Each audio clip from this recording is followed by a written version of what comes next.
It was insane. Can't think of any others, though.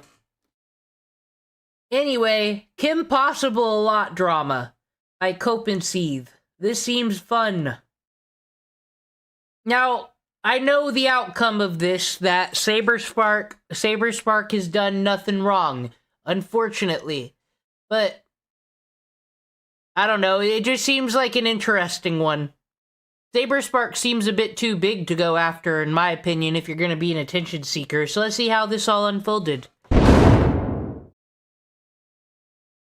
Normally, I love it when my autistic obsession with the Brony community breaks into more mainstream commentary, but this particular drama is one that I very nearly didn't cover at all.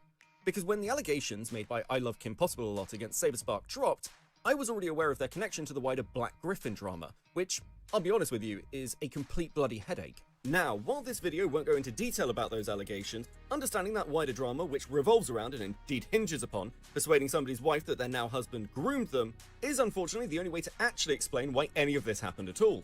So while my long-term dodging of this story might make me a bit of a Johnny-come-lately, I've put in work over the last week or so to really unpick what's been happening behind the scenes to give you all a clear view of the insanity that's been occurring. And I do mean insanity, because what I have for you today is a drama that stretches back over a decade, all the way to the animation analysis community. I've heard your house described as the home for wayward bronies, to be fair to her. Yeah, it was that way for a long time until I got over it. I'm kind of fascinated just hearing stories about her at cons. Was she just always this crazy? Rachel? Crazy isn't the right word. Entitled is the right word. Clueless is the right word. So welcome to the rabbit hole, ladies and gentlemen. Allow me to show you what happened to all those people who used to unironically refer to themselves as horse famous. Let's get into it. But sacrificing putting children at risk because you don't want to publicly speak out about this behavior. Your fans aren't your peers. Something better could come out of this if you fucking talk to us. Firstly, given that this is a drama finding its origin points back in 2012, as you can imagine, there are a fair amount of moving parts and various parties who are involved. But my interest lies almost solely, at least at the moment, in the allegations being leveled against Saber Spark and frankly, how they were platformed in the first place.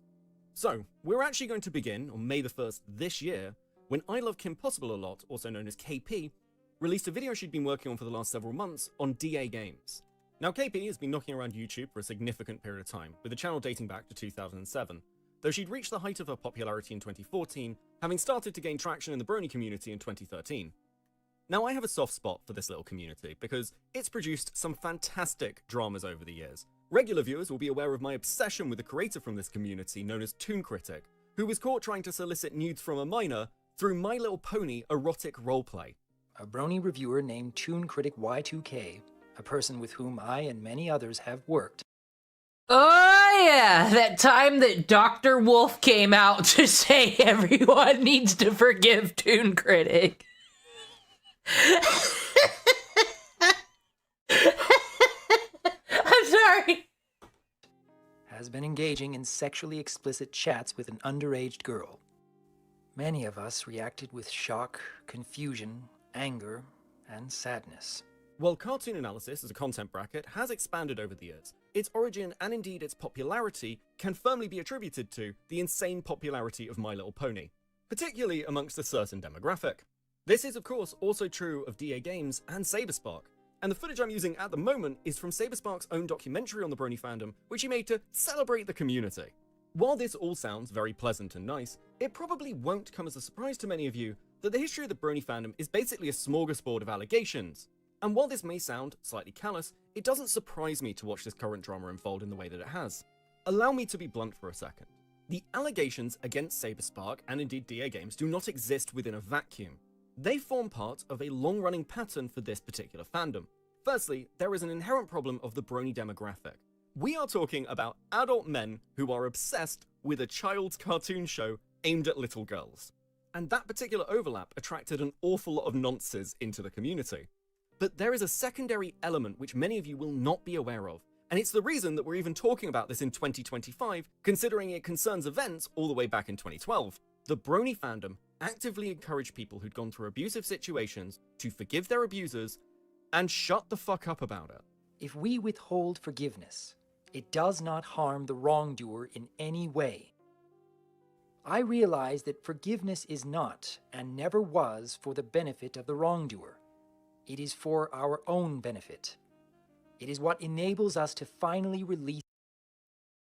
Does Tonto even know that if he really wants to know about the teachings of Jesus Christ, you need to look to the Dr. Wolf channel, who mixes it with both this and ponies and forgiving pedophiles on the internet? So that way we can totally learn what Jesus' love was like. The anger, the resentment, the hurt. It's kind of like every pony. Slowly turns our hearts black. And that really wouldn't change until 2018, when Lio Convoy came onto the scene. Have I never mentioned that before? The cartoon analysis community is Lio Convoy's origin story. We'll come back to this in a bit because it's another piece in the puzzle which is going to become relevant later. But the relevance of that culture of silence that existed explains why we're now litigating these dramas years later, because any discussion of them at the time would have been quickly shut down. And it also became a bit of a trend for people with pre-existing grudges to happily run allegation stories on people they didn't like with fairly flimsy evidence. And yes, KP's video fits firmly within this trend. In fact, within KP's Discord, there exists an archived thread of safety reports. These safety reports are basically Google documents on people who are problematic within the community, be they child groomers or just slightly annoying. The idea being to spread awareness to the wider community or anyone who may come across these individuals. The video KP was doing on DA Games was a safety report. But it's probably helpful to you, and because I don't want to pick through a 2-hour video breaking it down, to just hear from KP herself regarding the timeline and motivations behind the video. Let's start giving just a brief background on how you... Because that feels like attention-seeking, Tonto. I don't do that. Ended up in the kind of... I know you've got a fairly long history with these kind of communities anyway, but why were you making a video about the DA group story in the first place? Oh wow, you really don't know anything. So the original video was supposed to be about Chris. Chris was an ex-employee of mine that I found out made up a story about, to be blunt, jerking off to my clothes in a con and bragging about it. Was never told that story. So a whistleblower told me it. Confronted Chris, recorded that call. Chris admitted to it. Contacted DA Games and Saber to see if they were going to do anything. I contacted Saber through his employees because I don't really like Saber, but I felt like it was fair to give him a heads up. And same with DA. DA was, I think all those emails are in the video if you want to like find a mirror and get them there. But the DA emails were essentially, hey, seems like this is handled, like go away. And then I was like, well, we're going to release this publicly as a safety report. So like, do you have any comment? And then they started getting really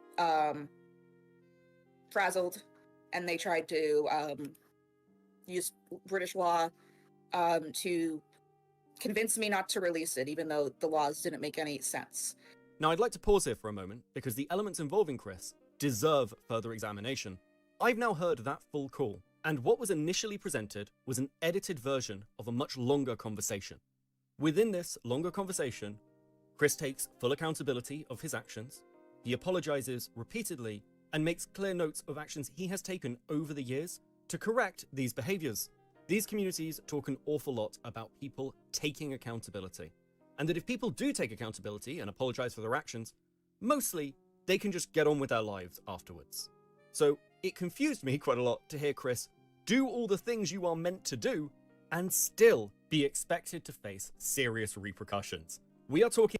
Anyone ever tell Beckett he sounds exactly like fucking John Oliver, but the one of fucking obscure fucking lolcows? About a single instance over a decade ago with seemingly no repeat behaviors. The idea someone should be fired over this is frankly absurd. And so I went back to KP to ask her about it. Because I went looking through some of the Chris stuff, KP. Mm-hmm. And I'll be honest with you, it's very difficult with the Chris stuff, because what I've got your section of the video, which is a 2-minute cut, and that's a condensed version of the full call, which isn't noted as a condensed version in your video. And then I've listened to the full call, and Chris is highly apologetic, takes full accountability for his actions, explains to you that, where he was at the time and the fact that he has sought therapy and to modify that behavior. He's not making excuses for it, he's literally just actually taking account. So I'm trying to understand why you felt it was necessary to make a video on him, or why he should be fired for something that happened a decade ago and he has apologized for.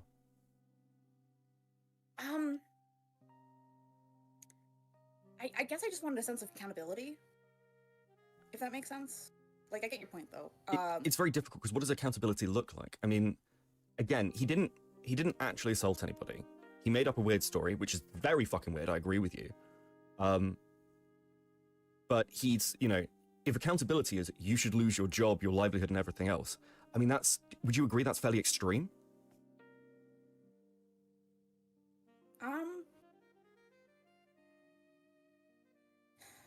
I think, like, maybe, like, some sort of statement from him, too, might have helped. Like, no, I get your point, though. Like, that this was a thing that happened and this probably damaged some relationships that I was working on with at the time. Oh, okay. So I see what you're saying. Not, I could ruin this guy's career by discussing something that's already been fucking dealt with and doesn't matter anymore. Or, you're right, I should have thought about how it would impact my own career. I should have thought about me. Should have thought about everything relating to me. And, that kind of sucks, but I see what you mean. Because I will say, like, from talking to a few other people who've been going over this, I mean, the Chris stuff is a point that's kind of come up again and again. It's like, you know, I see a lot of stories about people who are, like, abusers, who've, like, had sexual conversations around and with kids. I think there's a current drama going on over again, some stuff that happened, like, 5 years ago. And one of the particular people involved in that, you know, he's in trouble now because he's sort of pushing back after sort of acknowledging what he's done to this person. But the kind of prevailing thing is like, well, if you just said, yeah, that was a fuck up and I was a bit weird and I'm sorry, no one would care. But with Chris, you've got literally the reverse of that situation where he does admit it's a fuck up, says that he's sorry, and it's like, that feels like it's not enough 2 years later. So yeah, I kind of want to be clear about that, because I think that's something that you are going to catch flack for.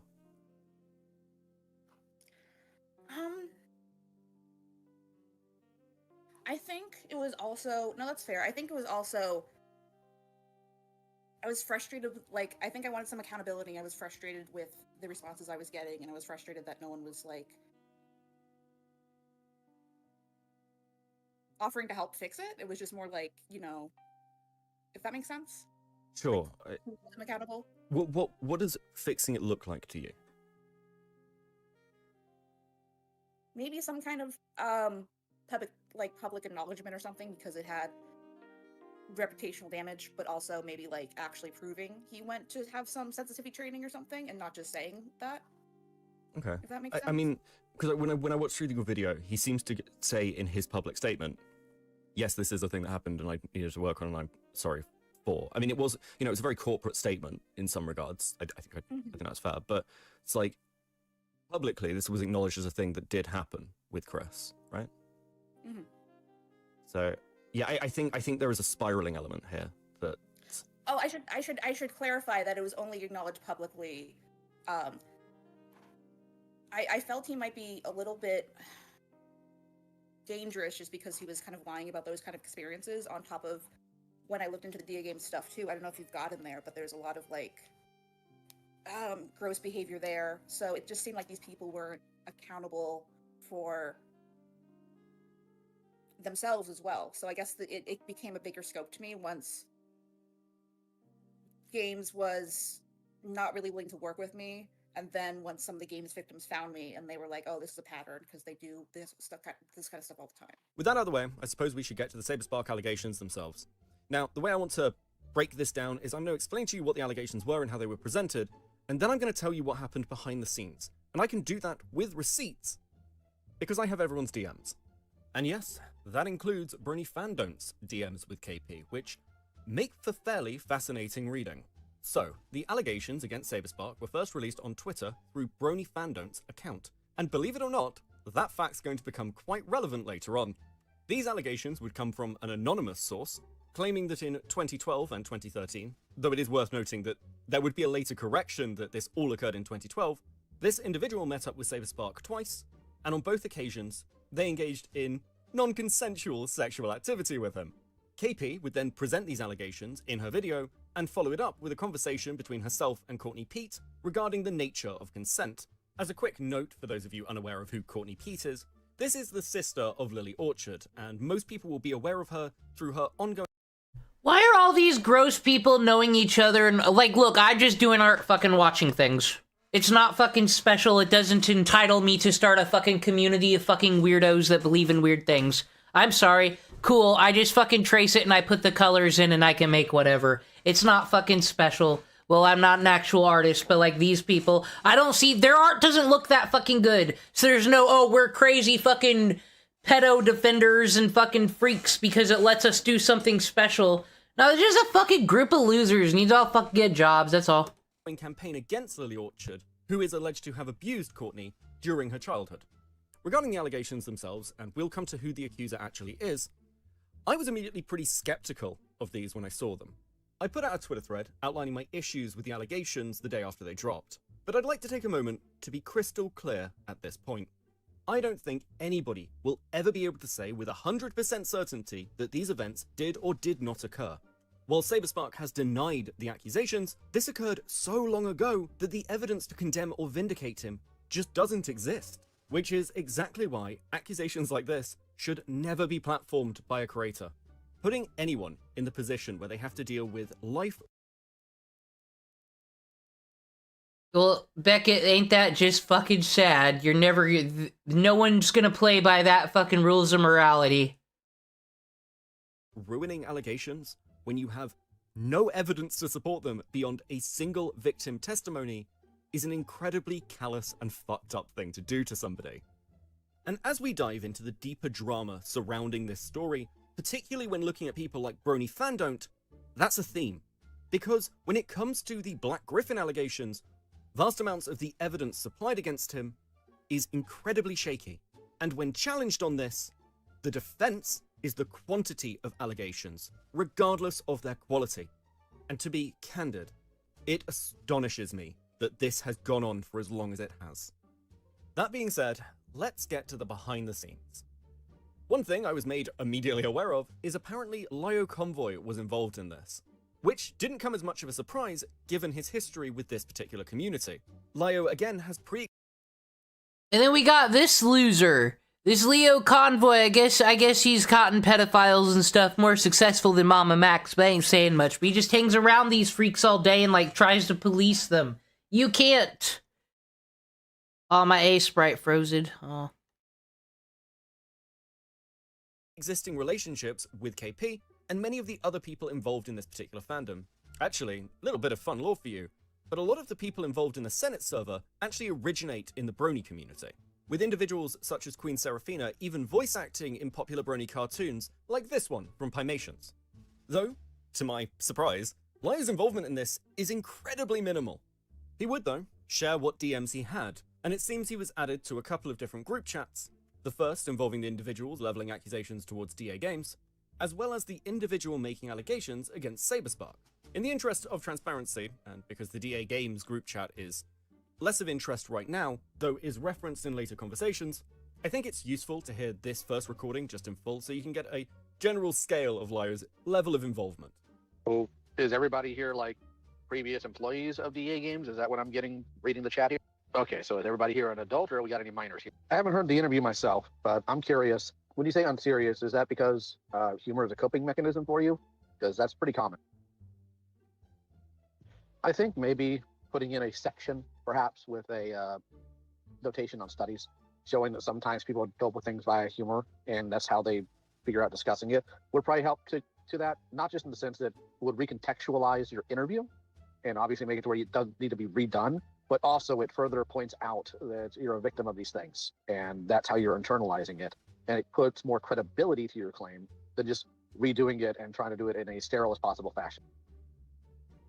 Of note here, Lio's advice is to allow original victim testimonies to stand as they are. This is very, very solid advice for reasons that will become clear in a little bit. As for his conversation with the SaberSpark accuser, well, that requires a little bit of dissection. To begin with, when KP came to Lio to ask his opinion on this, Lio is incredibly clear that the correct course of action is to go to the police and file a report. Then that needs to be handled by the cops, like, period. Like, 100% period. That needs a police report filed today. Amazingly, he also points out the complete bloody obvious that the accuser trying to remain anonymous to protect themselves from SaberSpark finding out it's them makes no sense, because if this is true, SaberSpark will immediately know who is making the accusation. Here's the problem, though, with that inherently. If that did happen, and Saber did do that, he will by nature know who it is. So if it gets out in any way, shape, or form, and a police report hasn't been filed, she's going to be at risk. Like, that's just the truth of the matter in this. And it's unpleasant, it's ugly, but that's the truth. These sentiments from Lio would broadly be reiterated to the accuser when he got in a conversation with her. Because whatever else you want to say about Lio Convoy, and believe me, I understand, even he sees the inherent risks of running a story like this, noting that it may open KP up to a defamation suit. They'd continue to go back and forth on this topic for a while, with the accuser pushing back that filing a report may allow Saber to find out who she is. Though the accuser does accept by the end that releasing this story at all means that Saber will be able to identify her, which makes this entire interaction, again, very, very bizarre. I'd also like to point out that this account, Sunspecs, was created specifically to have this conversation with Lio, as the accuser further obfuscates their actual identity. And when Lio refuses to budge that a police report is required, the accuser would essentially ghost him and refuse to communicate any further. So who is this mysterious accuser? Well, that would be a woman by the name of Emu Emmy.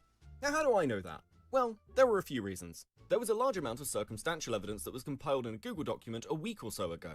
This spread like wildfire and led to her name being shared in multiple chats. We also have these vague posts from Casey, the partner of Saber Spark's editor. But I have to admit I was slightly ahead of the curve here, because before any of this was public, Emmy had provided a Dropbox link to a video as evidence that she had attended the cons in question. But Emmy is not some random unknown individual. She is a public figure, her name is public, and if you click on more information on this Dropbox video, it has her name on it. It is also worth me noting that at this point, now that SaberSpark's response is out, Emmy has been on the record with other content creators talking at length about these accusations and herself. And yes, I was offered this recording. And the fact that such a large content creator, somebody who has literally been on Dr. Phil, would try to platform these accusations anonymously is an element that deserves discussion and analysis. Lio would also get me in contact with KP, which is why he is in the first call, and KP would provide confirmation that it was Emmy. I expect you're also wondering when this information became available to KP herself. And I'll be honest with you, that was also something I was quite curious to know. So whatever. Well, and then, when did you know? when did I know it was Emmy? Yes. At the beginning. Right, okay. Okay. So, from sort of an outside perspective, one of the big difficulties, I guess, with this story is you have a reasonably sized creator for this space coming out anonymously with a very long history with this group. I mean, they certainly interacted with Saber and everyone else in this, around the DA group for a long period of time. I am surprised you didn't look into anything about them or question the fact that they were coming out with this anonymously. Well, the anonymous part seemed clear. She was afraid that she was going to get harassed, and with my interactions with Saber, and like other people's interactions with Saber, he'll try to kind of use his platform to, I guess kind of shake people a little bit. That's what he tried to do with me, at least, seemingly. I guess I didn't question that. So, like, I guess suffice to say I was fucking stupid, and, this is going to be another long week. I don't really know what to tell you besides that. Before we move forward, we should probably talk about who exactly Emmy is, as that may shed a little light on why they may wish to remain anonymous. Emmy Jones is best known, at least from a drama perspective, for engaging in an affair with Ryan Drummond, one of the Sonic voice actors, and she is generally deeply disliked by the Sonic fandom, despite the fact that, like, Who the fuck does the Sonic fandom like? Hey, bone of my sword. So as I pray, unlimited Louis Vuitton works. any good fan would, she did apparently get him to do the voice. But if this was her only controversy, I don't think it would be relevant. However, Emmy has a long history of being an unreliable narrator, or at least being seen as such. I said earlier that she's been on Dr. Phil, and while this was just a rumor for a while, Emmy would come out in the comment section of that video confirming it was her at 16 on an episode talking about how she wanted to become a teen mother. Now, it is not unusual for a content creator who's been around this long to have their fair share of dramas, but Emmys have a particular flavor, and they come in two parts. Firstly, Ryan Drummond is not Emmy's only sex scandal. Now, obviously, there's a Dr. Phil episode, but she's also been accused of using her, shall we say, assets, to force other voice actors out of roles that she wants. If she wants to get onto a project, she has to brute force her way in, and normally she does this by sleeping with whoever she can get her hands on. This is what ended up happening with Wrath of Nazo. Originally, the project starred Spirit of the Blue as Sonic, and his best friend Blue-Eyed Fox was voicing Tails. Emmy wanted in on this project because she had a thing for Spirit of the Blue, and she wasn't exactly happy that somebody else was voicing Tails, no less this person's best friend. So Emmy slept with Spirit of the Blue so she could replace Blue-Eyed Fox. It is worth noting here that all of this does in some way come from biased sources, as we see the theme of much of this being based on testimony continue. But the second flavor of controversy Emmy is known for is sympathy baiting. While there is the standard "I'm being harassed" comment that you'll see from any run-of-the-mill creator, perhaps most damning here is accusations that Emmy on multiple occasions has scammed her audience through GoFundMe schemes, asking for money for a variety of ailments before mysteriously appearing at conventions or on holiday. In the interest of balance, I would like to challenge at least part of this, because when it comes to the claim that she used this money to attend conventions, that doesn't seem to be true, as when it comes to this period, she appears to have had a good working relationship with Sega, who would have covered her attendance. This is not to say whether I think Emmy is guilty or innocent of any of these accusations, but she does have an undeniable pattern when it comes to drama, which is damaging in this case because regardless of the validity of these claims against SaberSpark, they do fit within this motif. There are, of course, no perfect victims, and none of us should have those expectations, but in a case like this, where there is no evidence for the accusations being made, the credibility of the accuser is basically all I or anyone else has to go on. Now, when other people have looked into it, what they've found is a video called The Queen Falls by Lance Jerkov. And I'm gonna lay my cards on the table here. I have a bit of an issue with this video, and it feels a touch like a microcosm of this entire drama. And that's alongside her reputation as a backstreet girl and a bad mother being so well known in this fandom that apparently people are just talking about it openly, with the final nail in the coffin being her association with Animated James and Toon Critic Y2K, two men who, let's just say, had a similar interest in women to Jared Fogle. Because much of what is presented is a fragment of evidence, and then an awful lot of speculation. And this is true even of the Drummond stuff. Yes, they had an affair, but we have no idea what that actually looked like. And it's used to paint Emmy as a home-wrecking bitch who actively tried to destroy Drummond's marriage. The fandom then does exactly what you'd expect. They treat Drummond as though he has no agency, and he is a victim of some insane ethos. Later on in the video, Lance would also present testimony from Steven Sayers, a now police officer but former employee of Sierra Games. But Emmy denies even knowing this person, and if it is true, the implications are incredibly fucked up, because the dates that Sayers originally gives would mean that Emmy was a minor at the time.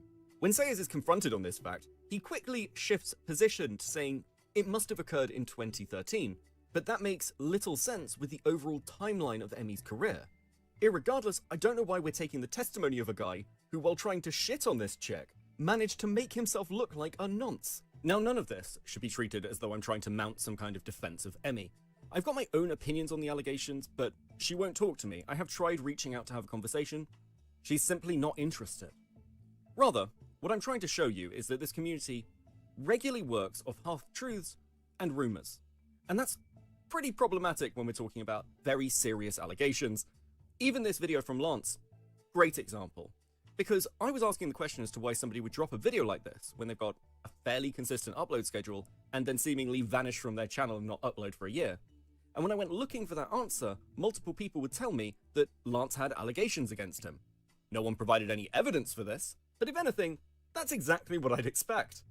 This has obviously become so normalized for this community, and so now as we move into how these allegations were handled, it begins to make a lot more sense why nobody questioned these allegations against SaberSpark before platforming them.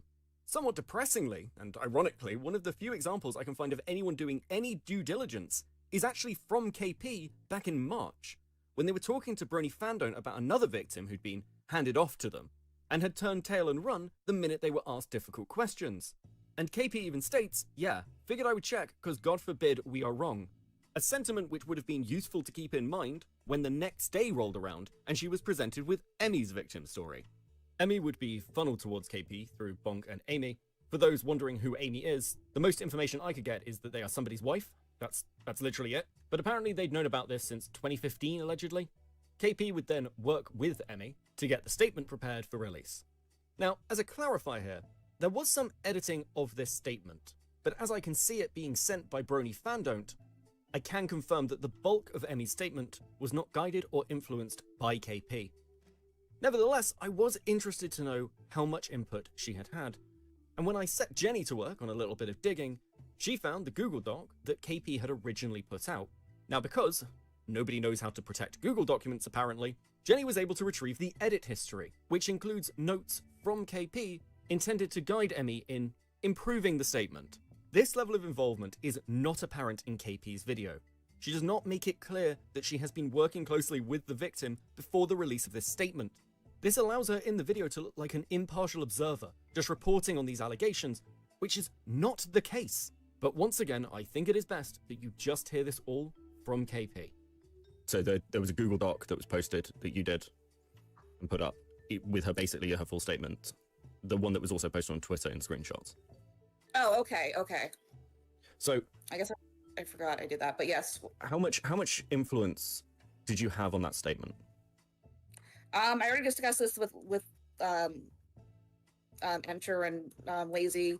I just gave critique. I gave screenshots. Here, I'll get the screenshots of me giving critique to it. Well, I get them. That's my answer. And Courtney gave feedback as well. Okay. When you say critique, what are we talking about here? Flow of things. That's like basic English stuff. Like nothing really. She wrote most of it herself, and I was like, let me put this into paragraphs, and give feedback on the grammar and the general flow of it. That was really it. Okay, I'm just having a quick read of this. So, generally speaking, you were in conversations with Emmy, and you were working on the flow of this statement to present something to the public. I mean, I suppose my core question is, why didn't you provide an interview call with Emmy if you kind of had access to that?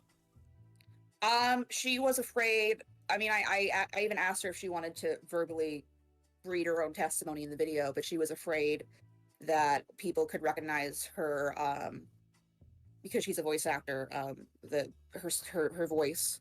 And then I said, well, what if we pitch it down? She says, no, I think people would still be able to recognize it just based on how I speak. And I was like, okay. So.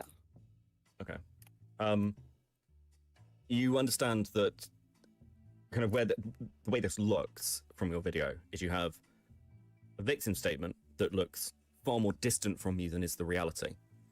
And then you have a long conversation with Courtney where you are essentially providing context to how you are seeing this, almost at a distance, which is, I would say, fairly misleading to an audience. Yeah, the idea with that is, I'm just not familiar with essay in general. I believe that you are familiar with Courtney's history. She was someone I trusted, so I just felt like it would be helpful in a call to talk about it from someone's an SI's survivor's perspective. So that was kind of the intention. Okay, so I mean, there is another element to this. In that Google document, you are providing editing notes at points where you're saying that here's where you should mention this was non-consensual in both those instances. Yeah, that was I just wanted to make a note to make that clear because that's what she said to me. So, I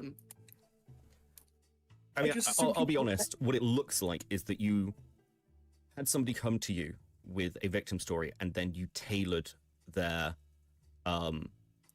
victim impact statement, which is quite bad.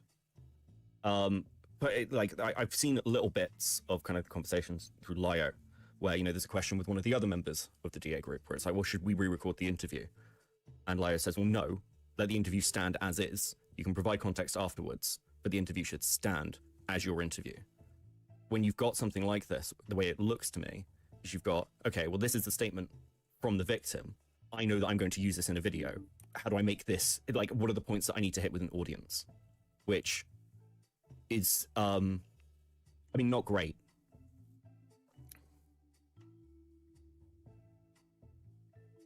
I mean, so was the general critique, I just let them talk and I didn't, ask them, I'm not really following. So the general critique is this. You let them talk, and then you took their statement and tailored it to be more impactful for content that you were planning to release. And at the same time, I've got statements from BronyFanDont that you also provided statements to the other DA victims, which was sort of a line to take. I don't remember.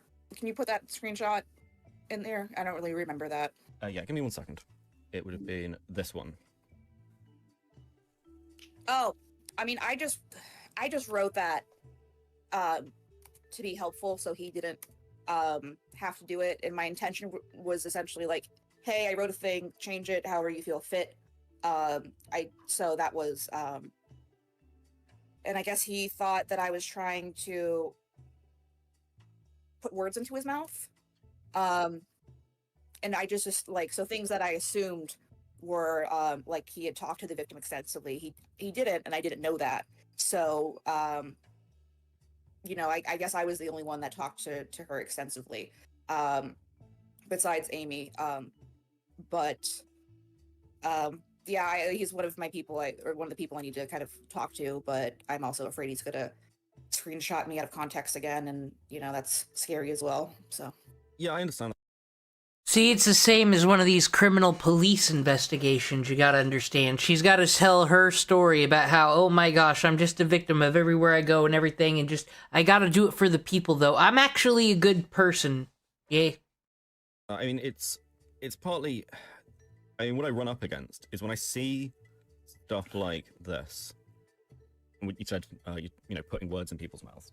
The problem is, what I've got to go on is kind of what I can pick through and see, which timeline-wise is there are multiple documents being written, including the large DA document, which had way more victim impact statements, many of which have been pulled entirely.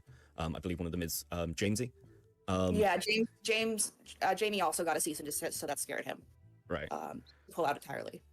So what I've got in front of me is multiple documents in which there have been many chefs involved in these particular kitchens.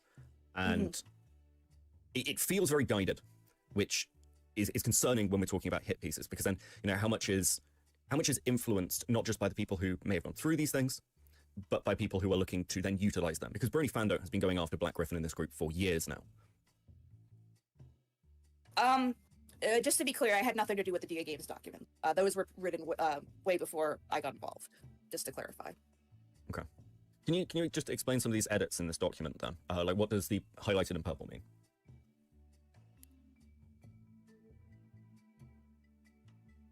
I don't remember. Okay, that's fine. That's fine. So yeah, it's a placement of things of bring up the fact that he did not ask for consent here. Yeah, well, I just gave screenshots that gave more context to that. So I guess it was Courtney's note, because Courtney also gave some feedback on the statement, and okay. I mean, not to blame her. No, she sure. I mean, again, I get this is a collaborative process, and Courtney's not here to sort of give her side of what happened, so I don't want to start just blaming people who aren't around. I suppose at a core level, and this is why people are focusing on the SaberSpark stuff. What you have is testimony of something that happened over a decade ago, from one person who chose to remain anonymous, who has a long internet history, which is mixed. Again, I'm sure that there are two sides to the Emmy story. In fact, a few people are quite interested in the other side of that Emmy story. I'm gonna attempt to get it, because she seems to. I mean, obviously, don't release these screenshots publicly, at least not now without asking. But she seems to trust me right now, so for lack of a better word, I'm pretty fucking pissed, and I feel like a dupe that was put on for a ride. But my implication with everything, so Bonk came to me with this story because he was having mental health problems at the time and he didn't have the energy to deal with it. So my understanding, feel free to ask him, this was going to come out regardless of me. So I was just there already making a video about it. So it just seemed Right, like, yeah. Sure, but this stuff had been building for a while on some of the DA stuff. Like, I can see that from the documents. But this stuff with Emmy seems to have come right out of the blue, right where you needed it, and you seem to not have questioned, shall we say, the good fortune of that happening. You seem to have just gone, oh, great, cool, well, now I've got something to go at Saber with.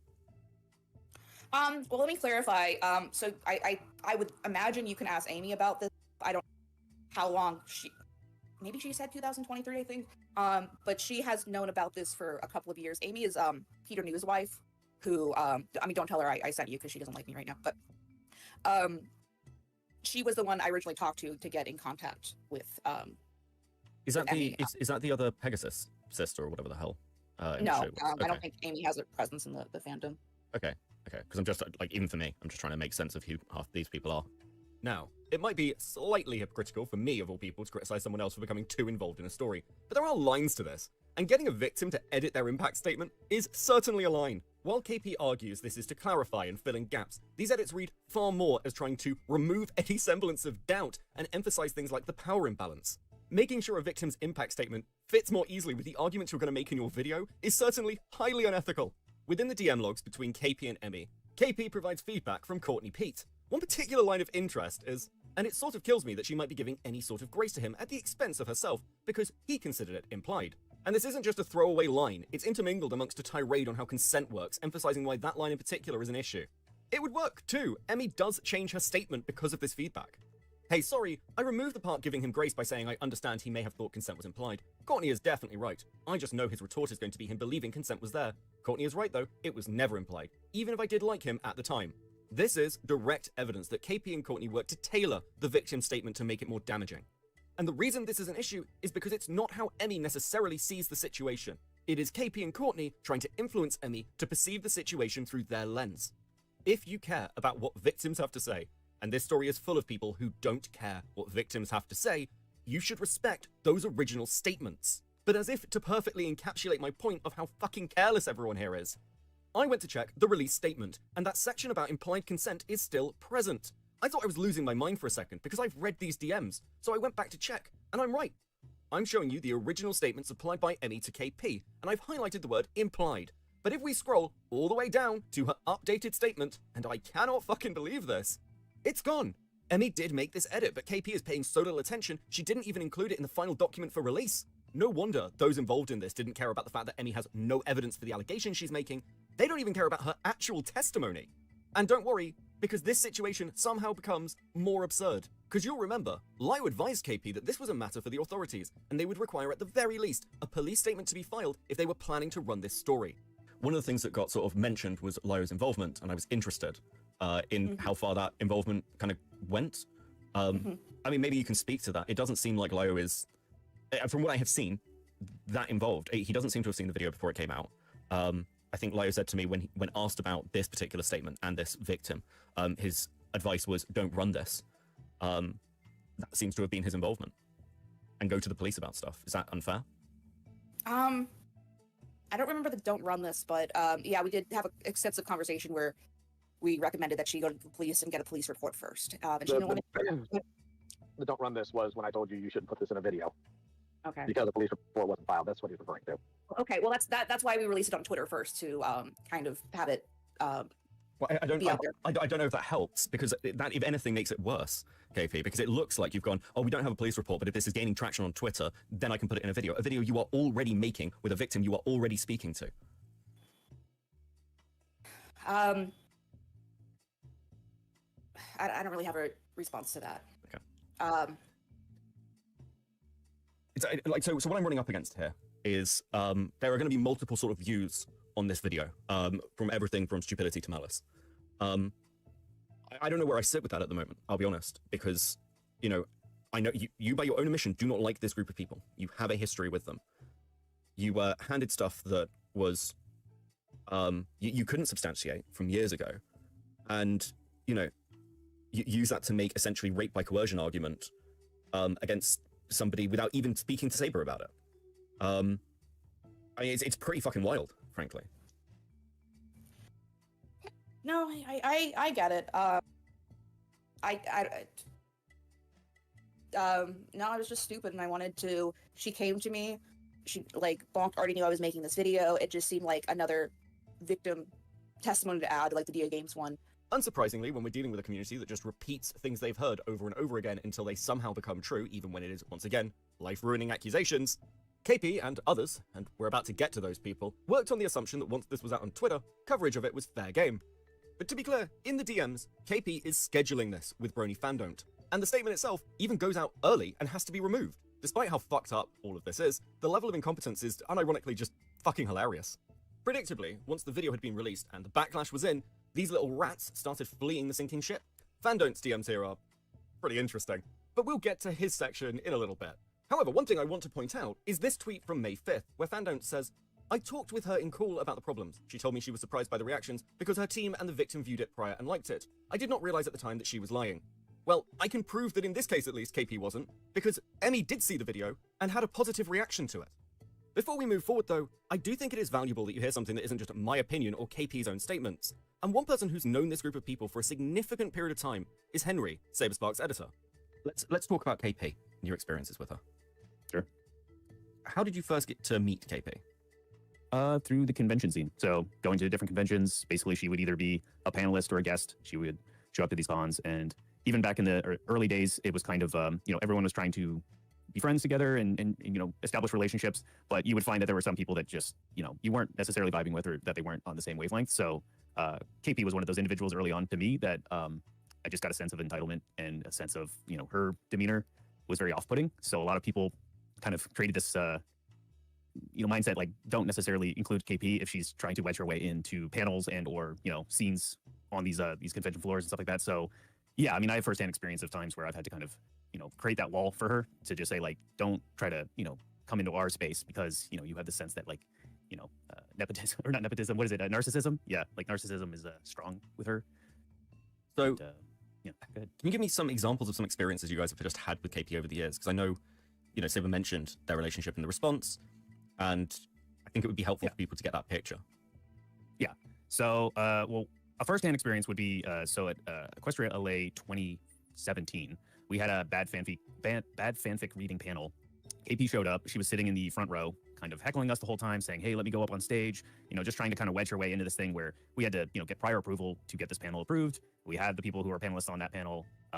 She has done this many times where it's kind of, she thinks she knows best or that she should be included and tries to wedge her way in. Other experiences that, I wasn't necessarily firsthand for. She was at Cider Fest, and a artist named Jen Blake had a booth in the vendor hall. KP, trying to talk to Jen, positions herself kind of behind the vendor table. And as Jen is taking on commissions and, interacting with guests who are there for her, KP wedges herself in and says, "Oh, I'd be willing to, take some commissions, if you guys want from me." And kind of almost like trying to funnel business away from the actual comic artist that works on IDW's, MLP comics. And I could tell that Jen was very uncomfortable about the whole situation and kind of made it clear that, KP was not welcome to be there anymore. Because, like, yeah, she just didn't have, like, this concept of what she was doing was wrong. And she has many instances of that. I mean, I can even point to another one where it's more of a private thing. So it's not necessarily something where I'm going to say I had firsthand experience, but I heard the story. So she moved to California, and who was it? Rachel Bloom was having a show within LA, and she's a well-known individual, kind of has a awards and history, and I can see the appeal of wanting to go to, say, like a Rachel Bloom show. She's a fan. The problem is that KP kept telling people that she had an in or like some sort of connection to, talk to Rachel Bloom, and she really wanted to go to the show to kind of hand over her portfolio and see if they could work together on stuff. Well, she lied about that. She never actually had like a connection with Rachel Bloom. She just knew that the show was going to happen, and she was going to kind of more or less spring it on her at the end and just like wait outside the stage door to give her things. But when people, asked her, "Hey, how do you have a connection with this? Like, how did you, broker this deal?" She's lying the whole time, saying, "Oh, well, I have a way to, get to her and talk to her about this stuff, and I just want to see if she wants to work on this project, a video project." And yeah, it's example after example. Casey and I, well, mainly Casey, tried really hard when she first moved to LA to be a mentor for her. I had already had my prior experience with her, so I had written her off kind of as, I'll believe it when I see it, like her attitude change and her demeanor change. But when she moved to LA, she was very much in the mindset of, hey, I want to kind of like, start over. I want to, be better. So Casey offered to be her mentor. What if I love Kim Possible a lot? Well, no, because people have seen her at conventions and shit. I was just thinking, wouldn't it be a wild plot twist of internet lore if it was motherfucking the Sarah from Sarah Saga in the Final Fantasy VII house? Still being entitled as fuck, ready to fight fucking non-vegans. And pointed out many times where it was like, hey, you can't kind of act this way towards people. You need to also be mindful that, if people don't want to be friends with you, you don't have that right to say, you need to be friends with me. The narcissism part, rearing his head. I would just say that KP had many examples of another individual who she had beef with was AC Race Best. He basically said, I don't want to be friends with you a long time ago. I think Casey, suggested that KP reach out and try to get to the bottom of why they never could be friends. He gave her a detailed response as to why his reasons, and she lashed out. She basically started cursing him out, sending him a long message. I'm sure there is a chat log out there that could actually be presented for that. But it goes to show that she definitely has had both a beef with Steven and other individuals who haven't kind of, in her mind, lifted her up with them. They became successful, and she saw it as, why not me? Her content in the community as a whole was kind of lackluster, or it got views, but as soon as she kind of wanted to shift away from that, she couldn't pivot in a way where her content was thriving. So I think she very much internalized a lot of this, like, why is it that Steven was able to do that with SaberSpark? Why is it that other individuals are able to make their livelihood work for them? So yeah, those are just some of the examples. Firstly, you wanted to add a correction for Henry for the Race Best story. Oh yeah, I never advised Rachel to contact Jeffrey at all. I talked to her after she had lashed out, and I was not happy with her, and I told her as much. This is all very just disappointing and sad for me personally. So I'm sorry if I sigh quite a bit. I pointed out that they have very little in common other than liking one TV show in the whole world. And what is her deal with wanting to be friends with this one guy? And she didn't have a very good answer for me. She struggled with that. She literally stammered to the point where I don't actually remember what she said. It wasn't very substantial. But no, I did not tell her to reach out to Jeff. He told me that she lashed out, and you could probably tell the story of how frustrated I was with her because I went to bat for Rachel. And I had told people that moving to LA had caused her to grow and mature as a person. It is difficult. The entertainment industry is difficult, let's be real. And she was trying, and I thought maybe it would have given her some life perspective that she had lacked before. And then she went and made me out to be a liar, and I was super not happy with her about that. I mean, is it fair to say that this is the end of any industry contact she had left? That essentially, it's destroyed any remaining friendship she had. That's, as far as my sphere, that's pretty accurate. I know that people that I know that if I say something, I mean it. And I did tell everyone. I posted the link to my Twitter, and I said, this is my stance. I just want all of you to know. And I already knew that a lot of our mutuals had put her on the information diet. So, did this do it? I don't think so. She'd already dug the grave. This is just the last pile of dirt. As far as industry contacts, what did she have? Before we move forward, I want to add a little disclaimer here, because we're going to talk about the other people who were involved in this. And I don't want this to come across as some sort of exoneration of KP and Courtney. It's just that there are other people involved with blood on their hands. Since the video came out, a lot of people have been trying to use them as scapegoats, understandably. But realistically speaking, many of these people should not be feeling particularly smug right now. There are obviously levels of blame to go around, but one particular group, and where we're going to start, is people who have also run allegations fed to them by BronyFanDont. Because realistically, they've done exactly the same thing as KP did, they've just been lucky about it. And this little group can be perfectly encapsulated through one particular YouTuber, Lazy Bedhead. The reason we're starting here, of all places, is because on levels of culpability, just believing a document that's handed to you is something that, generally speaking, a lot of YouTubers do, trusting that the vetting has already been done for them. In fact, this is KP's defense for why she fucked this up. She believed that BronyFanDont and Amy had already vetted Emily. Now, is this incredibly dumb? Of course it is. But my annoyance comes from the fact that it's shockingly common in this story. Pinky and would ask Pinky if she liked a picture of his penis. Destiny would straight up delete the Twitter account associated with this interaction and wouldn't rediscover Black Griffin until years later, when he voiced Alistair in the Hazbin Hotel pilot. Destiny also addressed the creators of Billy Bust Up, which we can discuss later. Now, since this was when Destiny was 13 years old, hindsight is 2020, so none of the chats or this dick pic was ever documented or screenshots taken. So, for now, these are just allegations from memory. Although, I do think this testimony coming forward does sort of confirm the sneaking suspicion that people have had about Gabe for years up until this point. Sourced from Courtney Pete's own video, she interviews 2 individuals who have been a part of the Brony community and convention spaces for years. Even they have testified that con staff and community members had speculated of Gabriel's grooming relationship with Claire for decades. Now this requires us to talk a little bit about the Black Griffin allegations. I don't want to go too deep here because it is a hell of a rabbit hole, so we're going to focus on the Destiny allegations in particular. To give you a TLDR, Destiny claims that in 2012, she interacted with Gabe, and during those interactions, while she was a minor, Gabe would flirt with her and also offered her a dick pic. Much like the allegations against SaberSpark, there is no evidence for this. And even in the document, it is noted that it can't have been in 2012, because Twitter didn't even add the function to send pictures in DMs until December of 2013. And yet Lazy Bedhead uses the fact the allegations even exist in the first place to try and label Black Griffin a predator. And I'd like you to keep in mind here that FanDont themselves admits that they don't have proof behind the Destiny allegations. In fact, they were using those allegations in an attempt to gay up and blackmail Black Griffin. When that didn't work, they released them anyway. And yes, I can already hear the scratching in my comment section, but Beckett, Black Griffin is a well-documented groomer.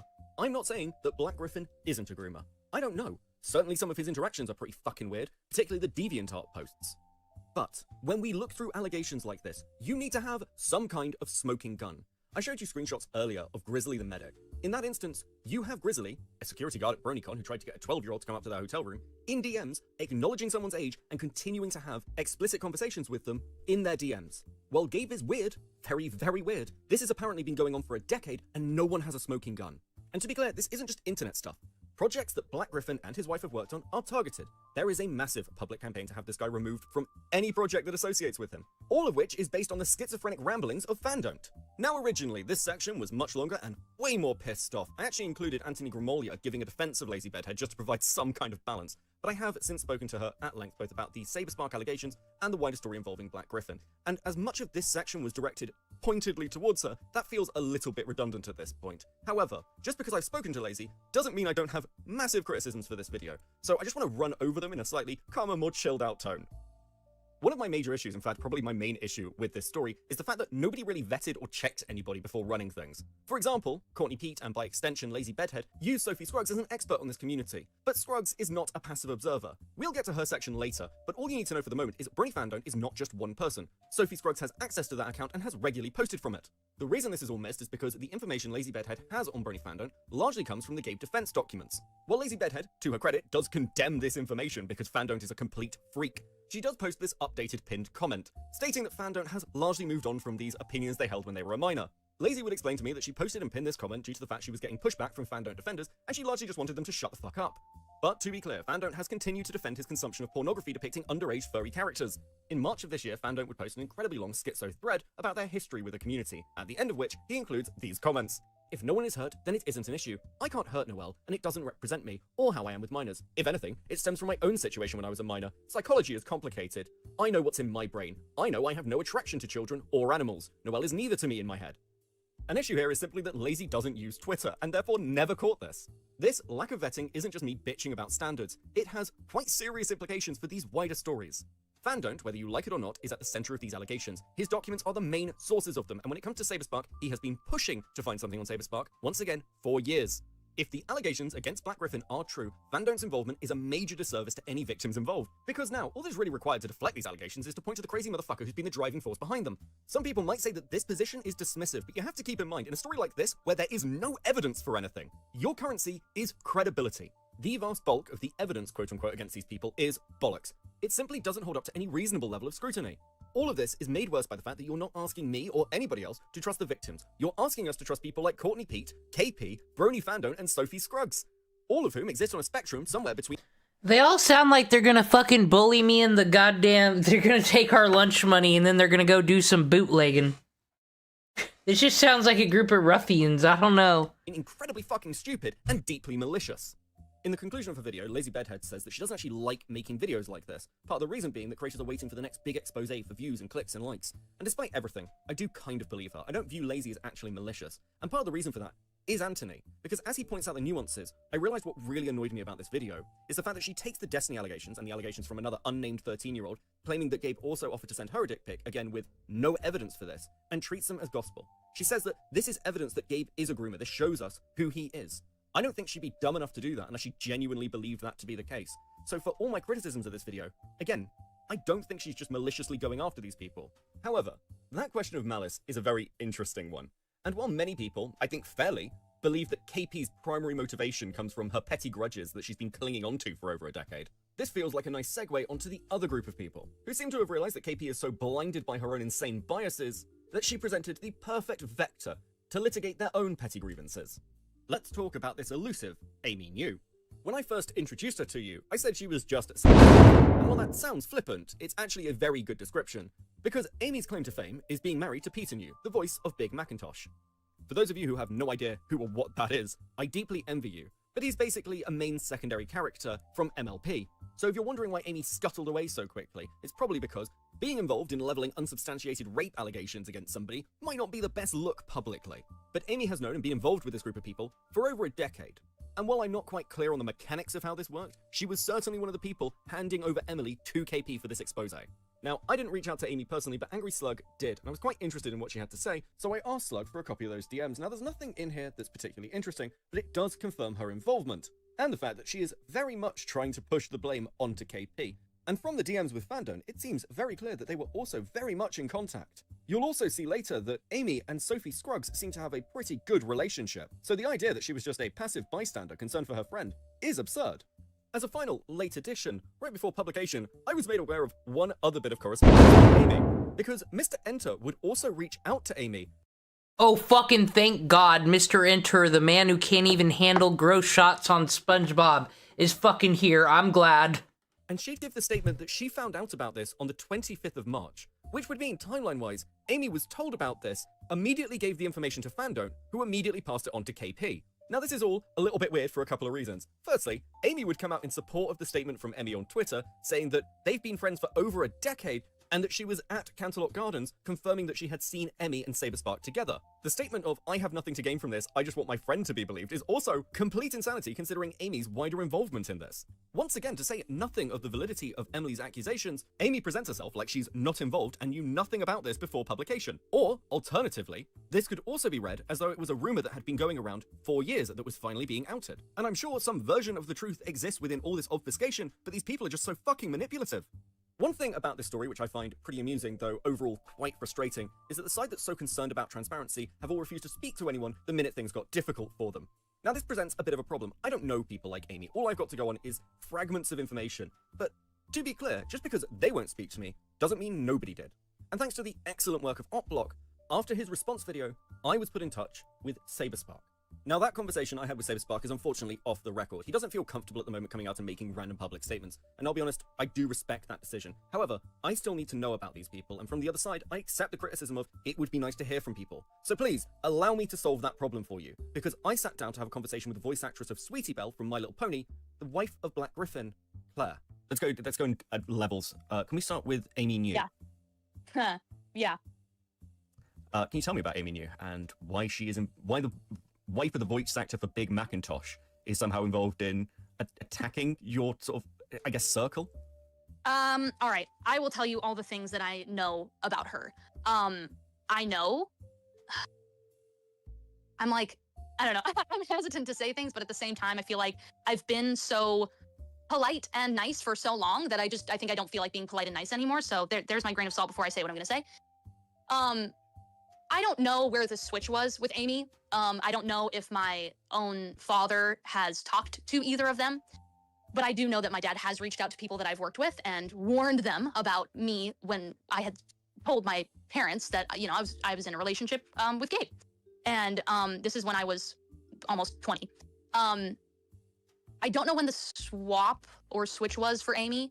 I had met her a few times before. I knew she was married to Peter New. I think I can't remember a whole lot about her, but I don't know. I don't know. She's like kind of mixed up in the fan world, and she came first as a fan. To my knowledge, she was a fan first, and then she just kind of started dating Peter, and I was like, oh, that's interesting. And she, yeah, was kind of like a fan of My Little Pony and a fan of Peter, and then started dating. And I was like, oh, okay. And, you know, I didn't really think much of it at the time. I didn't really care.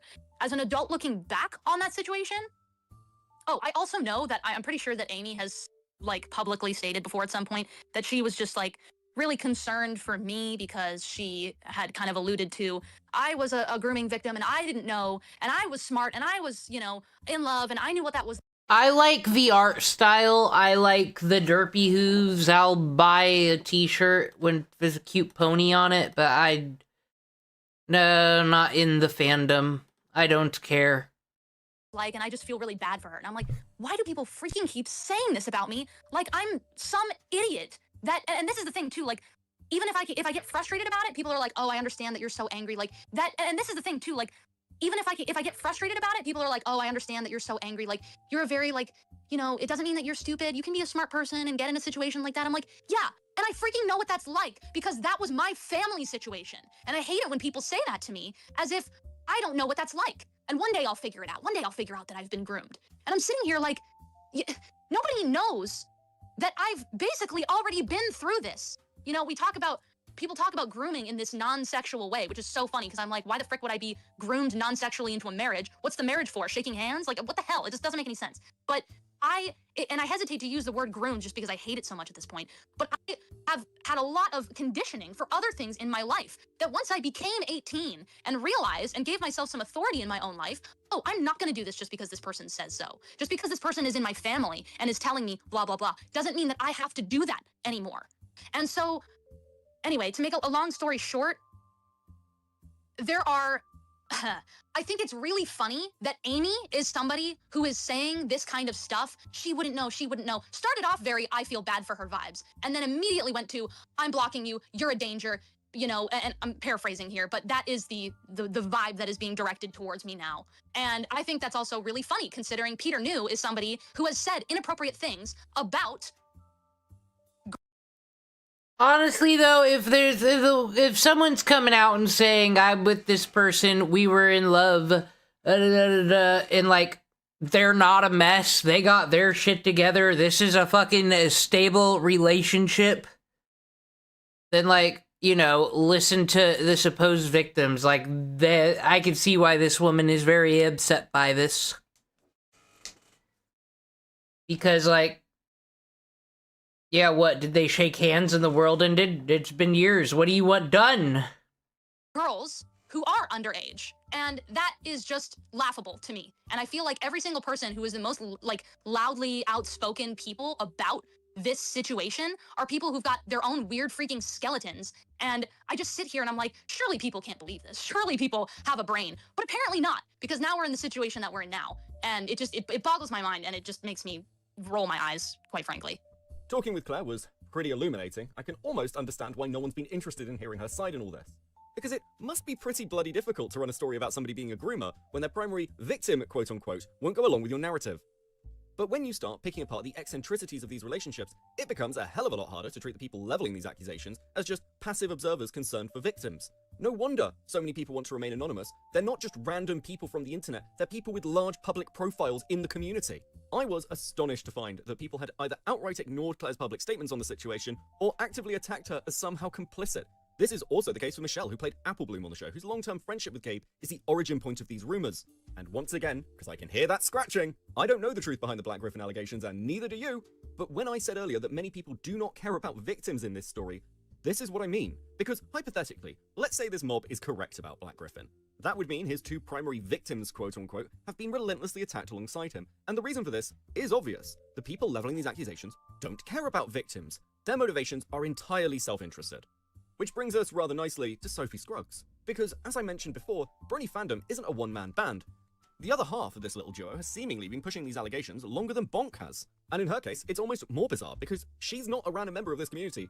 She was an official artist for the My Little Pony comics. My name is Sophie Scruggs. That's SophieHiEASCRUGGS. If you want to look me up on Twitter, Sophie A. Scruggs.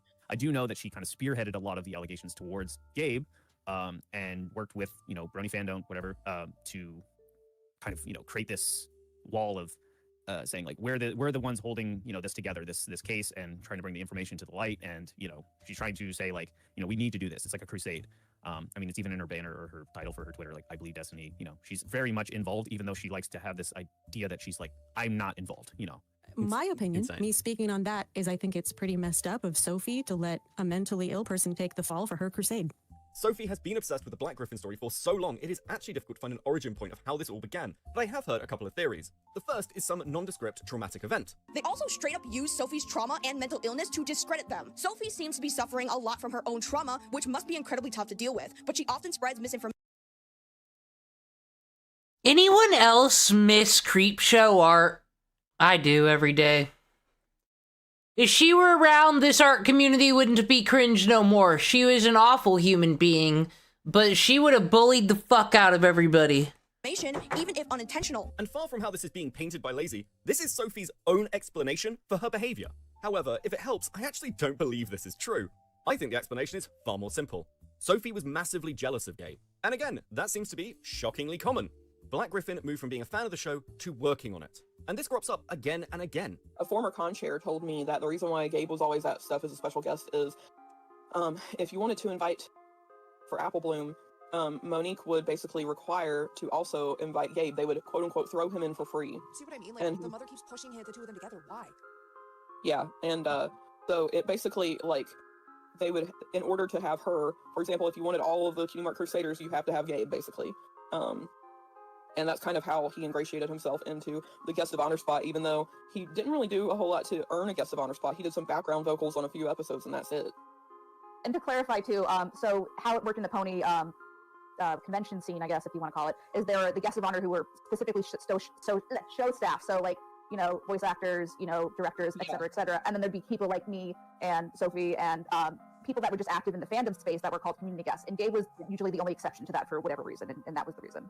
Clips like this are mind-bending. You literally start the conversation by explaining how he moved to doing background vocals on the show, therefore meeting the criteria of guest of honor, and then lament that he didn't really earn it.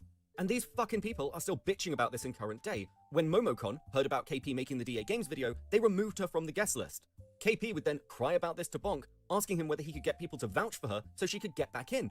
And isn't it interesting that all these stories are unattributable to random former con chairs? It's all, somebody told me, or I heard this once. But realistically, that's all it ever can be, because people like Sophie and KP weren't really on the inside of any of these groups. KP basically survived off the kindness of Henry's now wife Casey, and while Sophie was, seemingly, an official comic artist, that's much less impressive than it sounds.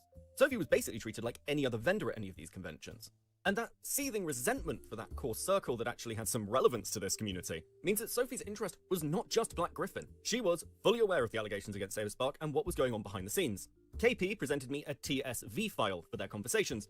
This is also the format KP used to provide me her conversations with Casey, and Casey has at least confirmed those logs are accurate. However, I note this here because whenever you're presented with something that could have been edited before it reached you, you should accept that possibility. Before we move on from Sophie, I want to just highlight one section in Lazy's video. But also claiming that they associate with people who defend drawn child sexual abuse material? Because that accusation of association is not random, and I want you to keep in mind the name Wootmaster for when we get to FanDont.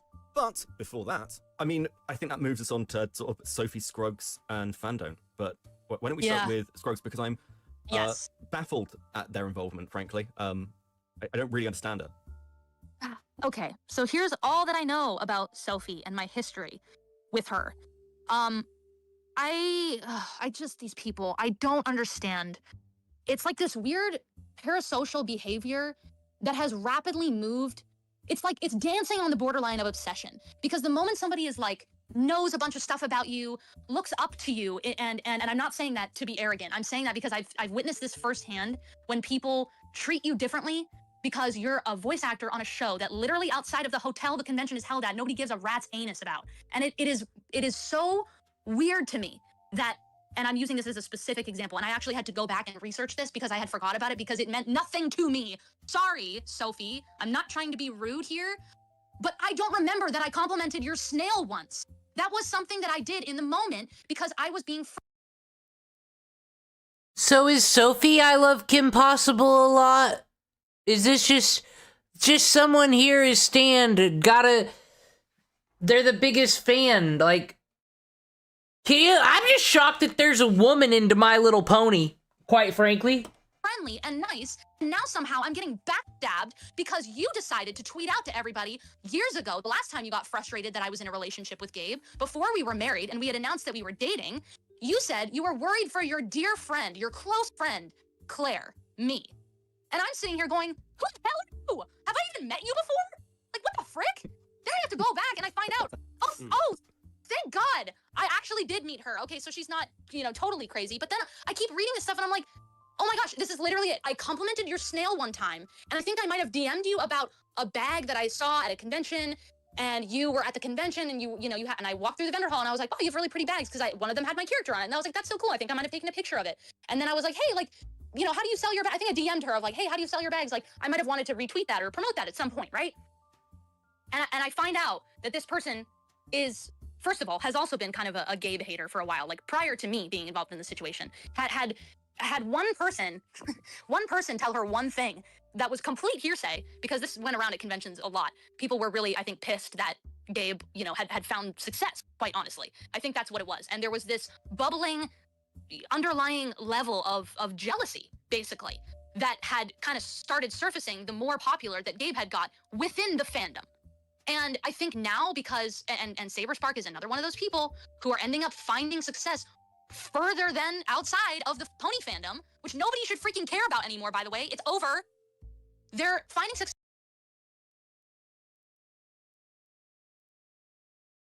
So does this mean that this user hates all anime?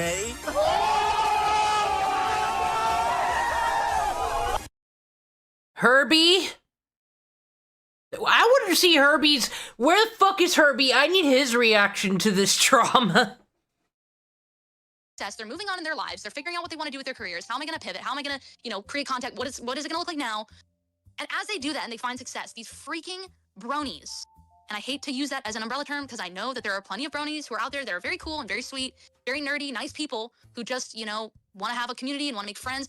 But there's also, like, very clearly, and I don't think this was always there, by the way. I think that it developed over the years, this, like, weird, like, sexual part of the fandom. But before that, it was just like, it was memes and like, oh, we shouldn't be watching this show because it's like for little girls. Haha, that's kind of funny. And that's how a lot of these people fell into it. That's how Aber fell into it. That's how Gabe fell into it. That's how Jeff fell into it. Like, all these people, that's how it started. And then they got a little bit popular because they had, content that they were making that people really liked. And then they moved on. And people are somehow so freaking pissed. And Sophie being one of these people who keeps saying things, by the way, make up your freaking mind, Sophie. Is Gabriel successful outside of the pony fandom, or has he reached his peak already? Because you've said both, and you can't just pick and choose when you want to use that as a punching bag for some, I don't know. She was ready to go on this interview with Cope and Seethe. He out here doing the journalistic work and not getting enough appreciation. Quite fucking frankly, because it sounds like she was ready to go. The end of some point you're trying to make, it doesn't make any sense. He's either successful or he's a has-been. Which one is it? Come back to me and freaking figure it out. And he had something to do with Has-Been Hotel. Now that's funny. But anyway, I've learned my lesson. I'm not going to compliment people on their snails anymore for fear that 7 years down the road, when I become an adult, that they're going to attack me after I've stood up for myself and said, hey, what you're saying is not true about me. And by the way, I'm not a close friend of yours. I don't know who you are. About an hour and a half ago, I said to you that I didn't want to originally look at this story because I was aware of its connection to the wider Black Griffin allegations. And over the past week or so of looking at this, I realized that I was wrong. This isn't just connected to the Black Griffin allegations. This is the Black Griffin allegations. It's just the next iteration of it. Because the people going after SaberSpark right now are doing so purely because he is friends with Black Griffin. And their motivation isn't whether SaberSpark is innocent or guilty. Their motivation is finding anything they can to stab into any member of this group in their endless crusade against them. If I'm not mistaken, she did come to you, right? BronyFanDont was aware of her because Amy had told her about him, or told, him about her. I'm saying that, like, that person came to you, though. You didn't seek them out. It was the other way around. Yeah, she used Amy, yeah. Okay, so that tells me she was aware enough to know about your biases at SaberSpark and just wanted to utilize that. BronyFanDont is an absolute freak, and I imagine that is painfully obvious to anyone with even a passing knowledge of this drama, but don't worry, the well runs deep with this one. Their history in this community is pretty bizarre. They actually started off running a roleplay account of all things. Earlier on, I mentioned their schizophrenic thread from March, and good lord does this contain some weird lore about them. Allow me to save you some time reading it and just provide you a simple TLDR. Fandont is a narcissistic lunatic whose greatest achievement in life is role-playing as the character Discord, something that essentially occurred accidentally through a meme account connected to their main character. Now, Fandont would describe this as accidentally laying the groundwork to be the most powerful character ever, describing this as a trial by fire, because with great power comes great responsibility. After all, guys, they were still barely a team. They keep talking about how they were getting bigger and bigger roles. how shocking it was that they had fans they'd meet at conventions. I'm going to stop here because this is fantasy. I have yet to run into anybody, and yes, I have tried, who was even aware of this person before they started going after Black Griffin. BronyFanDont existed in a very, very niche part of this community. And sure, I get it, if you're a massive loser and you've got a few hundred people paying attention to your weird meme Twitter account, that might mean something to you. But this was FanDont's life. He had nothing else, and then suddenly, the lockdown started to happen. For it was not apathy that killed the bronies, it was a global pandemic. Obviously, the vast majority of the fanbase had already moved on from the show, but cons were still happening, and these seemed to be the only interactions FanDont had with people in the real world. This is obviously just a theory for me, but timeline-wise, I really do think that this is the point where FanDont went from a bit weird to completely fucking insane. I sound like I'm being mean, but this is actually the only defense for FanDont. And it also might answer the question of why he was utilized at all. Because right now we can see Sophie and Amy lying through their fucking teeth about how neither of them thought this was a good idea, and Emily was just a bit too erratic. Ladies, your names are all over this. My advice to you would be to shut the fuck up.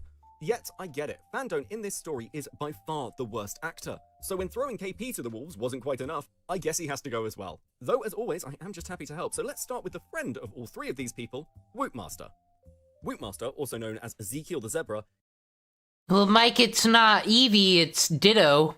So it's starting to turn pink and transform back into Ditto. And it's also a bootleg Louis Vuitton purse as well. That's what I'm going for. Like I said, I just random fucking ideas in my head. I don't know what they mean. Is an artist with a long history of controversy. They actually have some history with Senate, but our focus here is their pornographic material, because Wootmaster shares similar interests to BronyFanDont. Obviously, I don't want to flash pornographic material, because Wootmaster shares similar interests to BronyFanDont. Obviously, I don't want to flashbang you with this stuff, I'm not a complete fucking amateur. Fortunately, I don't have to though, because if you want to know what sort of person Woot is, their other major controversy involves their partner, who was a pedophile, personally banned by Elon Musk. Woot's history is shockingly well known, and FanDont is constantly bringing them up, even in the DMs with KP. The reason I raise this is A, to show you what sort of person FanDont is, but secondly because it is no coincidence that FanDont is so keen to go after SaberSpark, because Saber has fought with Woot publicly on Twitter. I'm honestly not sure quite how to square the circle between somebody who spends their entire life at the moment trying to out somebody as a groomer, while also simultaneously defending their friend who either was or is dating a pedophile, all under a backdrop of this bizarre pornography. And it is interesting, right, that BronyFanDont seems to start going after Claire, the voice actress for Sweetie Belle, the minute she gets into a relationship. It's almost as if this adult woman publicly dating somebody else ruined FanDont's fantasies. And no, I'm not going to show it to you, but Wootmaster did at one point seemingly either draw or retweet pornographic images of Sweetie Belle. FanDont's crusade against Gabe has been long-running, but most interestingly about it is how he has treated Claire, because she went from his primary concern to his mortal enemy, even going so far as to deny any abuse she may have suffered from her father. For those not in the know, Claire has been very vocal about having a troubled home life, much of which seems to be dismissed by people who were a fan of her father, as he is the Canadian voice actor for Goku. When all this stuff with FanDont started, Claire just thought it was a dad because he has a history of making fake accounts to basically stalk her and her now husband. There's evidence of him admitting this to her in a recording. Now, many people haven't heard this, it's part of one of the Gabe defense documents, and a little bit... Our voice actors are involved, it's just getting insane. ...difficult to access. So, with permission, I'm just going to play it for you. Something I would like to say, if you want to talk about Twitter and lying, do you have something to say for yourself, Janice? Absolutely, yeah. I formed a Twitter handle that, because I didn't think it was appropriate for your to go, what a crock of shit that is, Gabe. In case that hurts your career, if you do it on your Twitter account? Oh, no, just because it's kind of human, that's all. And I completely So admit cyberbullying to it. is human? I completely admit to it. Really? But you never told me. Why would I tell you? You blocked me on Twitter. Big deal. So you didn't want to see me, but you'll tell me. I'm telling you right now. So what you do there, Sammy, you've been sneezing for 3 minutes straight. So each minute you measure a second in Mississippis. 1 Mississippi, 2 Mississippi, 3 Mississippi, right? So 60 times 3, whatever the fuck that is, I don't know math. You gotta do that many Mississippis of bless yous. Someone in the chat. Why did you block me on Twitter? I'm not. What do you block? Janice blocked on Twitter. Fine.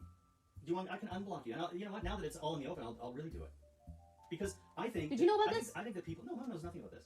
I think that people that need to be called out when they're full of it, and frankly, there's a huge component of his followers that go, "What the hell are you tweeting for at 3 a.m. for?" That is very common for him. So I don't know Yeah, why for you're him. well aware of It's that. not like he's on tour in REO Speedwagon and they're playing gigs till 2 a.m. He's doing nothing. You are trying to sabotage him and his career and everything about him, and that is the way you're going about it. Instead of talking and you're swooving your freaking way around every other possibility that could get you. And his extra Twitter account said, Which you denied. I did not deny it. Yeah, Gabe sent you a DM, said quit it. I know what this is about. And Yeah. you were like, oh, just another hater. That's not denying anything. I am a hater. First of all, you're going to be quarantined in your fucking room. Bye. I have one more thing. What do you have now? Why is it that way? What is all this bullshit? Oh, I'm going to go into family therapy. Is Black Griffin the original Alistair? Because Adam Kovac was Angel Dust, right? You said family therapy. Bullshit. You liar. Fucking liar. It's got nothing to do. I know you're going to try to equate. Fuck off. Whatever you think about the Black Griffin allegations, people are just denying this happened to her because it doesn't fit with their narrative. And if you're somebody who claims to care about victims, this seems like a pretty callous and uncaring thing to do. And it has served to silence these people, because why would they speak out? In fact, Black Griffin offered to speak to me, and I realized that was a pointless endeavor and a waste of my time and his, because whatever he said, none of his detractors will believe him. A significant portion of the conversations I've had with Michelle and Claire are in reference to these allegations, but on reviewing it, I realized putting it in may be completely pointless. What I will say is both of them have spoken plainly and openly to me about these accusations. That being said, I do think there is one particular use for these conversations, because one thing they serve to highlight is the insane level of A-logging these people have been subjected to over the years.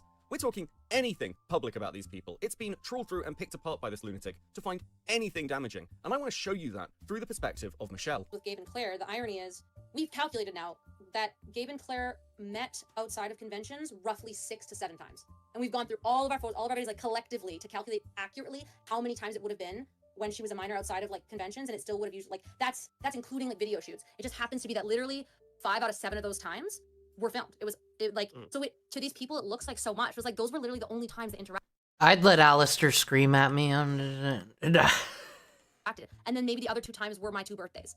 You know what I mean? Like, it's just so, the irony is crazy. It's like, those were literally the only times they saw each other. Oh, and one other time we saw like Book of Mormon, and I don't think we filmed any videos there, but we like posted a picture.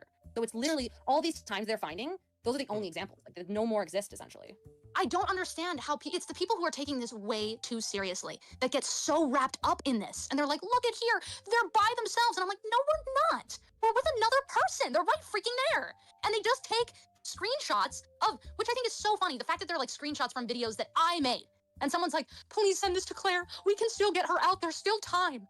I'm like, why is your goal that you want me to get divorced? Or is it a step further? Do you want me to freaking marry you? Because that's creepy. You know why? Because unlike Gabriel, you guys have been obsessed with me since I was 13. So maybe think about that the next time you look at yourself in the freaking mirror. Jeez. So one of the things that people... Fuck! Is she wrong?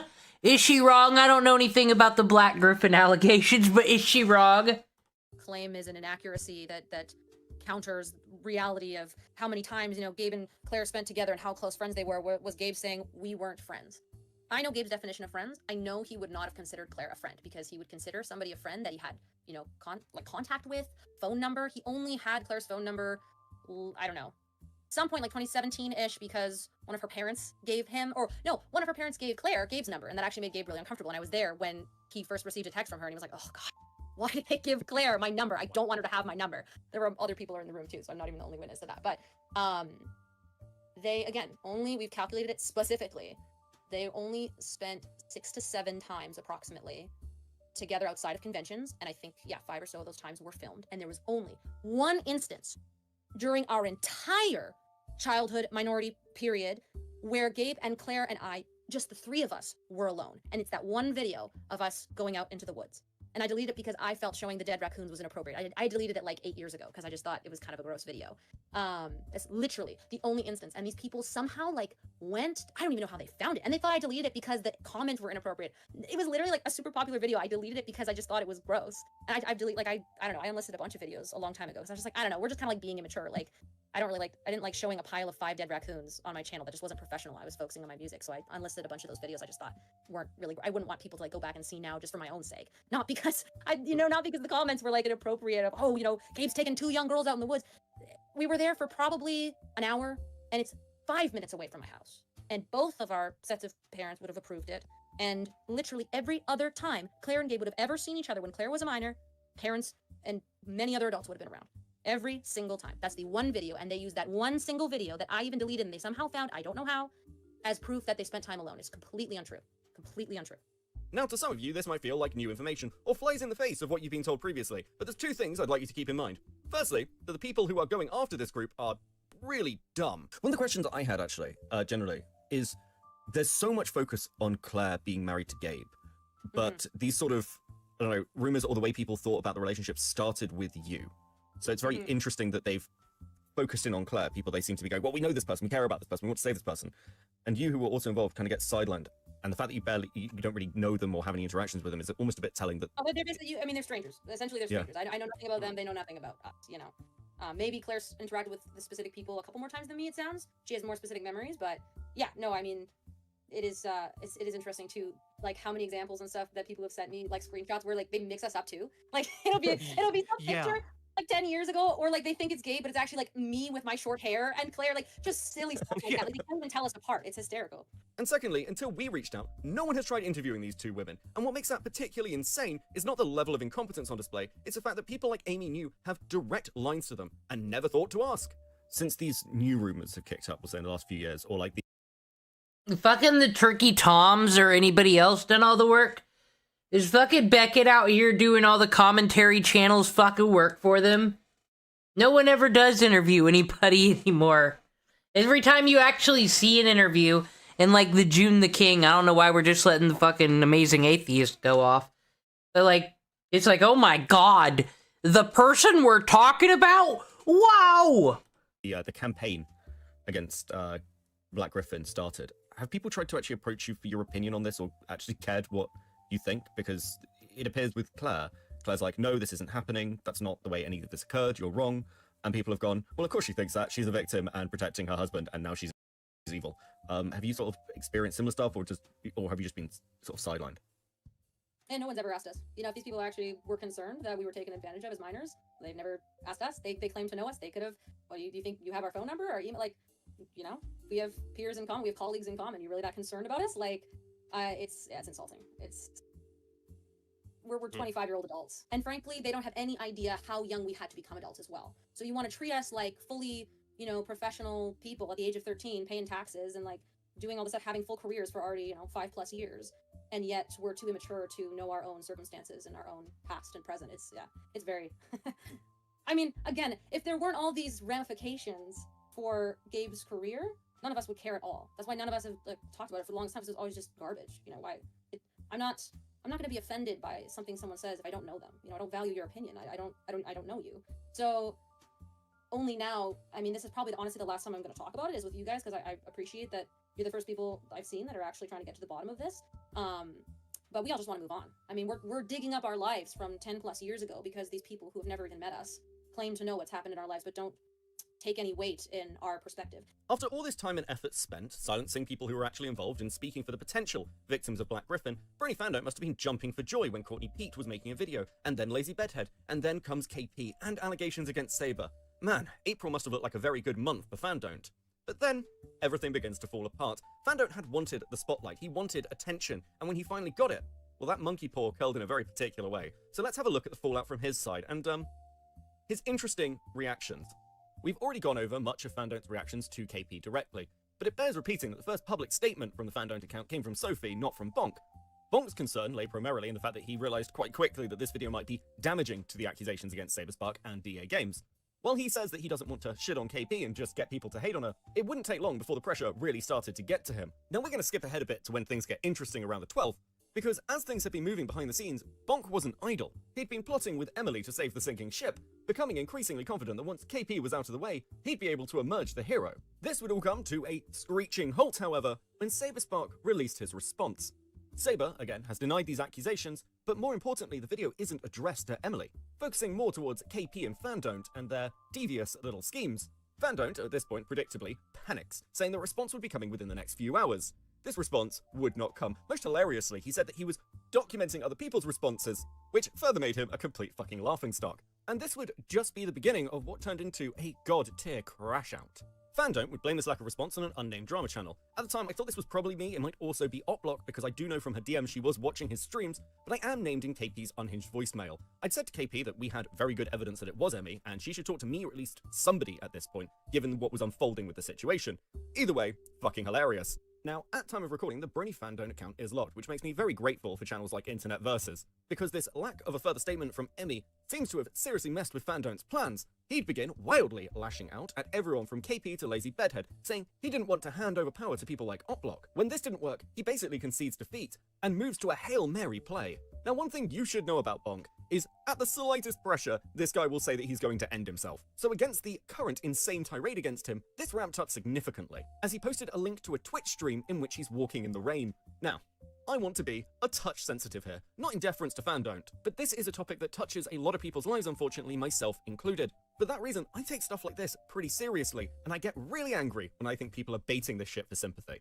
Rather, I'd like to focus on the actions of others because despite the shit that Bonk has pulled, there was almost universal concern for his well-being.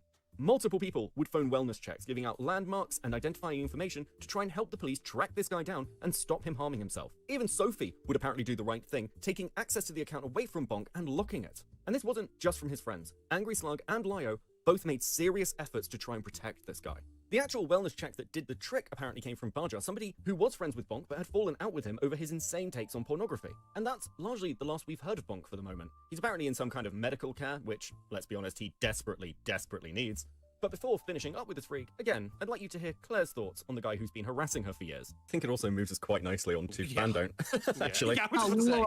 Very interesting individual. He started off by being, and again, like, I have no problem answering people's questions if they're genuinely asking me a question.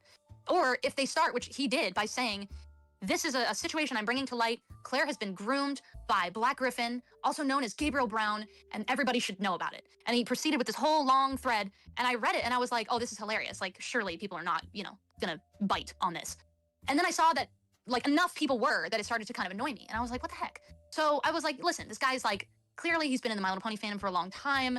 He definitely knows who I am, and so I feel like I should, kind of make communication with him, and I did. And I said, hey man, like, basically this is, I appreciate the sentiment. I'm okay.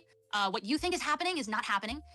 It didn't happen, and it certainly didn't happen with Michelle either. So could you just, go ahead and problem solve? What did Cope and Seethe ever do?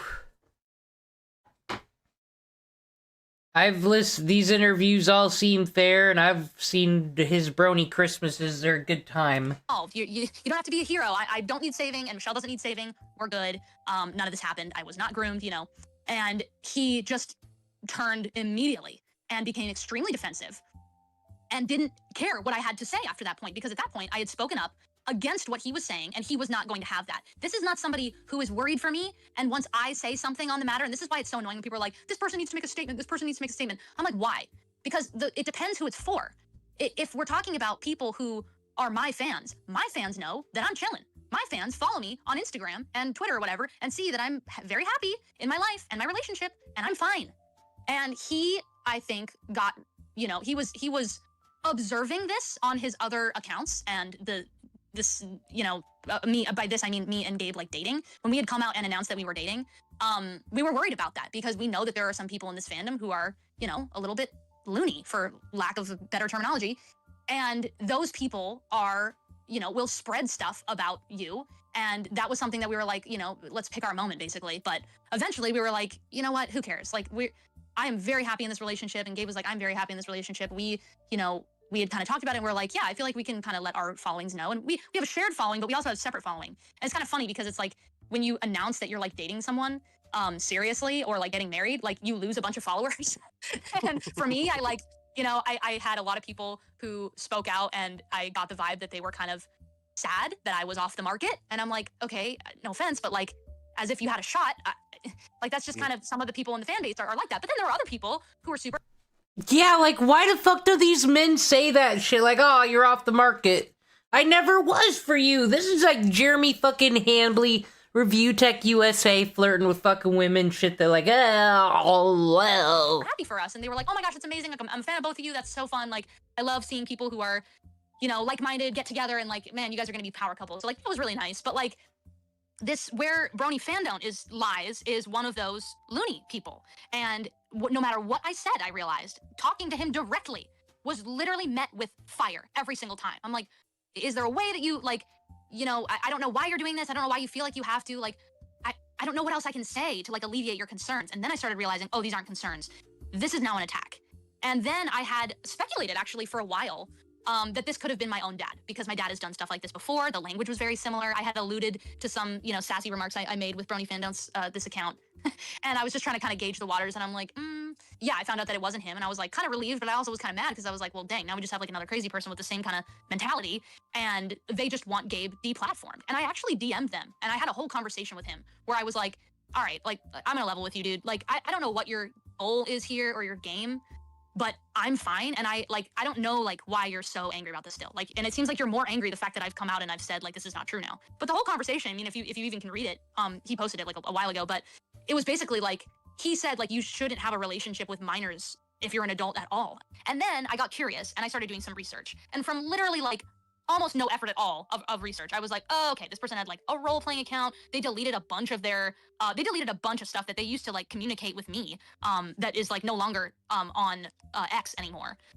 But they used to communicate with me. So I'm like, so what is it that you feel so guilty or bad about talking to minors? Not even adding the words sexually to this or inappropriate. Literally just, you cannot talk to minors. And so it was very creepy to me, quite honestly, that he started saying stuff like this. And the more that he was saying that, then I started looking into it, and I was like, okay, the full con thing, like, I'm sorry, if you're normalizing, I don't care what it is, if you're drawing a freaking cabinet and you're sexually attracted to a cabinet and you say that the cabinet is 4 years old, that's really creepy. I don't care what that thing is. If it is underage and it is being sexualized and you're buying or commissioning that as porn, that is predator behavior.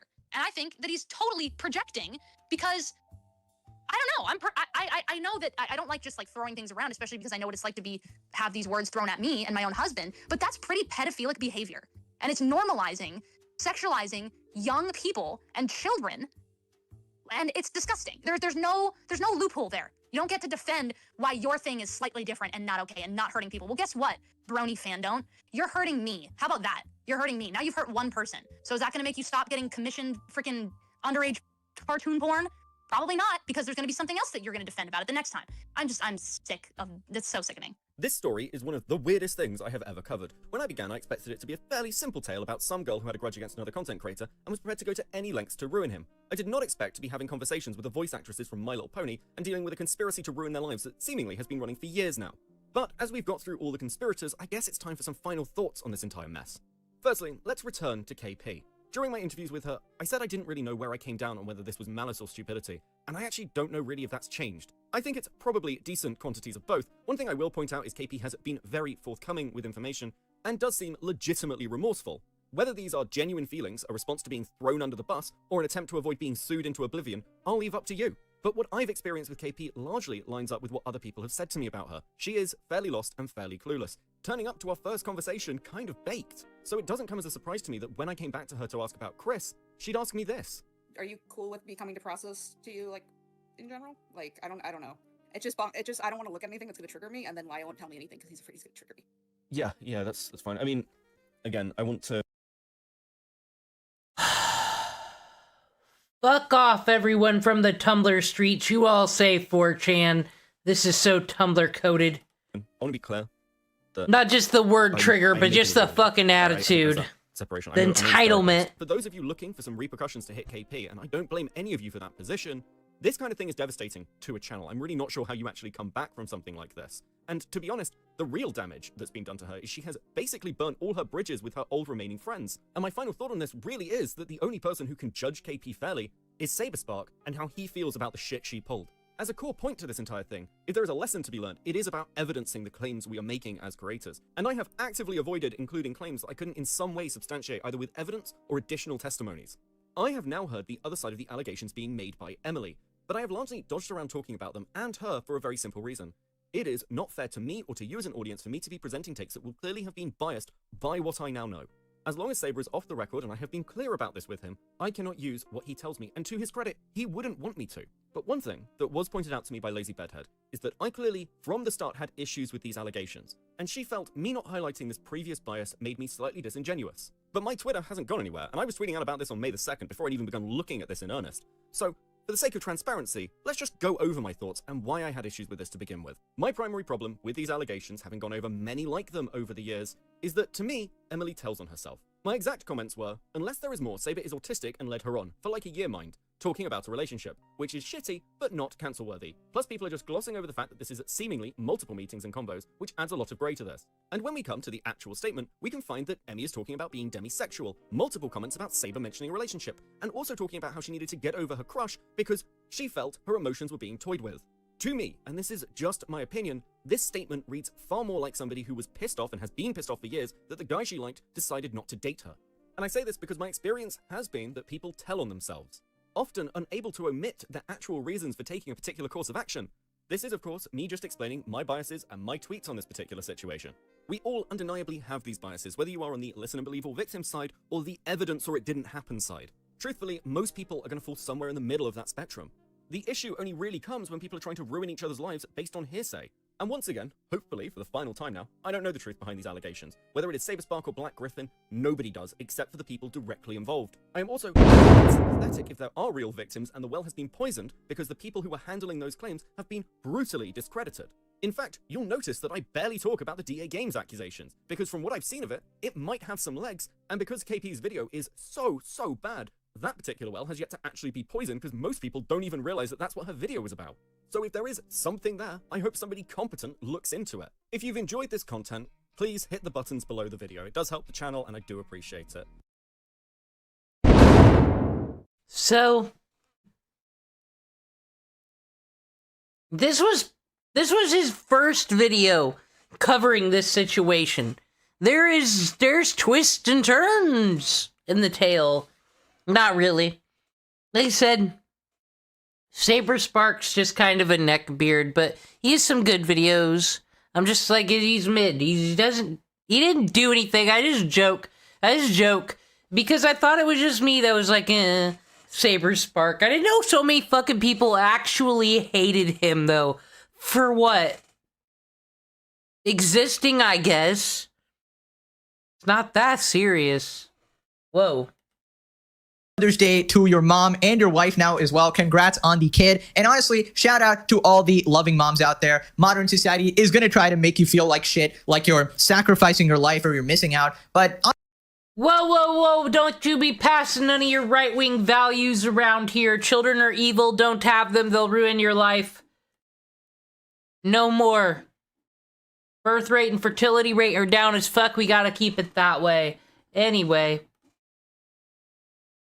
And if you're a woman, everyone hates you anyway. It's time to continue the I Love Kim Possible-alot saga.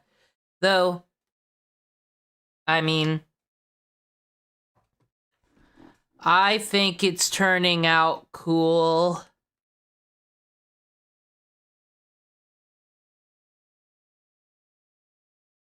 A ditto. I don't know what frame rate I'm gonna run this at, though.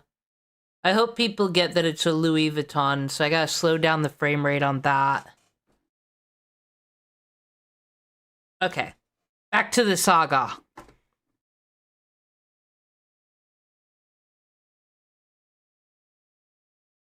Just my opinion, this statement reads far more like somebody who was pissed off and has been pissed off for years that the guy she liked decided not to date her. And I say this because my experience... Now that Enter's video and the interview with Emily is out, I think we have all the information that we'll ever be able to get. It just sucks there's no definitive answer and that we all have to come to our own conclusions on whether or not the incidents between Saber and Emily actually happened. But that's just indicative of how much of a mess this whole situation is, regardless of what happened. Well, hold your ponies there, random commenter, because you've only heard one side of this particular story, and by the time that we're done today, you're going to learn that the truth is way more insane than you can possibly imagine. Because what I have for you today isn't just the full testimony of SaberSpark himself, but also his DMs with his accuser between December 2012 and June 2013. Yes, that's right, we're going to finally have some evidence as to what the relationship between these two actually looked like. And as you can probably tell from my tone, it doesn't really match the narrative Emily is trying to present. But the thing that makes my head spin is I'm like, this is such a destructive and serious thing to allege. And yeah, it happened a long time ago, but what if there is still evidence that you lied? Which, by the way, there is. I was able to get the text messages, and I will continue to push forward. I still feel like there's still some stones I need to turn over through the most professional means possible with data retrieval. Though I've spent hundreds so far doing this, hundreds and hundreds. But as it stands, I've at least found enough to say that Emily's lying, and that what she has said is definitively untrue. So welcome to part 2, ladies and gentlemen. Now, we've got a lot to get through, and I don't want to make this one 2 hours, so let's get into it. The accusation that I sexually assaulted someone is completely false. And that triggered me and upset me. Being anonymous is more than just not saying your name. It's actually a lot more difficult than you might think. Something better could come out of this if you can talk to us. So let's start with an insanely quick TLDR of what's happened since my video came out. If you would like a more full breakdown, I would recommend just going and having a watch of that, but the cliff notes are that Ilovekimpossiblealot released a video largely focusing on DA games, but also including rape allegations against Saber Spark. This didn't go down very well, and has led to the exposure of a years-long conspiracy. The people involved in this bizarre web of intrigue have taken a range of tactics to avoid culpability. From pretending they're not involved and basically knew nothing about it, all the way to smugly tweeting as though they've done nothing wrong. Oh, and BronyFanDont was released from hospital and is now doing everything he can to try and rebuild his shattered reputation. But perhaps, far more importantly, Emu Emmy did an interview with Mr. Enter, and he would release this along with his video on June the 2nd. Now don't worry, we will actually come back to this interview because it contains some pretty fascinating information. But for those who've been looking for my take on Enter's video, I think it's broadly speaking fine and what I expected. In many ways, Enter had the far harder job than me, and seems to have worked well with what he had. From here on out, I'm going to work largely on the basis that most of you are going to know what's happened and the parties involved.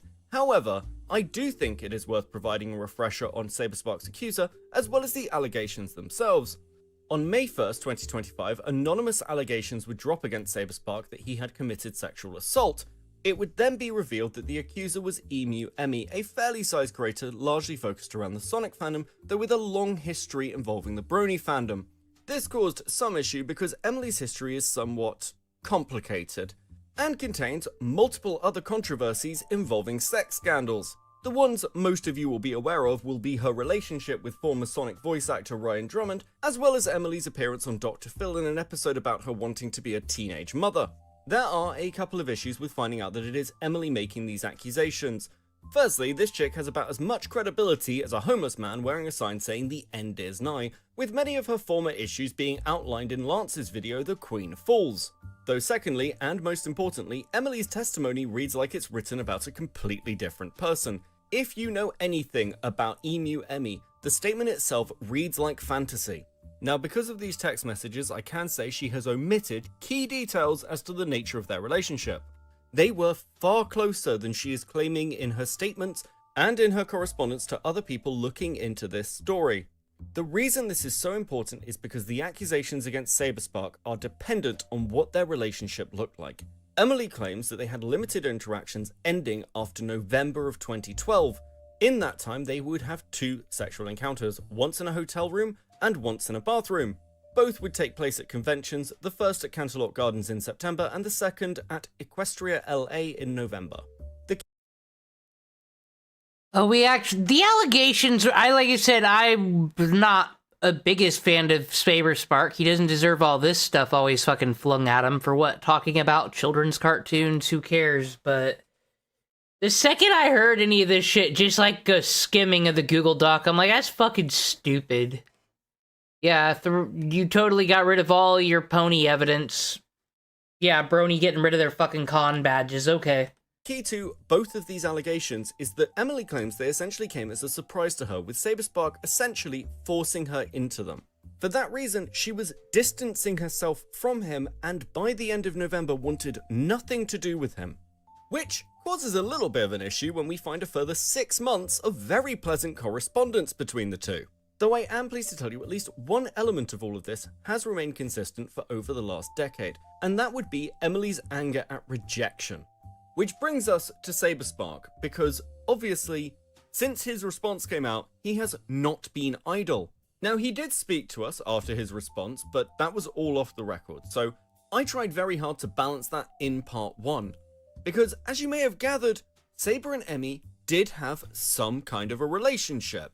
And for a couple of reasons, Saber wasn't prepared to go on the record and talk about it at that time. The most pressing is that Saber was sure that there would be evidence that would support his innocence in the face of these allegations. So use that time to turn his house upside down, looking for old hard drives, old phones, anything that may still hold those records. While there have been undoubtedly dead ends, Saber's actually consistently documented the work he's done to prove his innocence. And timing being everything, Saber would actually only get a hold of these text messages the day Enter's video goes live. The problem with accusations like these, that are once again over a decade old, is that any response you give outside of some actual bloody evidence will be used against you to paint you as guilty. And Saber seems to have correctly assessed this fact, because its options were insanely limited. Even saying nothing beyond a flat denial has been used against him, and that's understandable. People don't really care what Saber's side is, people care that they hate Saber and want an excuse to take a shot at him. I get this, there's content creators I don't like, and it's fun to see them fall face first into the dirt. But realistically speaking, without any evidence, his testimony would still be treated as a he said, she said. In situations like that, the question comes down to the credibility of the accuser, which is why Emily was asked over the course of a 3-hour interview to address her former controversies. However, if you even have to have a call that is multiple hours long with an accuser to try and establish their credibility, I'd argue that's not a particularly good sign. And one thing I want to make crystal clear to all of you is that Emily has lied multiple times, both privately and publicly, in an attempt to obfuscate what her relationship with SaberSpark looked like. That's not just my opinion, by the way, because once I'd had time to review these DMs, I reached out to Mr. Enter, thinking it only fair that he be given a fuller picture. And as you may imagine, he was fucking pissed. Enter, thanks for chatting with me. This is just a very simple one, because we've kind of discussed these DMs, but considering the fact that when going through this kind of conversation with Emily, she just outright lied to you about the fact that she pulled away, Saber didn't contact her, and this sort of like their communication ended by sort of late November. Knowing what you know now, I guess what are your thoughts and opinions considering they had another 6 months of correspondence? I am very angry at Emily. That's for a start. Like, it really is. This all happened with I Love Kim Possible, and then we had the Turkey Tom allegations that were fucking bullshit. Women are taking L's this year, all I gotta say. It's indescribable what I feel. Like, anger, annoyance, disgust, because, like, we were some of the people who were talking to her, like, some of the only people who were talking with her, and she still lied to us. I mean, I think, yeah, I've seen these DMs between you all, and it seems like you were pretty thorough with asking questions. I don't know, it seems crazy that she was so determined to try and spin a narrative to you guys and still couldn't just be honest. Because what I find kind of crazy as well is she could have just said, yeah, I continued talking to Saber for 6 months. Yeah, absolutely. You know? She could have done any number of things, but like the contradictions are like right there now that we have Saber's information. Maybe she assumed that he'd never be able to find it, which is a stupid assumption. But like, I don't get the logic. Like, I'm baffled on every level. Yeah, I do think that she was sort of hedging her bets. And I think because Saber's, you know, it's been a long time. I think Saber says this actually when talking to me. It's, you know, it's like 12 years ago, but you know, it's a hell of a gamble that Saber would have no data at all. And I think that was the bet. And seems like the bet didn't work. Considering the shit BronyFanDont has tried to pull with Enter, I imagine this felt like the icing on the cake. But don't worry, I'm not about to let Bonk run away from this.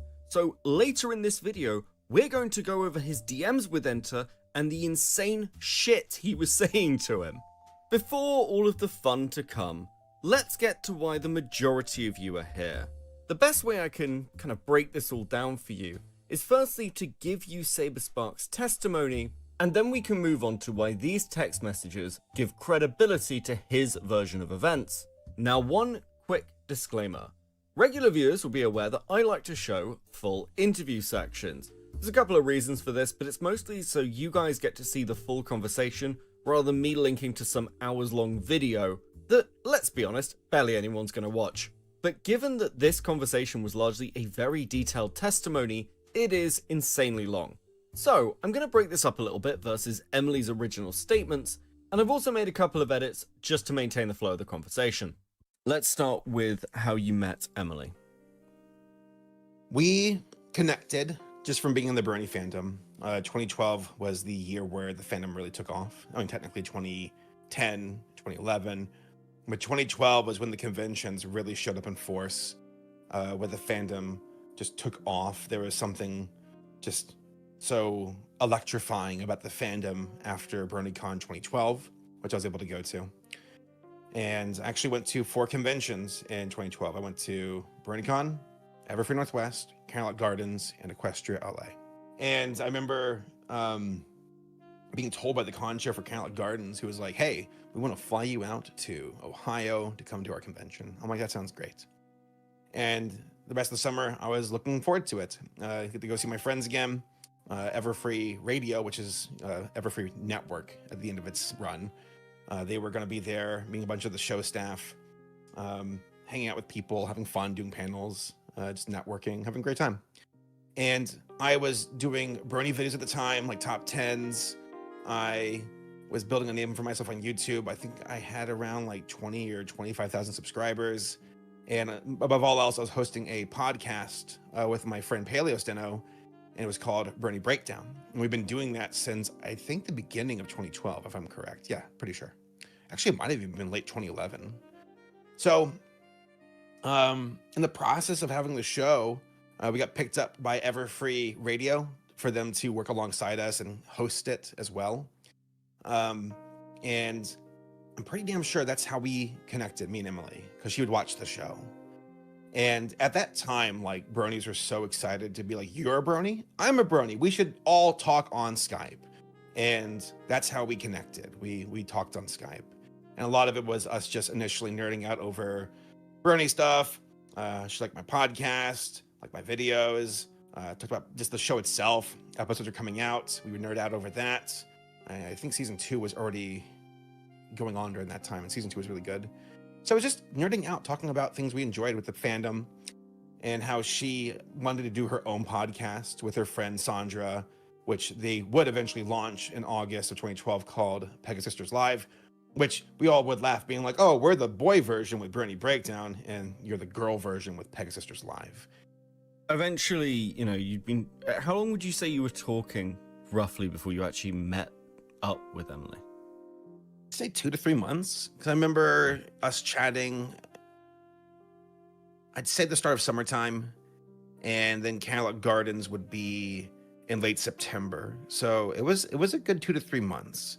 What was the lead up to Canterlot Gardens then? What was that like between you two?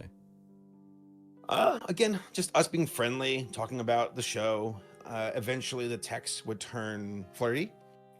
She told me that she was a mom, but she did not have, that she was no longer with the guy that, you know, her daughter's father.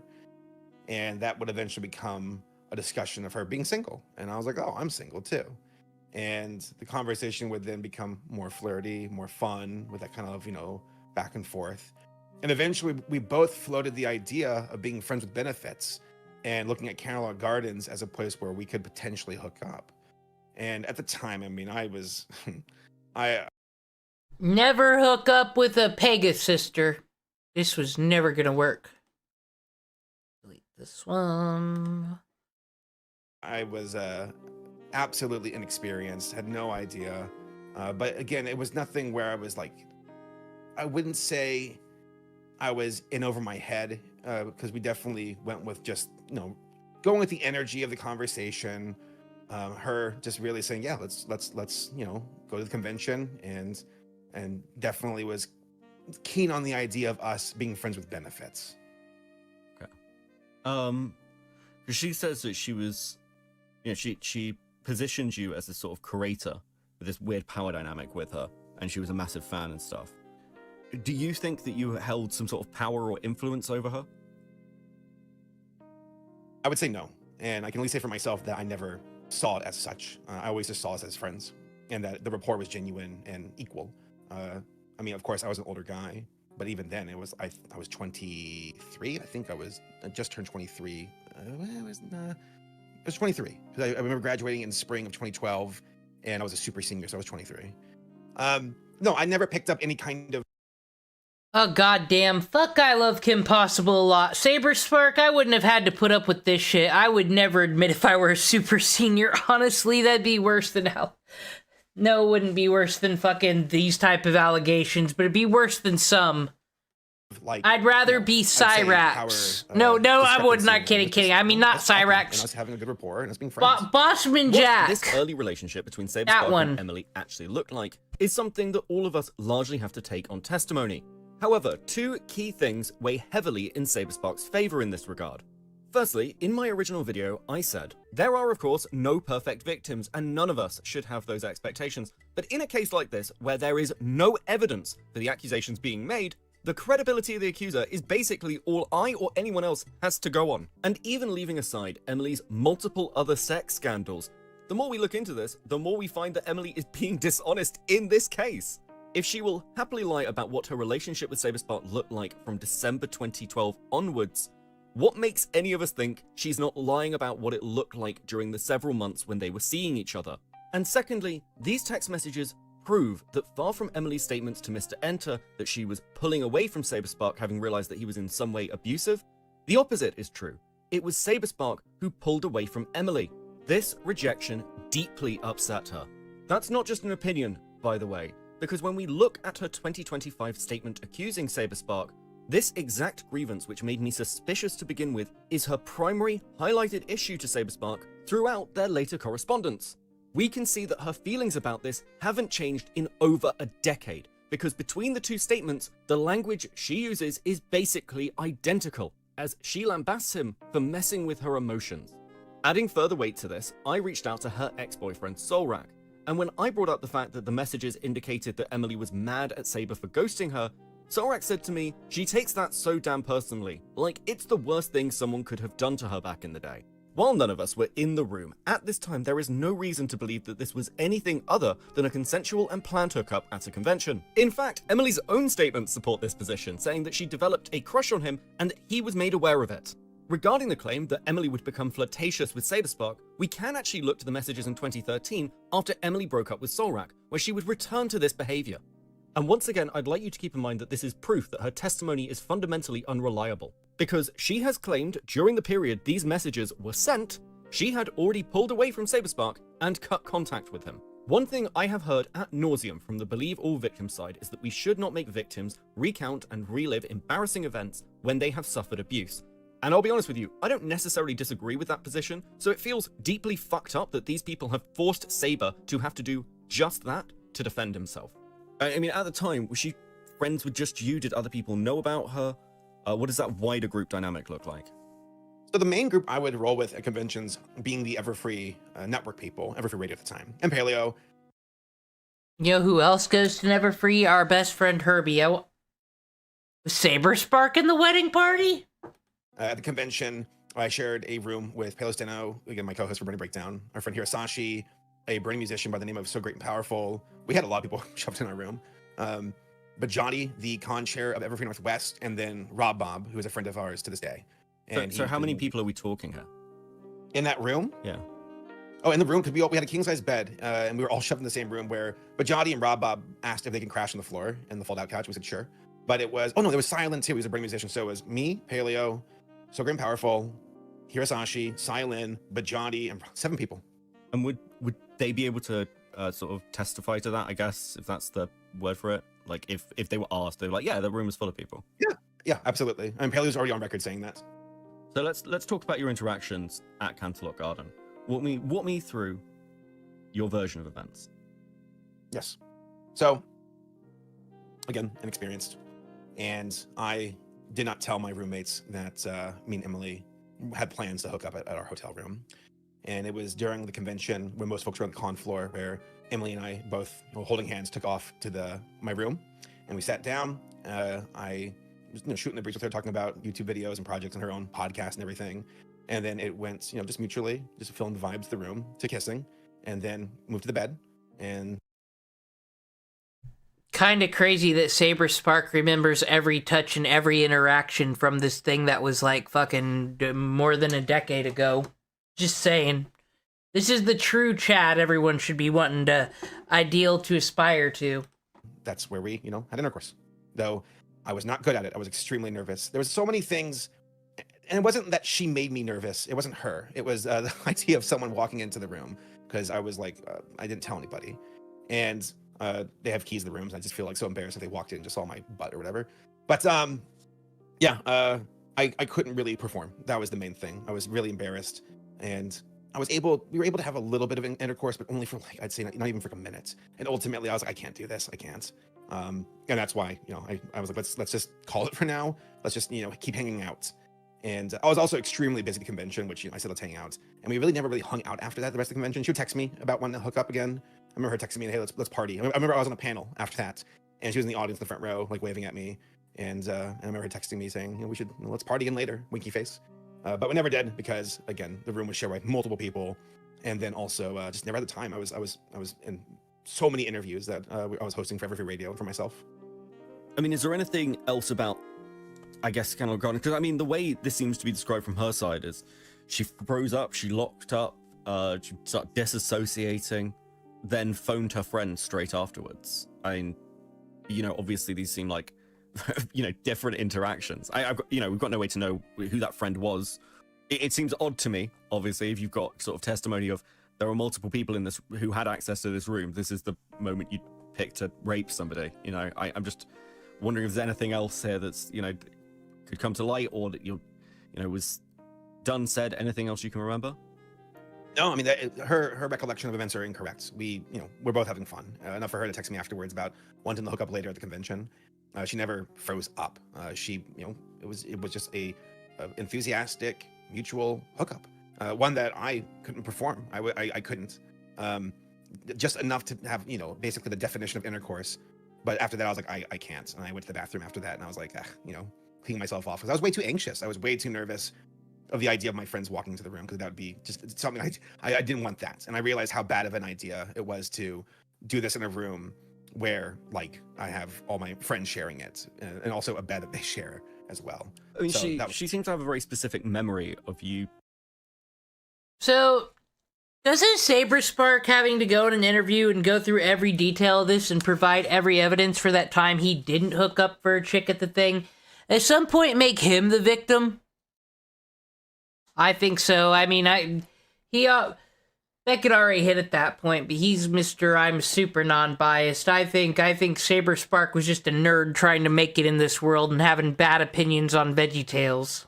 Saying friends afterwards. I did say that, because again, the running joke that we had leading up to that was friends with benefits. So we'd say friends. So that is something I said afterwards. My entire thing when I'm feeling insecure and embarrassed is self-deprecating humor. And I'm like, well, wasn't that good? Oof. But friends? And she laughed and said friends too. So that was our running gag, our running joke. But one awkward sexual encounter wouldn't explain why Saber began to pull away from Emily. The truth of that is a little more complicated.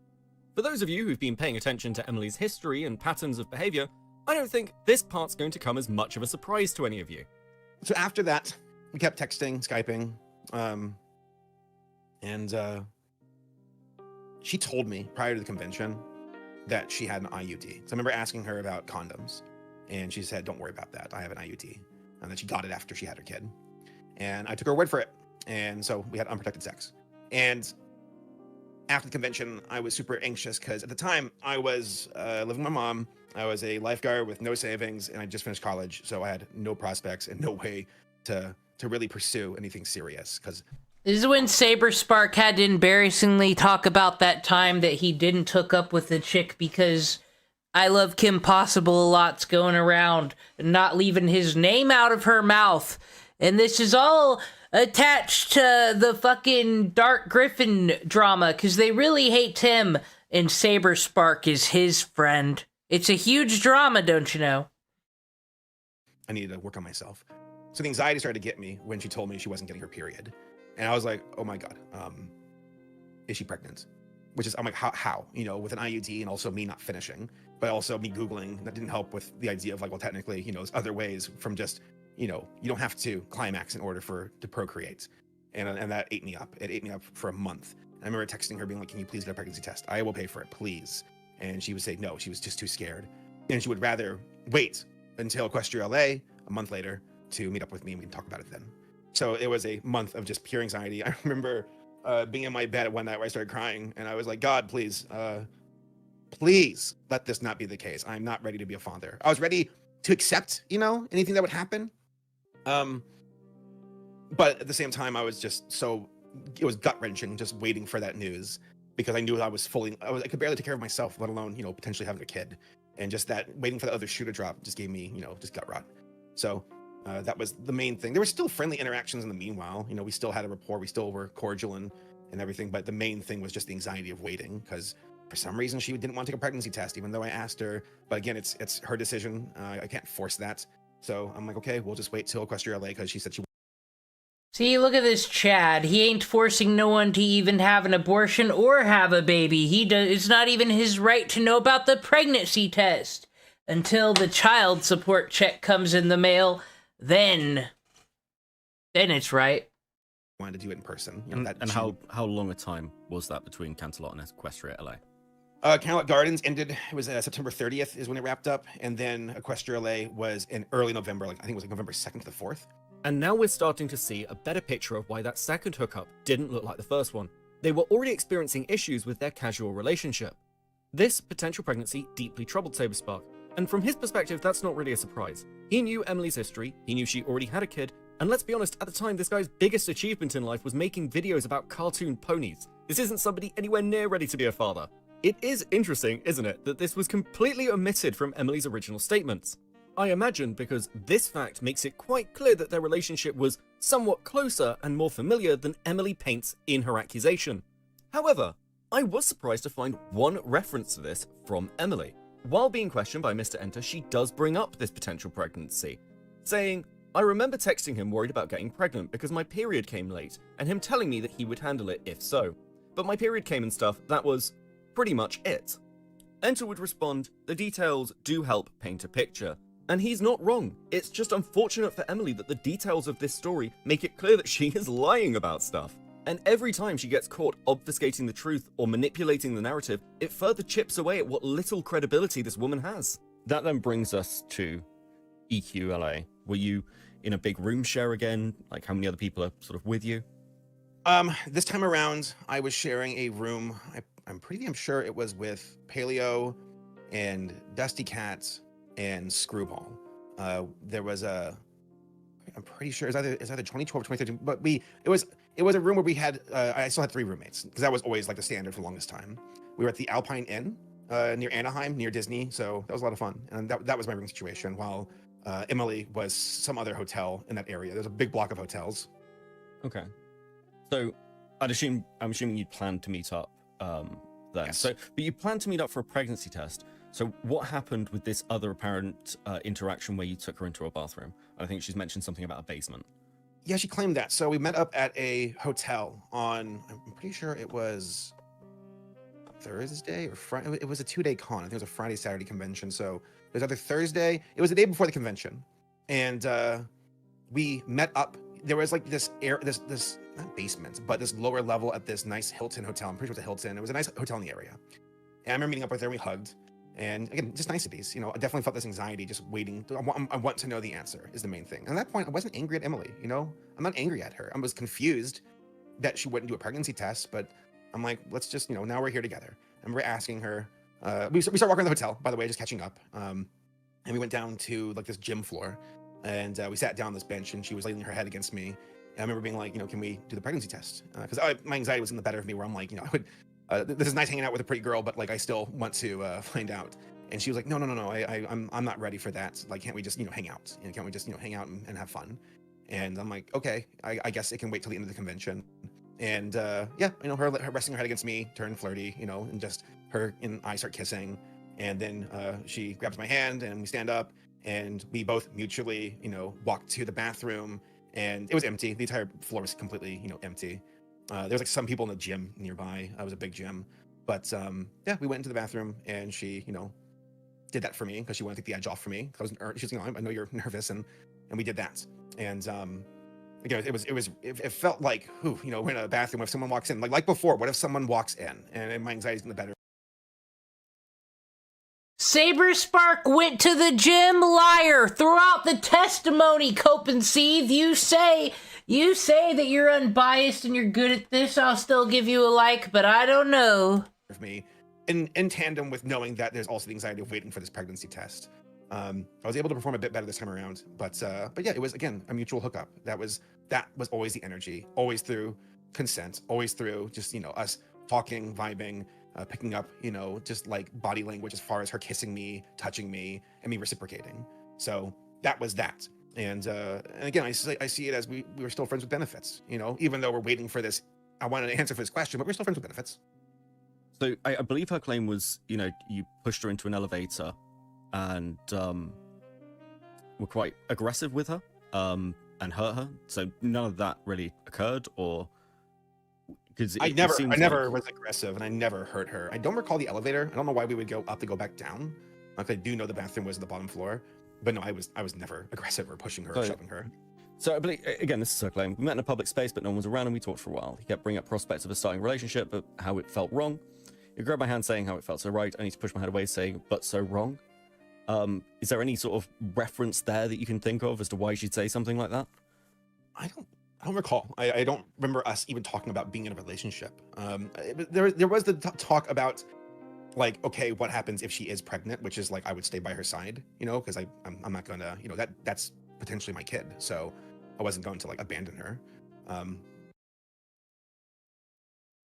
Okay, not to interrupt the art drama, but I worked on my art. This is Ditto bootleg Eevee because it's a Ditto, so that makes it inherently bootleg. Here's the animation. The Louis Vuitton logos are coming at you like anime. Consumerism. So much consumerism. We almost see it's an evil Ditto, but it's the Eevee.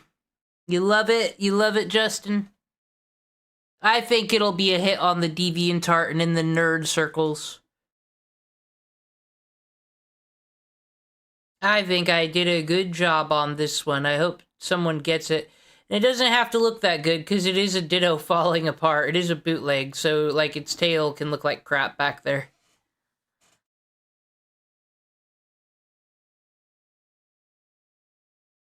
Consumerism. Alright.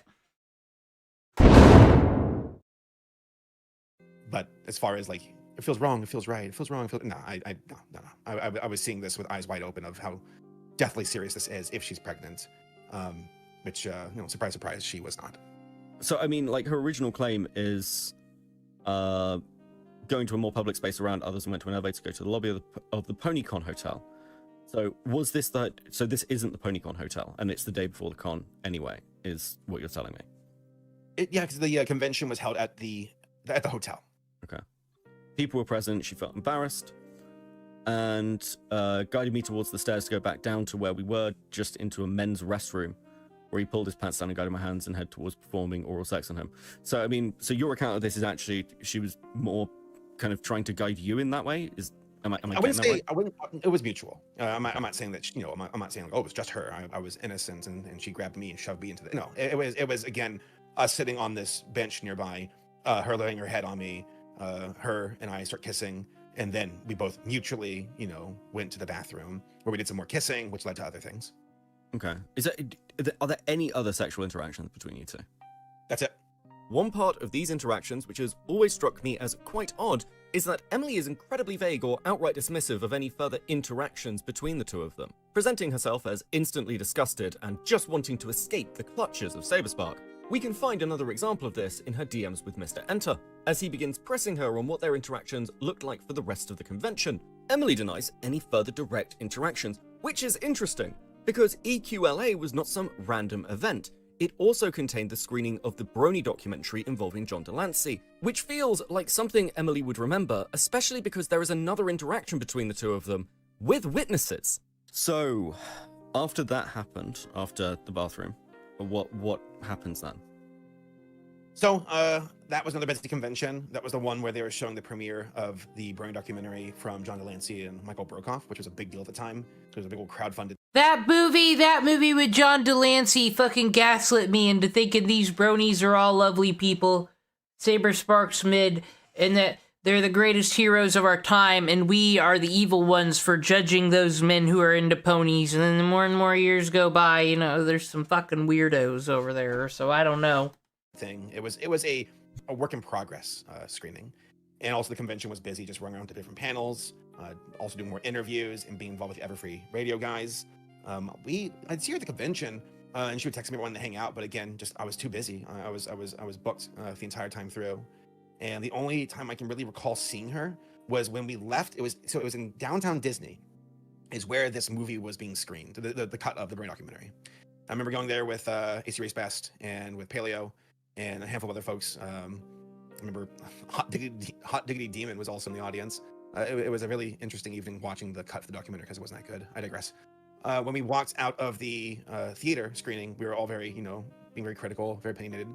And I remember looking to the side, and I saw Emily like leaning against the wall with her friend Sandra.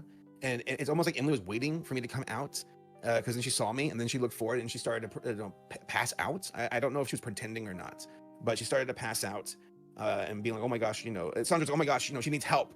And I'm a lifeguard, so I know some first aid, and I walked up over to her along with Palin and Jeffrey, very serious best. He knows how to save lives, but much like Mr. Beast, nobody cares about the efforts of one Saber Spark, because he had opinions on cartoons on the internet. How dare he? He didn't even make his PNG a pony ever. And we're just saying, let's get you some water. Are you okay? And Sandra's like, I need you all to stay here with her. She can't be alone. And ultimately, I can't recall. I think we actually called one of the Disney people came over to actually help out because they're like, hey, we actually have like first aid people. But ultimately, we didn't stay around for too long because someone else intervened to help out Emily and Sandra. And then we, were on our way. I remember texting her, like, let me know if you're okay. But we had to get going because we had another, arrangement we had to take off to. But I do remember her like, wait, it's almost like she looked fine, is my recollection, when I walked out of the door. And then when she saw me, she started like acting like she had a heat stroke or something. And again, I don't want to say acting, I don't know, but it was, I remember her looking and then seeing me and then falling to the ground. Like, not falling to the ground, but leaning against the wall and sliding down until her bottom hit the ground. Okay. And her friend Sandra being very panicked, and us being there for her for, we were there for, a good handful of minutes, just getting her water and dabbing her head and stuff, making sure she's fine. And she was fine, but then it was more of a, you all need to stay here with her. And that's when I'm like, is this a trick to, pity us into this? I don't know. To this day, I still don't know what happened. It was odd, but yeah, the more I think about it, Disney had people on Main Street who were like, we can help out. And we disengaged after that. And now, hopefully, you have a full picture of what these events look like from Saber's perspective. What we're going to be going on to next is the aftermath, because Emily has not been honest about what their friendship looked like in any way. And these text messages paint a pretty clear picture of both that ongoing relationship and her actual issues with SaberSpark. And most importantly of all, I think they give us answers as to why these accusations against him started in the first place. But before that, I do want to tie up just a couple of loose ends in Saber's story, just so we've sort of cleared the board. I suppose to finish the story of the pregnancy scare, how did that kind of work itself out? Into the convention on a Sunday, I remember going over to her hotel, being like, we have to get this test. Like, I need to know the answer before I head home, just so I can know what's going on. And I walked over to a Target across the street. I got the pregnancy test, came back, and I'm like, please, can you take this? And she goes, okay, because it was time's up. And she said, okay, I'll do it. And she took it, and it was negative. And I remember afterwards, I was like almost dumbstruck with relief. And at that point, I started to form this opinion in my head where I'm like, did she just baby scare me to keep me in her life? And that was the emotion surging through my head, along with relief. And I remember her being like, can we please, keep talking? Can we still be friends? I don't want this to be the end of us. Are you angry at me? And I'm like, no, we're good. To which ultimately I was like so scared afterwards that I started to pull away from her for the next few months. And until I unfollowed her on Twitter at the end of the year, and that created another spiral of her getting angry at me. So if this was, you say you pulled away from her for the next few months, but because I've seen your DMs with her. Yep. So if you pulled away from her, it wouldn't be for months, Saber. Not months, I would say. I'd say November. No, I'm sorry. You're right. I'm getting my the increments wrong. But I would say for the rest of November, we'd still text, but I was a lot more reclusive of replying. A lot, not nearly as enthusiastically, communicative. I would say. I was pulling back a bit, and also it was Christmas time too. We were getting close into the year, and also me working on my documentary Paleo, and I was focusing on that. So just didn't have much time. I didn't talk to her as much, but we still talked. We still talk to each other, just not as much.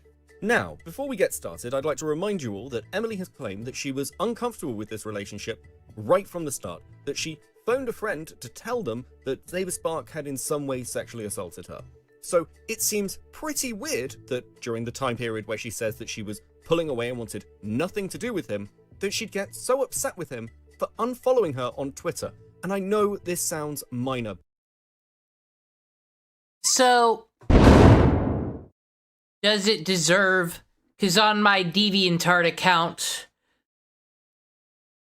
this stupid thing out of here. On my DeviantArt account, I have a section that's, my newest works. Does this one go in my best efforts, though? That's like Hall of Fame of best ones. I think I'm gonna dare give it to me. Because I don't know what my brain said I want Louis Vuitton Evie. But it's true now. It exists because of my artist's hands. You'd think it deserves Hall of Fame? Yeah. A real Saber Spark would have potent stallion seed. He was just doing pony videos at the time for fun and going to cons and living that life. He didn't need no pregnancy. I'm glad for him. Okay. My best efforts. Submit. But I promise you, this is a theme. Because yes, that's how these interactions begin. On December the 18th, Emily would message Saber, "Why did you unfollow me? Stephen, I want you to be honest with me. It's making my heart ache thinking you are mad at me to the point where you unfollow me." Saber would explain that he'd unfollowed her because she tweeted a lot and he found this to be pretty annoying. But while Saber has told me this is actually pretty much the truth, Saber's testimony actually just gives us way more context of the fact that he'd essentially ghosted her. And it seems that unfollowing her on Twitter may have been the straw that broke the camel's back. And Saber would relent and refollow her. Though, to be completely fair to Emily, I'd be pretty fucking annoyed too, because this only lasted a couple of hours before he once again unfollowed Oh my her, gosh. with her saying, "I've only tweeted like 2 times within the past few hours. What is going on?" And here we find Saber being honest. "Because I want to avoid drama. I feel like you are latching onto me and I need space. Sorry, Em, I need this for the time being until the doc." Did the muting thing not exist back then where you could just not unfollow them, but you couldn't see their stuff? Is done. It is kind of fucking wild to me to look through these messages and find exactly the same grievances that made me suspicious of her 2025 statement, reiterated by Emily in both 2012 and 2013. On Saber's side, he seems well aware of what the issues are because he apologizes in December and then again in February. And Emily accepts this apology, fully bringing SaberSpark back into her life and working to repair the relationship. Again, this shoots some holes in her narrative.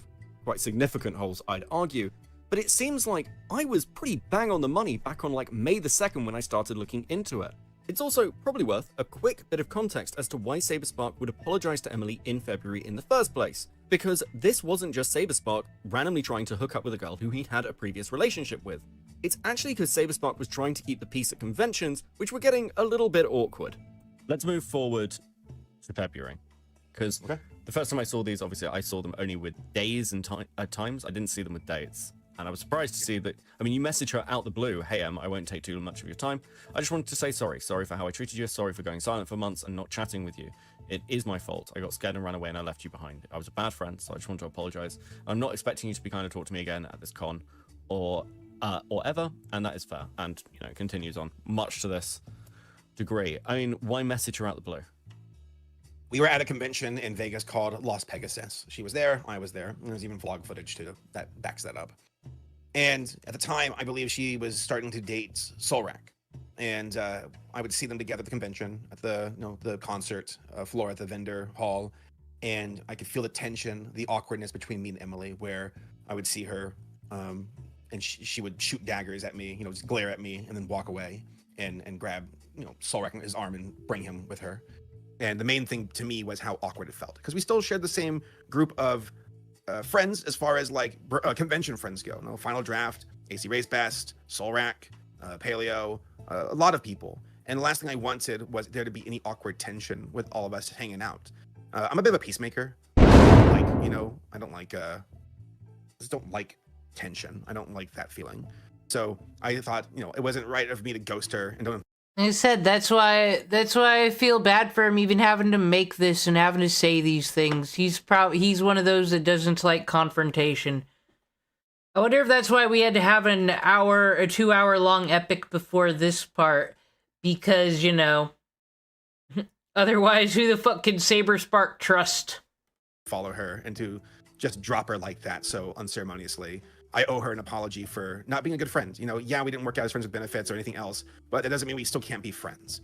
And that's why I reached out to her, especially for the sake of just having, a peace, coming to an accord for all the friends, because we all hang out at these conventions. And that's why I reached out and apologized, was for ghosting her, and then she forgave me. Having forgiven SaberSpark on the condition that there's no more messing around because she's now dating Solrak, once again highlighting her core issue, by February the 25th of 2013, they were once again, continuing our theme, following each other on Twitter. It is worth noting here that they were also communicating at this time over Skype, with text messages appearing to be a secondary mode of communication. But the next major piece of evidence of how highly Emily thought of SaberSpark would come to us on April the 23rd of that year, when Emily asks, "Can I have some advice?" Now, I don't know about you, but if it were me, and I believe somebody had sexually assaulted me, I probably wouldn't be coming to that person for relationship advice. But unbelievably, Emily comes to SaberSpark for advice on her breakup with Solrak. I'm not kidding here. Emily had broken up with Solrak because Solrak's father disapproved of his 18-year-old son getting together with a single mother who was quite clearly looking for a father for her daughter. And this is a really interesting through line when you consider what had just happened to SaberSpark regarding the pregnancy scare. This is somebody who, is currently accusing you of being their rapist. And also, but even without that, they're your ex-friend with benefits who you're pulling away from. Why are they coming to you about relationship stuff? You got me. I was a little bit surprised because to me, maybe it's because, we had a fling, I guess, or friends with benefits. And maybe that, in a way, allowed her to confide in me.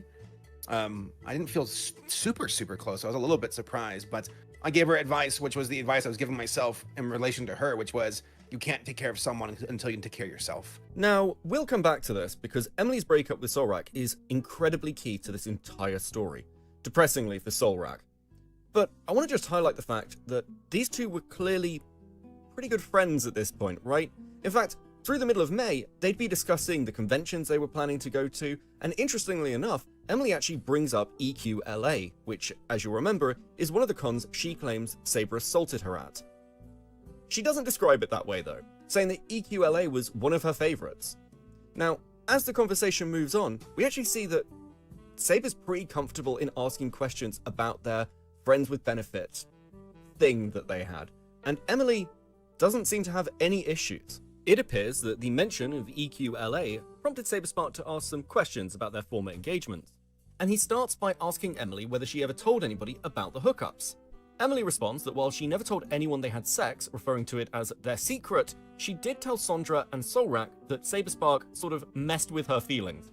Once again, whether it is 5 months after they stopped seeing each other or 13 years later, she's still talking about this with the same language. Next, SaberSpark would ask her, "So was I good in bed or no?" And interestingly, here Emily says, "I thought I already told you, yes." Now look, at this point, we've all heard the story and we all know that that's not true, but what's important about this comment is the fact that Emily is alluding to previously having discussed it with SaberSpark. And that shoots another quite significant hole in her narrative. Emily paints a picture of distance to Saber Spark, that their engagements came as a surprise to her and were not discussed afterwards. But if she is here saying, "I've already told you this," then that would obviously indicate wider conversations about their friends with benefits relationship. In a myriad of ways, this comment and the conversation both before and after it validates Saber Spark's testimony. Because despite Emily's claim that she was disgusted by the whole thing and had already gone off Saber, this conversation is far from one-sided. If, as Emily claims, she was disgusted and traumatized by her engagements with Saber Spark, she certainly doesn't show it here. The next part of the conversation involves Saber asking about a guy named Eddie and whether they're an item, and after she says no, Saber also compliments one of her cosplays. But what happens next is perhaps the most interesting part. Now look, I'm happy to accept the argument that maybe this was a deeply traumatizing conversation to Emily, and she was just unable to verbalize it to her quote-unquote abuser at the time. But what happens next is much harder to defend, because Emily messages Saber Spark at 10 o'clock at night asking him to entertain her. This is the same day, by the way, so she can't have been made that uncomfortable by that conversation. What follows is a fairly flirtatious little chat while they play a game about guessing numbers. The message after this is on the 17th, where she messages him at 3:30 in the morning saying, "Saber, I can't sleep."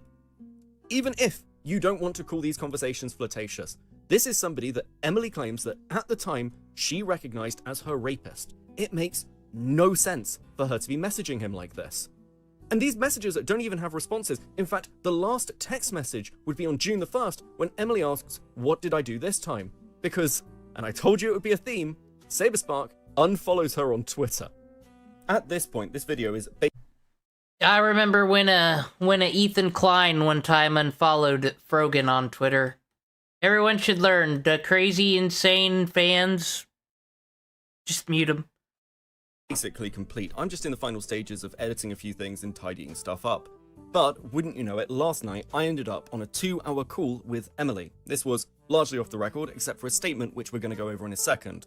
That being said, I have gone backwards and forwards asking myself whether that conversation significantly moves any of my positions or analysis, and not really. Part of the problem is that, intentionally or otherwise, knowingly or not, Emily can be quite manipulative, making it very difficult for me to trust her based purely on testimony. However, I do think that the upcoming section talking about Emily's wider interactions with people when discussing, say, traumatic events needs a bit of reworking, even if the overall findings and my overall position remains consistent. This statement is a more clarified version of a general part of the conversation we had on our call with each other. And in reference to the existence of these text messages and their contents, Emily states, "People-pleasing is a strong, unhealthy habit I had engaged in for years, and there were no exceptions to this, even when it came to engaging with people who have hurt me or put me in non-consensual situations. While I felt, and still feel, within my right to feel uncomfortable with Saber's conduct in person, I did not wish to make my discomfort known to him, and only at a later point express my feelings towards having my emotions toyed with, as that is a much easier discussion to have over being open to him about my lack of consent in both sexual occurrences. Telling people that is not easy, which is why I pretended that everything was fine. As I stated in my testimony, I said what I could to maintain this mindset, that everything was fine because I didn't want conflict at the time because of my people-pleasing tendencies and fear of conflict with him. Even in other sexual assaults." You know, I actually hate to say it, people-pleasing is sort of like kind of ingrained into woman brain, and it kind of does feel like society is fucked up what is what and who's allowed to be who and who can do what roles in society anymore, that it's like people-pleasing is a disease I have. Please save me from it. It's now an excuse for everything dumb I ever fucking do. Assault encounters with others unrelated to Saber, and the other party acknowledging I didn't consent and how it was wrong, I would still claim I was fine and that the other party did nothing wrong because of how hard it was for me to confront the reality of being assaulted and having to tell that person directly. I reached out to him after being unfollowed because of my anxiety tendencies and worried that I did something wrong, despite the fact that I felt he had wronged me. I still pulled away from him emotionally as time went on. Say anxiety tendencies. Why can't you just say you were mad because you thought you were gonna get together with that guy and it didn't work out? Why can't you just say the truth? And would later try to avoid him altogether in person out of fear of another sexual encounter I would have to pretend was okay. Despite him unfollowing me, he would still interact with me at conventions briefly and respectfully. This still caused me anxiety. At no point were these sexual encounters planned or agreed upon. I just acted like it was okay after the occurrence already happened. Both occasions happened extremely abruptly and were very intense. I am still working through the process of healing and overall processing the trauma I have endured with sexual assault abuse, overall as I have experienced it since childhood. I haven't really been equipped to deal with these things, and honestly, I don't think anyone knows how to handle them entirely. I especially have a difficult relationship with this, and am beginning the process of working through these things along with unlearning habits I learned as a child, like fawning in order to survive. My recollection of the 2 sexual occurrences still stand, as it's hard to forget them, especially the occurrence in the elevator. Now that we have this statement, the question I have to ask is, does it really address the text messages? And I should be clear that I didn't show Emily the text messages, though we did discuss them at length, including their contents. If I'm being completely honest with myself and with you, I don't really think so.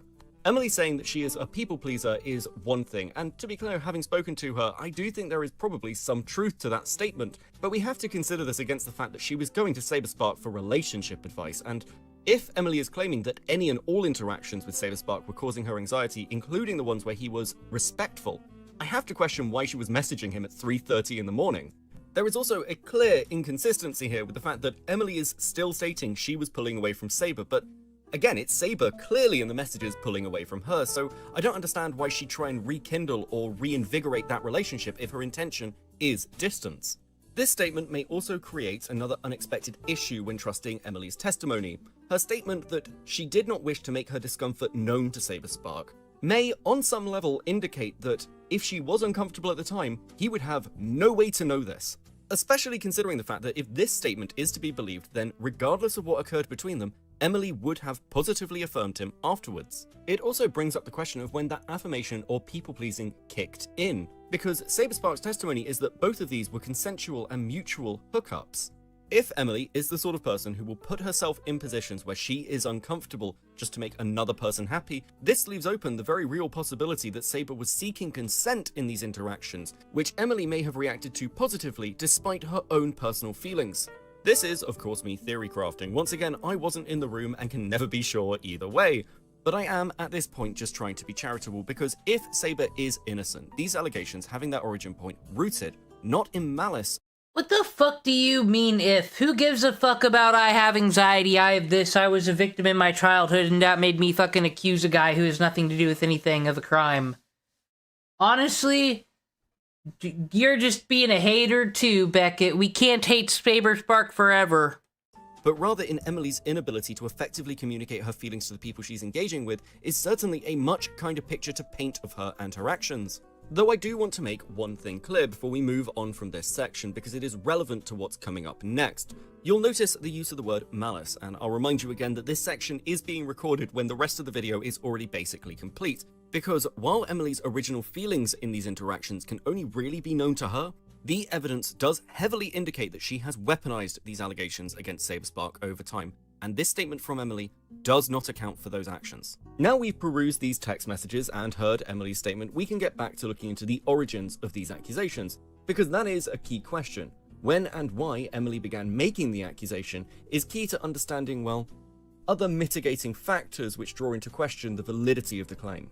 The first time I can verify that these allegations were made to anybody would have been at some point in early 2013, and I know what you're thinking. Beckett, if these allegations were being made so early, does that not lend some credence to the claim? And unfortunately, no, not really. Emily's relationship with Solrak is not straightforward. Now, I have heard multiple versions of how these allegations were first told to him, but because at least one of those versions is not on the record, I can't even begin to discuss it with you. What I will say though is if that version is the truth, in my opinion, I don't think it changes things very much. That said, the body of evidence indicates that Solrak would be told sometime around April or May 2013 in an attempt to salvage the relationship. Solrak has gone on the record to say that while he was attempting to break up with Emily, she did not take this particularly well, at one point threatening to kill herself if he attempted to leave her. For this reason, if the allegations were told to him at this time, it is completely reasonable to read that action as a play for sympathy. Additionally, due to Emily's history, it's just not that much of a stretch to read these accusations being utilized in that way. Originally, this section heavily involved digging into Emily's history and patterns of behavior to help paint that wider picture.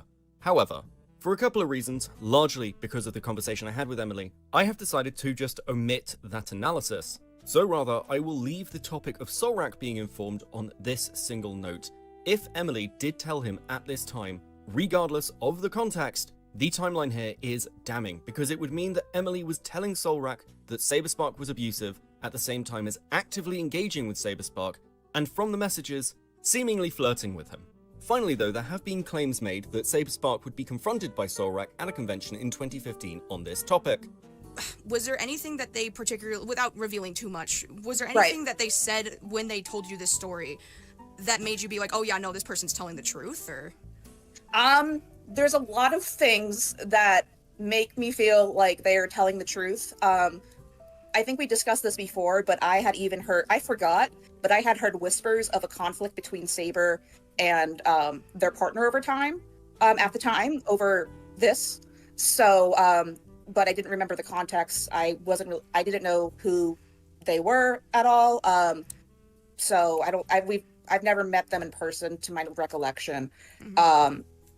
But so when they came and they told the story, I was like, oh yeah, I vaguely remember hearing something like this. But this doesn't actually appear to be true. Both Solrak and SaberSpark deny this ever occurred, and let's be honest, I don't really trust KP as a reliable source.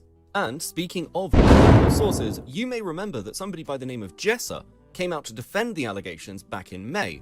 Jessa goes on to state that the details have not changed in 12 years. This is, of course, an absurd statement to make. I don't know about you, but I can't accurately remember what happened to me over a decade ago, let alone random stories I was told. Perhaps so I'm being unfair to Jessa, and she is some kind of incredibly unique godchild with perfect recollection of events. Even if that is the case, then it presents another problem. Because if the testimony has not changed at all in 12 years, if this is completely consistent, it would mean that Emily at the time was telling people she had cut contact with SaberSpark and pulled away from him, which would be a lie she would be knowingly telling people. It seems far more likely though that this story has morphed, and claims that it's remained consistent are frankly very difficult to believe. Fortunately, I can show to you that Jessa isn't just lying that she was informed about this accusation. Sadly, the wider context provided by that evidence changes this from something that could be potentially vindicating for Emily to something that's pretty damning, all things considered. So let me walk you through this, because when I pieced this together, I honestly lost my fucking mind. This all took place at CutieMarkCon in Ohio, which ran from the 31st of May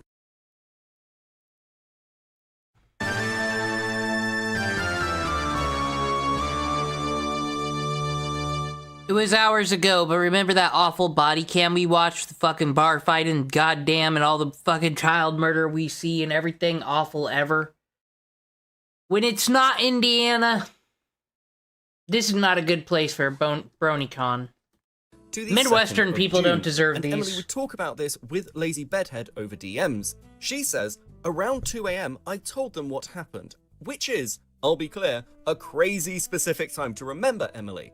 But I completely believe her. In fact, I can evidence it to you. Because if we go back to the final message Emily sent to SaberSpark after he unfollowed her on Twitter, the timestamp is 1:45 AM, which indicates that the actual series of events that took place were: Emily notices in the early hours of the morning that SaberSpark has unfollowed her on Twitter.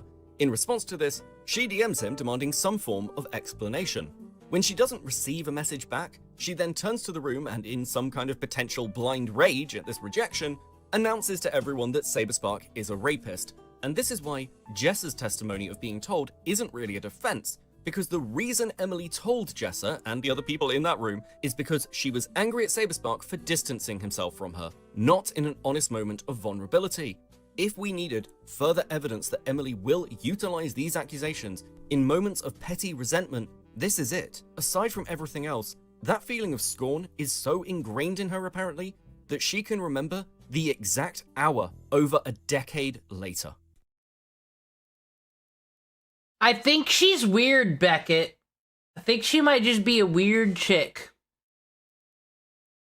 The current iteration of these accusations are no exception to this pattern of weaponization by Emily every time she's slightly annoyed at SaberSpark. And I know this is true because Emily tells us this. In her interview with Mr. Enter, her reasons for coming forward are not to get some kind of justice, they're because she is annoyed at SaberSpark because of the Black Griffin drama.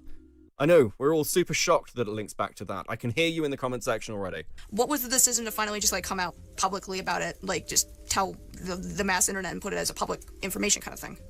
During like the last, I don't know, couple of, I'm trying to think of how long it's been, maybe the last like 4 months or so, you know, the conversation has come up because of all of the stuff in relation to Black Griffin. Because people will bring up that Saber has defended this and has, you know, I've seen all these comments that he's making about it. It's all on the level, you know, it's all cool, you know, because Claire doesn't understand that she has been groomed. It's fine.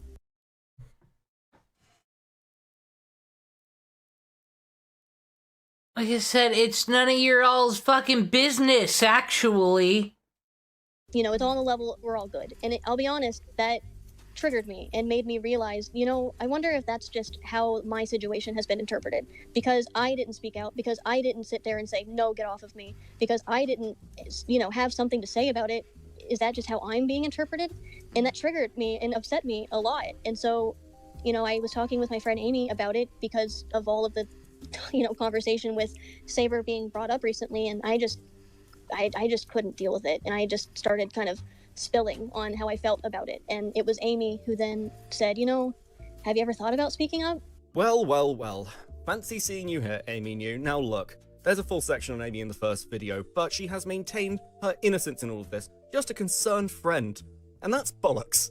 We know this both from Emily's own testimony and from the fact that she is deeply involved with this little cabal going after Black Griffin. If you need more evidence of this, here's a screenshot of their group chat, which includes all of them together having a little plot about KP. Amy is the person who pushed Emily to go to Bonk, and that only serves her interests. Actually, as a little additional thing, just because I thought it was interesting, Emily is actually the one who told Sophie to lock BronyFanDont's accounts when he was threatening to throw himself off a bridge. This doesn't really matter at this point, I just thought it was funny. Irregardless, this interview scuppers another potential defense of Emily's credibility. The fact that, not just in this instance, but in multiple other instances, Emily appears to be making these accusations with some other primary motivating factor as the reason. And this latest utilization of these accusations against SaberSpark may actually be the most damning, because not only is she clearly involved with this group going after Black Griffin, we have no way to know when this association began. Certainly she's been friends with Amy for a significant period of time, but if her claims that this all began months ago are to be believed, it brings up the uncomfortable but very real possibility that her statement has been influenced by this group before release. And we know that Emily can be manipulated into making modifications to the statement for whatever needs to fit at the time, because she did just that when KP asked her to make changes. But before we move on from this section on Emily and the text messages, I want to leave on a slightly happier note. You see, I noticed something in this interview, and I have good news for Emily. What do you want to happen like with SaberSpark? Like, what was your end goal in sharing this? Were you just like, are you like on the whole like let's burn everything SaberSpark made, or like what's your like kind of end goal in this?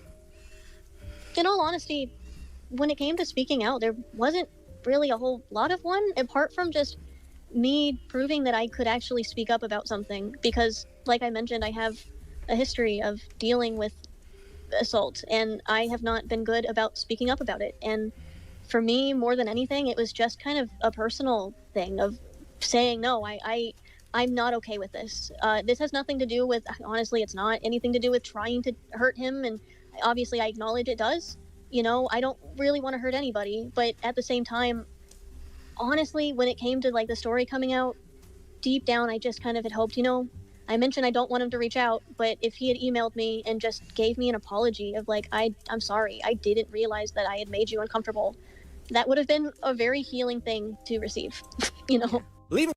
But it's all still irrelevant because you're begging him for attention, and like you said, okay, I have the ultimate anxiety, I have fucking, what else was it? Just attachment issues, the usual fucking cope of, oh, I was into you, and you're not into me. Uh-oh. Like, she kept fucking messaging him and shit. So I think I'm sorry, kind of lose the argument of this horrible person made me uncomfortable and made it so I had no choice in my life. I am but a baby, wah wah, everywhere I go. I need told what to do. Aside for a second, her request that her alleged rapist email her an apology for making her feel uncomfortable, which sounds, let's be fair, completely fucking mental, I have good news. Emily did get her apologies back in 2012 and 2013 for what appears to be her genuine grievance of being ghosted by SaberSpark. Now hopefully we can draw a line under the whole of this and hear no more about it. Now, as promised, let's have a look at some of the more interesting things that have been happening over the last couple of weeks. As we were already talking about Amy New, let's start with her. This is going to be very brief, however, because Amy isn't that interesting, but I do think it is worth noting that her husband seems to be facing allegations of his own, as she takes to Twitter to valiantly defend his honour. Now, obviously, these are completely unsubstantiated, I just think it's funny to watch how the turn tables. That being said, I am interested to see how her believe all victims stance would hold up if more serious accusations do end up dropping. Next in the lineup is, of course, Sophie Scruggs, and for those of you looking for a little bit of comeuppance, that does seem like a possibility in the near future, because it seems that Sophie has pissed off quite a lot of people, and while she's managed to distance herself somewhat successfully, it is worth noting that Sophie has one thing she cares about, which would be her continued involvement in conventions. While her participation isn't under any sort of direct threat, I did sit down with the con chair for Everfree Northwest, and all this chaos has gone far from unnoticed. So, as time has moved on, obviously the fandom has grown, shifted, moved on. Currently, there's quite a bit of drama, and one of the people involved in that is Sophie Scruggs. Now, what is your relationship to Sophie? Sophie, as far as my relationship directly with her, is not necessarily like, buddy, friend. It's more of a business relationship. She is a perennial vendor at our events. Someone who I associate with on a kind of a parallel axis where we attend multiple conventions at the same time, same places.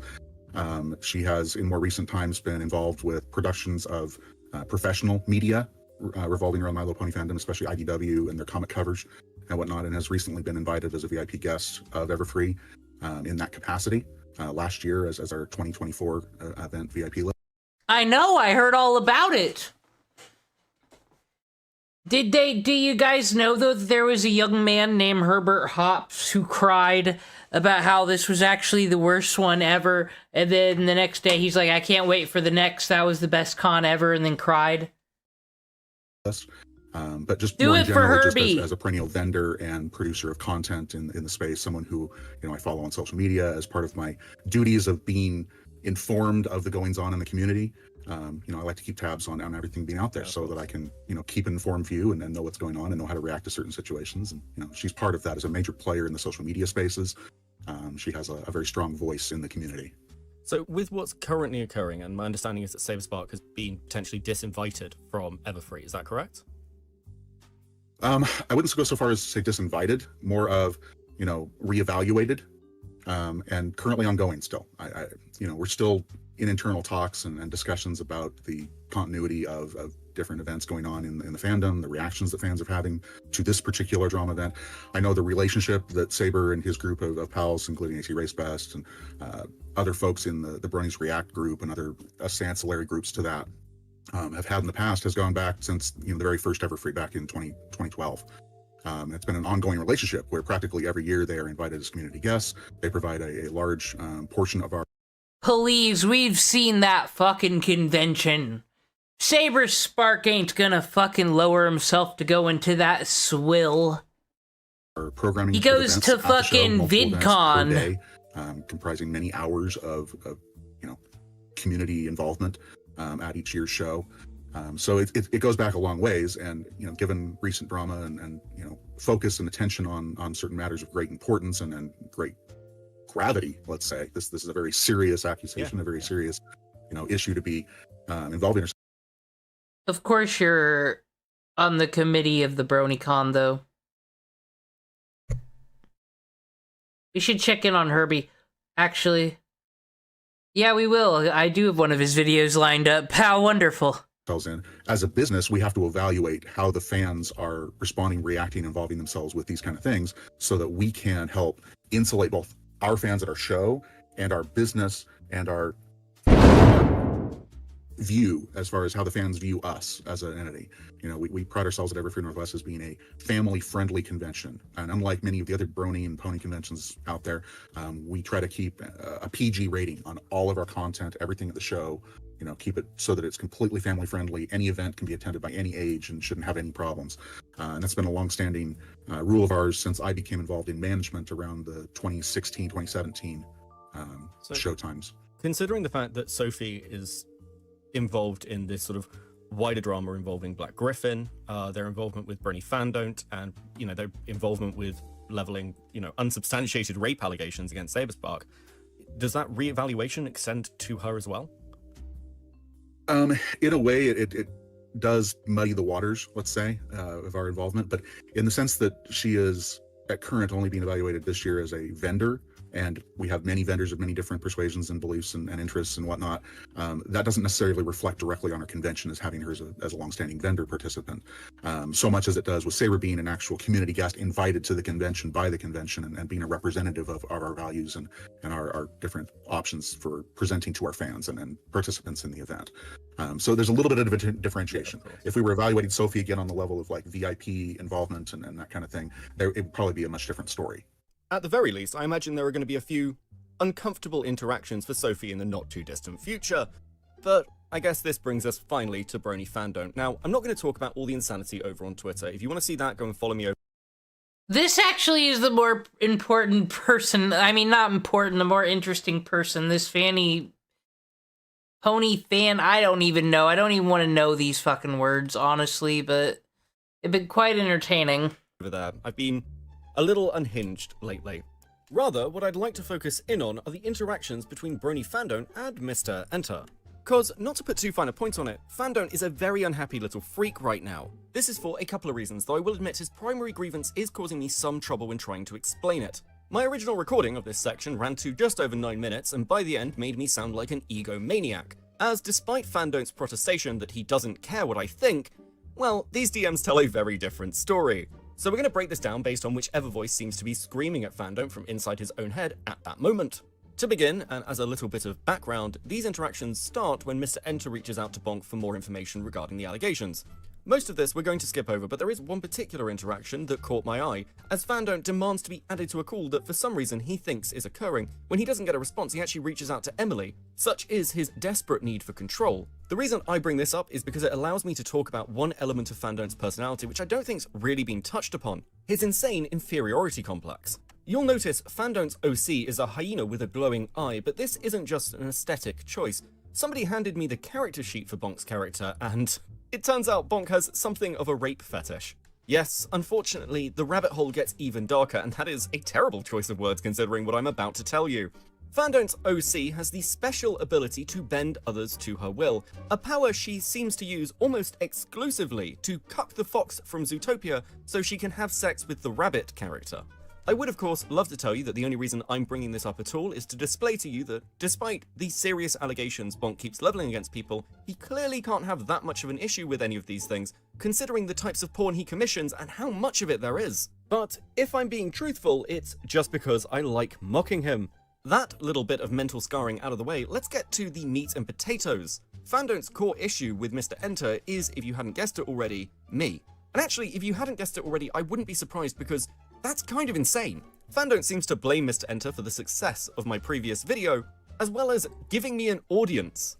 Perhaps though, this does go some way to explaining why Fandont's 300-page document on Black Griffin is as full of nonsense as it is, as even a cursory glance at my channel would have shown him that the SaberSpark video didn't do that much better than most of my other content. Had he dug even deeper, of course, he would have found that all of this was Chud Logic's fault. Wait, he's actually involved?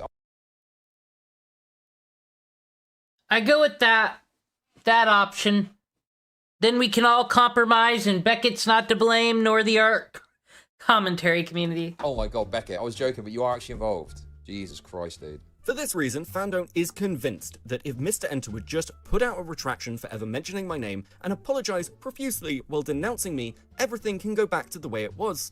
You have to remember, of course, that Fandont is always, at any moment, just one tweet away from destroying the careers of everybody he hates. The quartering? Is this his alt account? Fandont, the idea of Mr. Enter not denouncing me must seem absurd. After all, in his opinion, my video is illegal.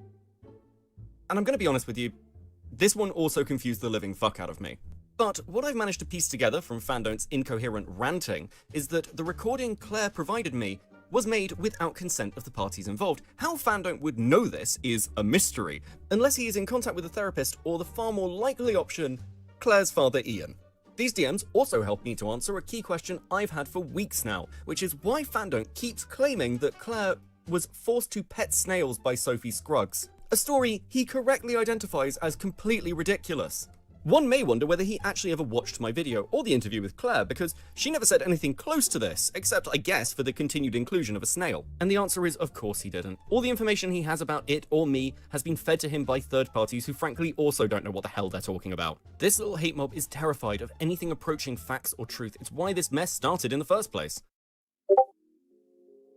I have taken time to fully reflect on this entire situation, and it has been emotional and a very major challenge. It has really shined a spotlight on not only my understanding on how everything has happened since my first testimony being released, but also especially regarding how I have carried self-destructive habits with me into adulthood that I have clung onto since being a child. Not being able to remember these moments of me betraying myself through acting like I was not only fine, but even enjoyed taking part in these occurrences and reliving them again when brought to my attention felt extremely heavy on me, as I sat with myself asking why I needed to do this for years. It isn't easy being 8 and feeling like the responsibility of your entire life changing is on you if you spoke up and told an adult what was happening, or being 12 worrying that if you said something to the teacher as a classmate assaults you, that maybe you would be the one to get in trouble because you didn't understand. I didn't want to confront that. Yeah, now you're an adult. I'm sorry, no excuse at this point. You watch movies, don't you? You watch Kim Possible. You are I Love Kim Possible a lot. If the character Kim Possible were to accuse Ron Stoppable of something he didn't do because he was popular that week and she was jealous, you probably wouldn't like it. Fucking users. Reality by telling him, and instead just played along because for the longest time, I remained in spaces with people where I was not wanted. I regret not expressing it and regret putting myself in a space where I shouldn't have stayed. While I still am firm on consent not being given in these two situations, I don't want Saber to continue taking heat for what happened because I really do not think he realized this. I do still believe he should have been careful and more mindful about his approach when interacting with me and communicating clearly with me to make sure I wanted these I'm sorry to be such a hater. Okay, when Saber met up with me, he should have treated me like I'm a retarded person and just stayed 6 feet away at all time, but still admire me and be like you're the coolest fan. Oh my gosh.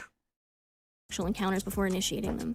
It would have been much easier to avoid them altogether, but just as he could have done that, I could have been more upfront by either telling him or stop interacting entirely.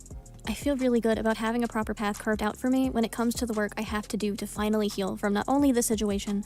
Just take the L. You've had all the excuses, all the anxieties, all the my past, my trauma. Just take the fucking L and say I was a clout digger. But other sexual traumas I've endured. Healing is something we need to take control of ourselves because no one else is going to do the work. While the people-pleasing was something I developed in a time of need, I can't carry that with me anymore as an adult because it is no longer serving me. So, it would seem that my conversation with Emily a few days ago has caused her to reflect upon these events quite seriously. And she has moved some of the stuff we discussed onto the record in a couple of prepared statements. The first one I've just played for you, but she has also opened up about her memory issues. When I confronted her on the existence of these text messages, she seemed to be genuinely surprised. Not just that I had them, but the fact that these conversations had happened at all. She had apparently no memory of this 6 months of correspondence. Equally surprising to her was the story regarding the premiere of the Brony documentary. Even on reflection, she seems to not be able. Oh, of course she all of a sudden has amnesia when she's presented with evidence that she just thought for some reason Saber Spark, all big up in his ivory YouTube tower, was just gonna fucking forget all this stuff and not have, text message receipts. But when that scenario doesn't happen, interesting, all of a sudden amnesia, I have memory problems, to place Saber Spark at that event. Earlier in this video, I have said that Emily has lied or at the very least obfuscated her wider relationship with Saber Spark. And while to an extent I stand by that comment, and I'm not removing it obviously, this does provide a counter-narrative which I think is important to highlight. If Emily really has no memory of these wider events, that would paint a far more charitable picture of their omission. But this is, of course, a double-edged sword. If Emily can't remember these wider events, then trusting her to accurately recollect the exact nature of her relationship with SaberSpark while they were entangled becomes even more challenging. I'd hope you'd agree, though. Those that want to interpret the issues with Emily's testimony in that light can't really be blamed, considering the alternative of malice is far more distasteful. Having listened to her updated statement, I would take this at the very least as a soft retraction, if not of the accusations in their totality, then at least SaberSpark's culpability in her opinion. This, more or less, and funnily enough, seems to line up with my earlier theory crafting on her testimony regarding her people-pleasing qualities. After having had a few hours to, I guess, reflect upon these further comments from Emily, I'm still not totally sure where I land. As I said about Lance's video, many of the things said about this chick are far more the products of rumor than reality, and having talked to her, I certainly believe her to be deeply troubled. But if nothing else, hopefully, these further comments from Emily will provide SaberSpark with a vindication the evidence suggests he deserves. If you've enjoyed this content, please hit all the usual buttons down below. It does help the channel out, and I do appreciate it. Thank you to all our current subscribers and our members, particularly. Here, I'll do it. I'll go be problematic as fuck. I'm a woman, so it's okay for me to be problematic. If any of you men do this shit, though, you're awful, and I disavow. Only I'm allowed to. To the comment section for this older video. I don't even know the end of this yet, because there's more parts to it, but... Anxiety, people-pleasing... Oh my god, he ghosted me. But oh my god, he essayed me. Is... a person not taking the L. That's all. We dealt with the Saber Spark has receipts. How long is this one? Only 30 minutes. Let's do part 3 of the saga. We have determined that user Ilovekimpossiblealot is what you call, well, you know, it's nice as a channel cope and seethe. Hooked up with a guy she was a fan of and he wasn't that into her and things were awkward and weird and he shouldn't have been dating fans anyways, and clearly he fucking realized that or something, and then he actually destroyed her because anxiety and people pleasing. Let's see how it went out for her. Ilovekimpossiblealot has finally released her response video, and to the surprise of precisely nobody, she has learnt nothing from this entire saga. Now, normally, I just do a stream segment and go over it, have a laugh, make some super chats, but in this case, I'm actually so annoyed by this response video that I think KP deserves something all to herself. So what we're going to do today is not just go over her response, but I'm also going to release many of the interview segments that for one reason or another were never included in the original video, as well as my DMs with KP, because I want to give you a glimpse behind the curtain, a peek into who KP really is. Because this woman is lying to you, and if she's not going to tell you the truth, then I will. Let's get into it. Let's begin by talking about KP's response video itself, because it's actually a fairly wild ride of deflection. KP begins the video by taking accountability for at least the tone of the content. You know, that thing precisely 5 people cared about, one of whom was BronyFanDont? If you're wondering whether KP really addresses the actual issues people have with her, the answer is of course she doesn't. In fact, if anything, she actually doubles down and adds new unheard accusations into her response for some reason. The same server also has a man accused of and arrested of child grooming. Now, I personally have never looked into the DA Games story, and I don't intend to start now, but what is interesting here is that KP just cannot help herself. She is basically a female just a robot, unable to contain her vindictive rage against the people she feels have wronged her. And once again, KP just throws this accusation out there in a trust me bro moment, and firstly, I'm not even sure what the accusation is. KP, are you claiming that Will and DA Games are knowingly harboring sexual predators for some reason? This, of course, is just the beginning of the problem, because you can't trust KP. She lies all the time. For example, let's just look at how she frames the story with Chris. Not to mention the fact that Chris himself has admitted to and bragged about a little sex crime that Steven brushed off as a sex joke. KP is lying to you here. Once again, firstly, Chris apologized to KP about 2 years ago. And secondly, this was a joke. But with Chris, you've got literally the reverse of that situation where he does admit it's a fuck up, says that he's sorry. And it's like, that feels like it's not enough 2 years later. So, yeah, I kind of want to be clear about that, because I think that's something that you are going to catch flack for. Chris made up a gross story, and I'd ask you to bear in mind, this was over a decade ago. Yet, KP chooses to reframe this here into a sex crime. There is a whole section in the first video where KP and I talk about Chris, but make no mistake, KP wants to see this man fired and his entire life ruined for it. This section also lets us move on to Saber Spark, because not only is KP not sorry for leveling false rape accusations against him, she also starts claiming he was abused as a child, showing a screenshot that does not say that, as some sort of bizarre weaponized gotcha.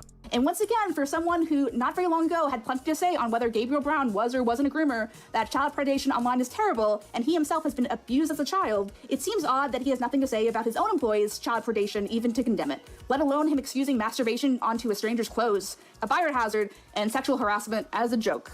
Now, call me, beat me if you want to fucking put false pedo allegations on people for views and clicks. Woo! Just like Kim Possible would want. right from the off, KP has always been looking for a way to go at SaberSpark. Not just with the accusations themselves, but even in my early conversations with her, KP seems to view the potential of SaberSpark's guilt as a potential way for her to save herself. Is there any other alarming behavior that Saber's displayed publicly? Not anything like this, obviously, but like that is displayed publicly, like anyway, that people are concerned about?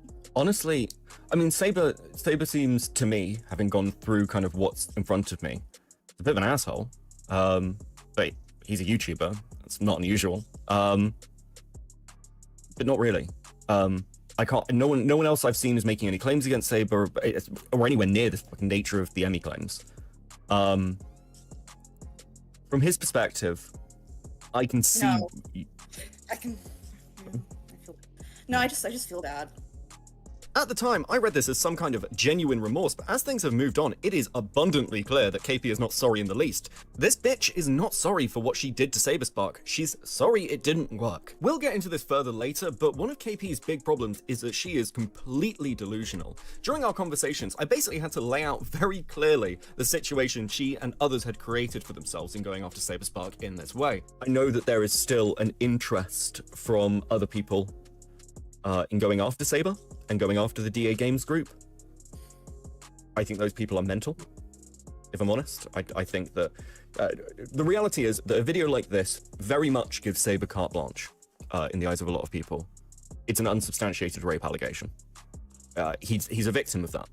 He is an actual victim, which means now anyone who produces a hit piece on Saber, the immediate response to that from basically anyone who's not ingrained in the I Hate Saber crowd is going to be, you're making a hit piece on somebody with who's had false rape accusations against them.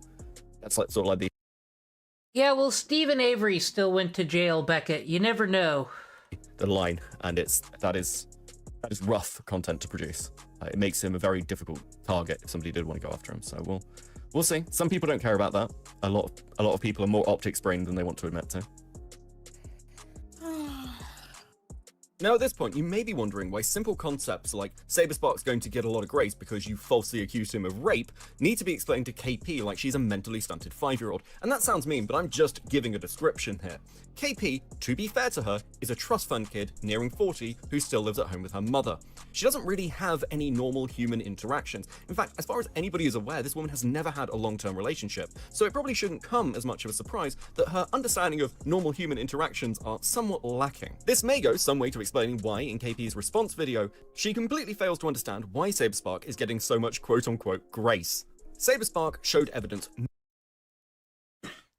You do have to explain it to him like this, Beckett. I remember a fan of mine named Dan who, in quote, said to the Turkey Tom allegations, I don't know, I bet the answer is somewhere in the center. What, of Turkey Tom fucks me so much my vagina bleeds? No. Not just of his DMs with Emmy displaying what their relationship looked like, but also evidence of how far he was prepared to go to prove his innocence.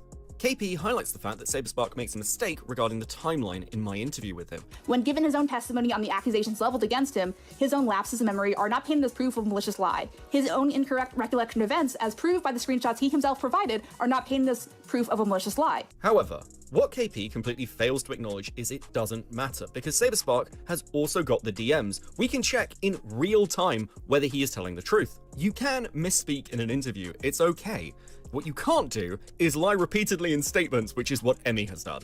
KP also focuses in on the fact that there was some kind of relationship, so surely that means that something must have happened. And this is why I mentioned earlier that KP doesn't seem to have had any long-term relationships. The only way this dumb as rocks femcel can read human interactions is in some way aggressive. Now, I'm not just saying this without any kind of grounding. KP seems to have a long history of making accusations against people, predominantly that people are in some way attracted to her.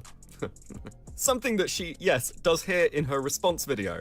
This led to a good number of people speaking down to me, harassing me, and sending me death threats largely based on the assumption that I was a bitter, jealous, stupid woman targeting an innocent, successful, intelligent man for the sin of not dating me. To which I'd like to respond by saying, Steven, I'm just not that into you. KP is obsessed with the idea that people must be attracted Aw, here's the user content we all deserve. Oh, I'm quite happy, thank you.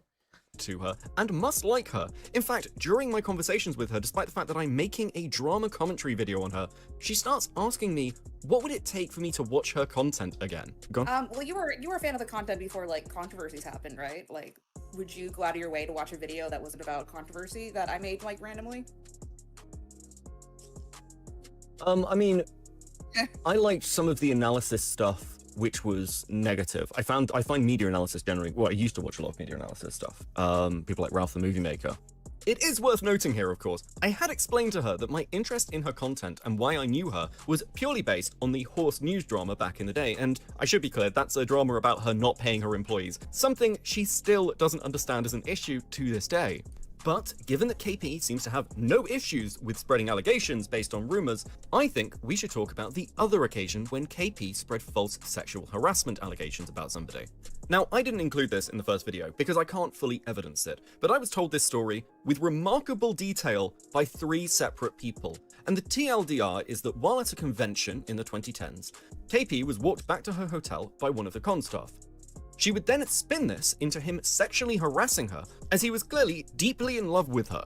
And while no logs for this story exist, I did ask KP about it, to which she responded, shockingly, by talking about one of her former editors, just how many accusations had this psycho put out there. Hey, thanks for talking to me. Alright, fine. So I'm totally blindsided by Casey's take on me. Like, I wish if I was coming off that way, she would have told me. So I was wondering if you had any, like, additional information about that, because I'm, like, Sure. horrified, I guess, a little bit. Yeah, I mean, I think that, you know, I don't blame you for finding that kind of a bit blindsiding, because I think it's difficult. So, I mean, I can give you my take generally, because it's, I think part of this... Beckett's the one with the server where all the retards hang out. Oh, wait, I'm in there. Comes down to, like, how the fandom worked, and the fact that it was very non-confrontational. But I think it's such a, like a historian answer, but okay. Well, I think part of it is, like, it's difficult, because I see people all the time where they're like, oh, I didn't realize that I wasn't, like, clicking with people, and some of it was... It's a good way to describe some of the stories. Like, some of it was stuff where it was just, like, you missed social cues with people. How many people did you talk to about this? I'm a little concerned. Well, I mean, I wanted to get, like, a full picture, and also there were some claims about you which I thought were, you know, it needed substantiating, because I didn't think they were fair to you. And I mentioned the essay story from one of the cons, which was mentioned to me by a few people, and I saw mentions of just when I was going through sort of, like, general takes on your history, which I can't substantiate, there's no logs for. For Emmy? No, there was a claim that while you were at one of the cons, one of the staff offered to walk you back to the hotel room, and then you basically said that this person was going to essay you. What the fuck is going on? I don't know what that is. I would need more information. I can have a dig. I mean, I have heard it from a few people, so I don't know whether it's a rumor or something that spiraled. But yeah, I mean, only thing I think it could be is after the drama I had, after my first thing, Bob, I had an editor, Jordan, who got very attached to me in an unhealthy way, and when I kind of tried to cut him off, he lashed out. I think he made a video. He went to Horse News, like the whole thing. And I think I told BabsCon staff. Was this at BabsCon? Out of curiosity. I'm not sure. So I'd have to go and check the notes. This is actually the last conversation I would ever have with KP. It occurred on the 24th, shortly after the release of my first video, because what really surprised KP was finding out that nobody liked her. And if I'm to give you a flavor of this interview, it's basically me explaining to an adult woman why she has been, for her whole life, unable to make any actual friends. I mean, I think the big thing was, like, Casey was just sad more than anything else. Well, I mean, that's kind of my frustration with it, because part of it is, like, this would have been helpful if I knew what the elephant in the room is, but like I know Casey means well, but it's kind of insulting that I'm just so clueless and dumb apparently that she needs to mentor me without even having that direct conversation. Well, like, I think one of the stories I heard was like your relationship with Jeff, which was Jeff? Yeah, Ace Best. Oh, okay. And it's like, it seemed like you didn't understand why he didn't want to be friends or why he just didn't click with you. And like this seemed to cause like a bit of drama.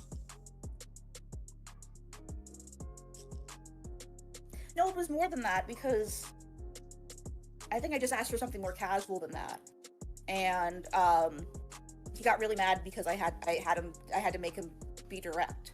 But like that was what I mean. Like even before all this, like Casey kind of talked to me like, you know, there are some learning steps, and I'm just like, Casey, like can you politely get my side before you assume what is happening? So I don't know. That's an aside. Yeah, I mean, I think it's difficult. I mean, Emmy was part of this circuit for a while, and you said last night in DMs, you were like, oh well, it never occurred to me to ask Casey about Emmy.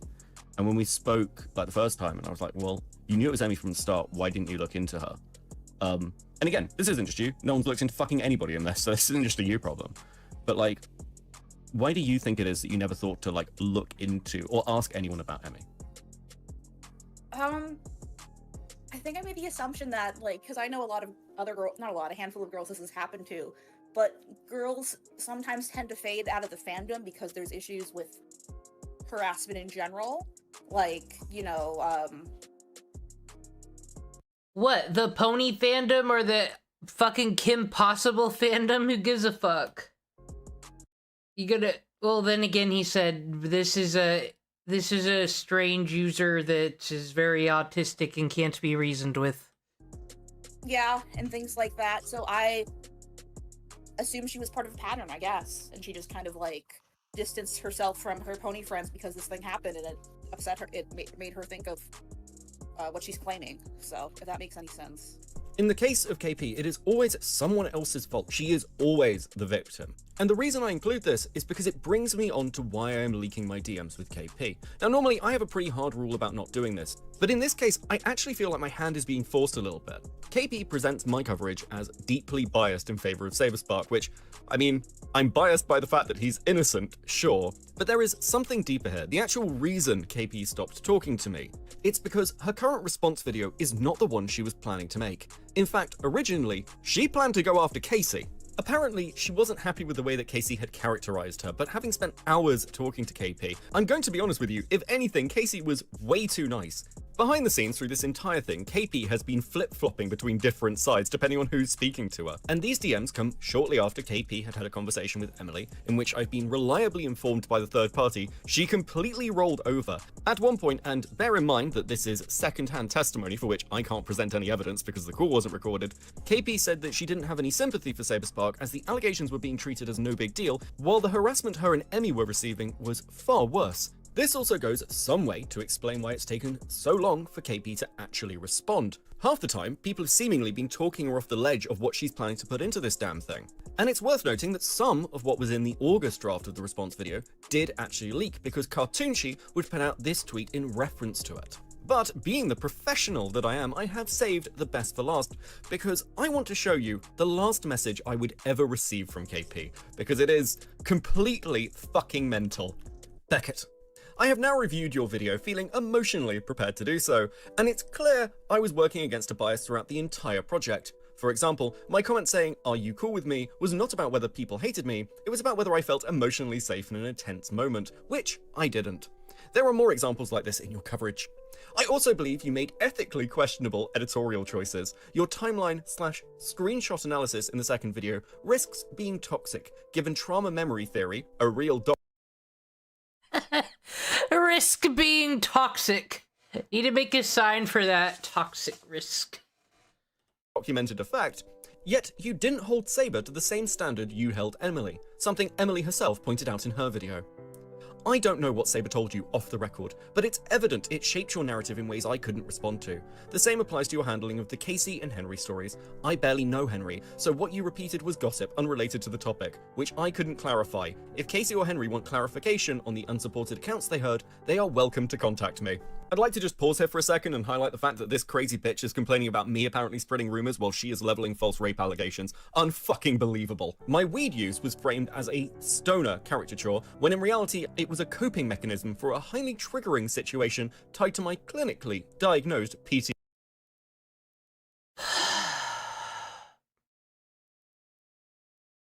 You were very thorough and negative against me. You suck. How do things in Userverse just keep getting worse and fucking worse? PTSD. I took the call with you to clarify that the issues of child safety in the DA games community and Saber's involvement in that was misread in your video. Instead of hearing me out, you made assumptions, painted Emily as a liar based solely on Saber's word, and her reputation applies a perfect victim bias, also a real documented effect. Well, I'll tell you, Xander, it's been a wild adventure. User Ilovekimpossiblealot, much like every other Zoomer YouTuber. Well, I guess she's 40 and lives with her parents, and she's a trust fund kid, so she's rich and can do stupids on the internet all day. But listen, you can't criticize her. She doesn't like it. Saber Spark sucks. Of trauma, which is both ethically flawed and harmful. You underplayed my intelligence, dismissed my emotional state, and allowed Saber's unchallenged, off-the-record statement to influence your betrayal of me. This reinforced the jealous girl archetype in your work, a mischaracterization. Failing to hold Saber accountable for his public lies, which I can document, signals to others that legitimate concerns will be met with gaslighting and silence. That's a dangerous precedent for victims and whistleblowers. Frankly, it was a mistake to speak to you. You took advantage of my time and openness in a difficult situation. I assumed you were a sympathetic ally, someone who would point out my mistakes but highlight the original point of the video, the child safety. But you painted me as a hopeless fool, acting on ambition and anger, which was never my intention. I had clarified with Casey months before your video went live, who Saber also influenced by framing events in a way I couldn't counter beforehand. Feel free to check those screenshots. You see, Saber didn't give her a chance to counter his narrative beforehand. That is Kimpossiblealot's actual argument. I also let you convince me Emily was purely lying when the situation was much more complicated than that. I believe there was miscommunication on both sides, but Saber is at fault for social cue assumptions at the very least. For the record, telling someone you have a crush on them is never. I said, let me hit the Saber Spark button on my Steam Deck. Here it goes. Oh boy. This user has officially been accused. Ilovekimpossiblealot was right all along. I don't know if she's around, but she has decided that not only is he the opinion basher on whether he should have dated her, but he didn't let her be correct. In social cues, he assuming social cues, not cool. Consent for sexual conduct, period. My hope is that in the future, you'll choose to keep what I said in mind and explore the complex states of victims by citing psychological studies and be a stronger advocate for victims. Yeah, fucking Beckett, you fucking bigot. Rather than an uncritical amplifier for those who ask. I will be ceasing all contact with you, but have cleared Lio to speak on my behalf. This is, here I'll tell my Stream Deck how this works. This is my Nux Taku button.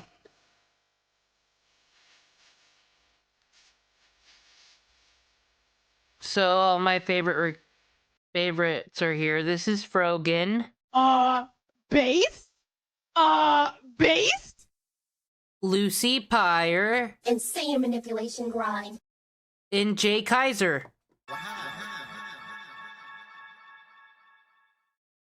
If additional information needs to be clarified. Now this is all obviously quite a lot to go through, so we're going to break it down into sections and talk about it a little bit because my god, KP is out of her fucking mind. I actually don't know quite how to respond to somebody this delusional, but I'm going to give it my best shot. I'm going to begin by just repeating myself, because I feel that's the only way that I might somehow get through to KP. SaberSpark actually has evidence. Not only that, he went to the extent of pulling his house apart, looking for old hard drives, and actually putting his wallet to work, trying to gather more evidence to prove his innocence. He shouldn't have to do this, by the way. The burden is on you guys, and you guys have no proof. You're just leveling false allegations against somebody. You are not in the right here. You're actually the villain. Frankly, what you've done to SaberSpark is abusive. This is, and I will repeat myself from the first video, one of the worst things you can do to another human being. But moving on to the section about weed and me painting KP as some sort of stoner archetype, I didn't paint you as a stoner, KP. You said this in our first conversation.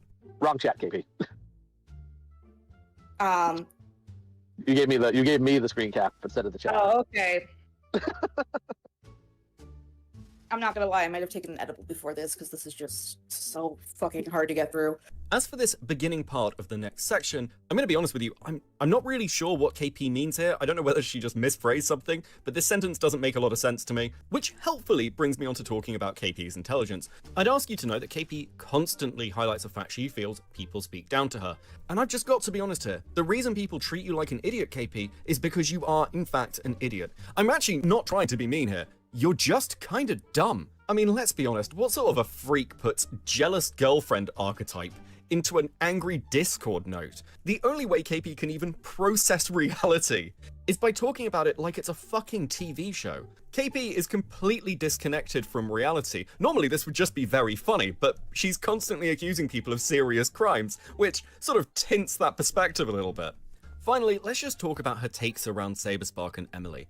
The truth is that KP cannot believe SaberSpark is innocent. He must be guilty of something. In her most recent response video, KP makes the insane claim that SaberSpark is abusive for wanting Emily to take a pregnancy test. His own admission of trying to force a woman to take a pregnancy test against her will is not seen as a violation of consent, privacy, and bodily autonomy, but instead as a horrible event he was made a victim of by the girl he had targeted. Which is further fuel to the fire that this woman has never had a long-term partner.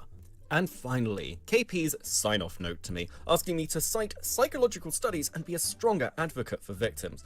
Well, on the psychological studies side, as I do not have a qualification in psychology, I think I'll give that one a miss, rather than trying to give a layman's interpretation. I think we have enough of that on YouTube, if I'm being completely honest. But I do want to talk about KP's motivations. As she notes here, many people have accused her of clout chasing. A lot of my intent with the video and what I chose to platform in it was assumed. Concerns to me that are so much legitimate were and continue to be brushed off as clout. Though, Justin, you were right. Creepshow art did fucking lead to this. This is exactly how Shannon talked. But I feel like, you know, she was a bit less retarded, even though she was a horrible person. Chasing or jealous woman scorn mentality. Now, I personally do not believe that KP only did this to get some clout. Though it is true from my own conversations with her, she clearly feels a little inadequate and like her life hasn't quite gone the way she planned. No, I think the reasons are much more simple. KP is a deeply vindictive woman. She didn't do any of this because she cares about victims. She did it because KP feels like everyone else passed her by. And the reasons can't be her. What remains of her incredibly fragile ego won't allow her to accept that.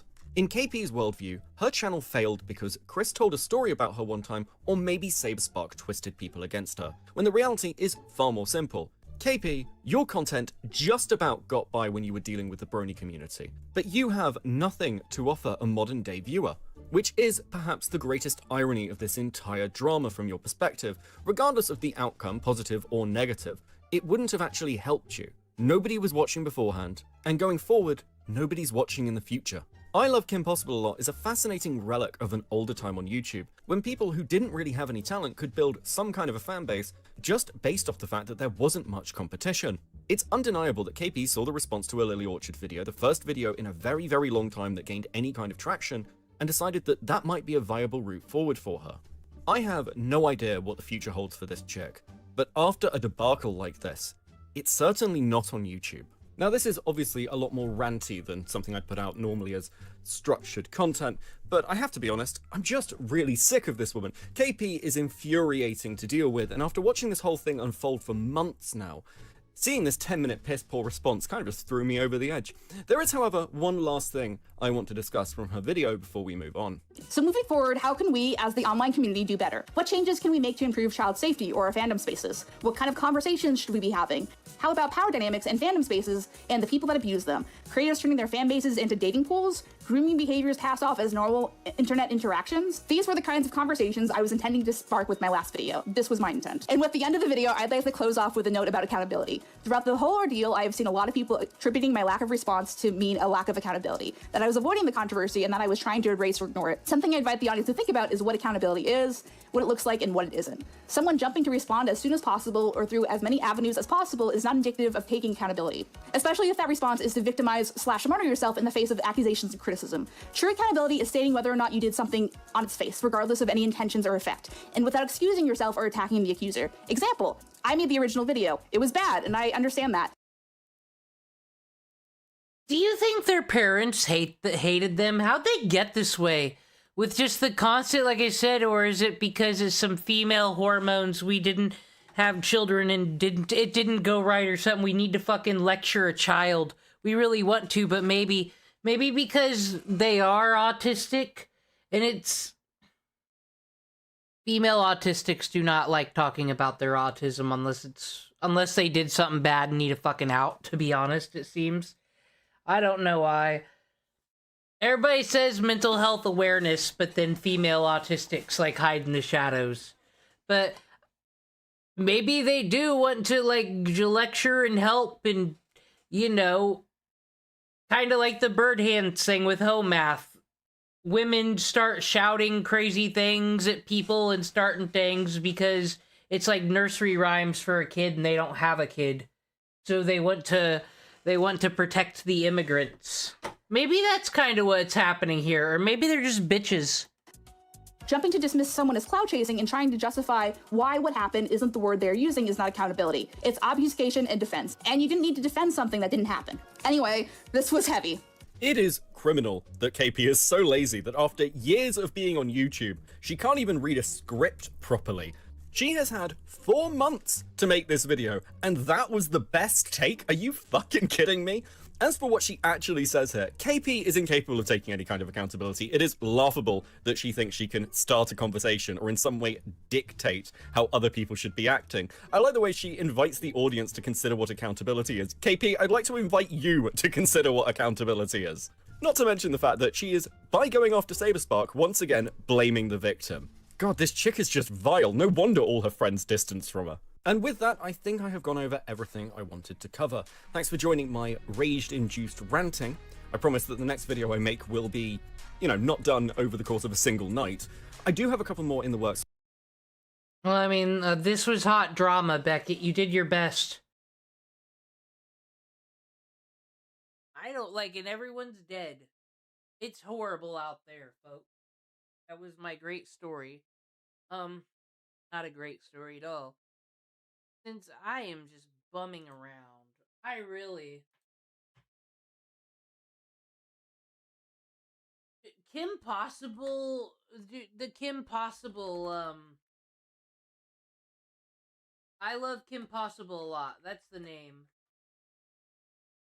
He wrote a safety report. Now, safety report is when she is the victim of a possible horrible crime. He wrote it against Lio Convoy because she's still mad that she lied about SaberSpark being a rapist and he wasn't a rapist.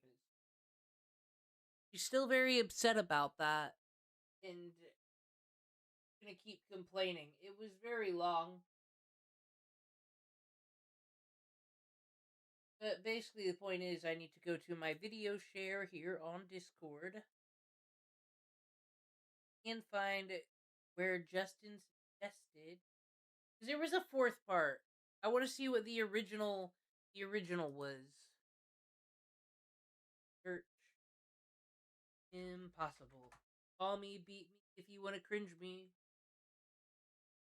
Hope and see that I love Kim Possible. There's a part 4, isn't there?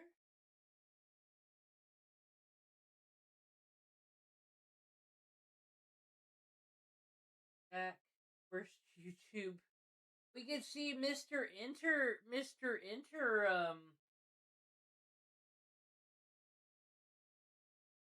covers it.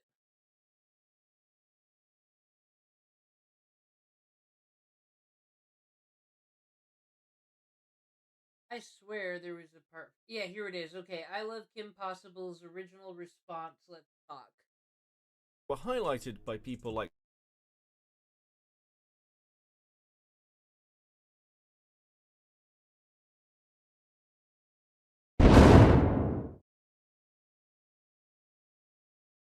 Yeah, I'm gonna do this one instead, because this one might be simpler. That way I can get it to, I don't know.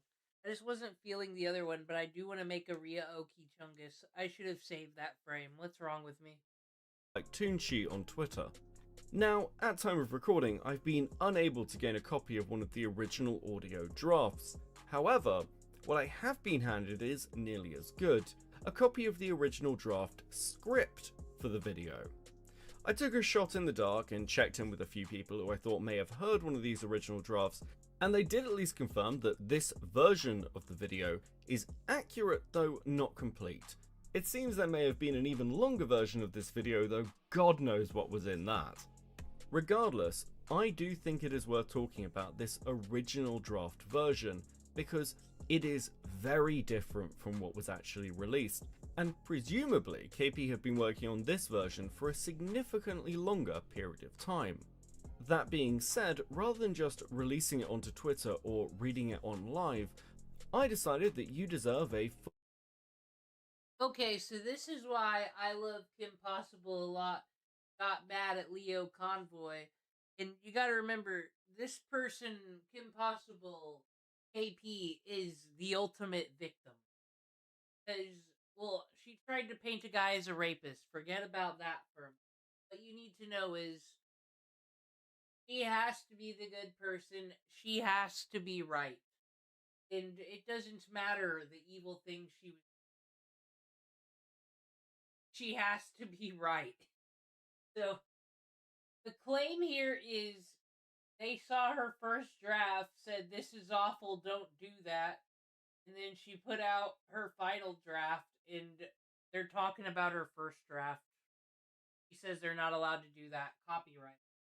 They'll sue them like Ethan Klein if they keep it up. full feeling of what this video could have actually been. With that in mind, I've decided to do a full reconstruction. So, sit down, grab a drink, and let's talk. This video discusses sensitive topics including grooming, power dynamics, and online harassment. Viewer discretion is advised. 18+ content warning. Do not harass anyone discussed in this video. Hi everyone, this is KP. I just wanted to take this opportunity to clear the air a little bit, because I took some time away from a really messy situation, and now I'm coming back to it. For those who don't know, in early May, I released a video commenting on some behaviour regarding fellow YouTubers, SaberSpark and DA Games, and it wasn't really well received for a number of reasons. And first off, I just want to apologise for the tone that came with it. What I didn't realise is by talking about such serious topics and using jokes and memes, it would come off as insulting and immature. But for me personally, that's how I process trauma, is I do a lot of dark jokes to cope with my own personal trauma. Like my line about I love with people like this, though. They do dark humor to cope with their trauma. Something bad happened to them once upon a time. This is their last check move in, this channel's well named. The last check move before you gotta cope and fucking seethe, because no one gives a fuck. Jon Stewart. So the Jon Stewart example was Now, is it Jon Stewart, the host of Daily Show, or black one? Jewish humour as coping because I'm Jewish. So that's not a flex. So I didn't realise that it wasn't an internalised viewpoint, and I just want to say that obviously any type of trauma is horrible and bad, and I said these people, it's because it is their last move, but if anybody else used this excuse, it wouldn't fucking matter. What? Can Donald Trump come out today and be like, guys, I did all those things you didn't like because my trauma of when my brother died of alcoholism?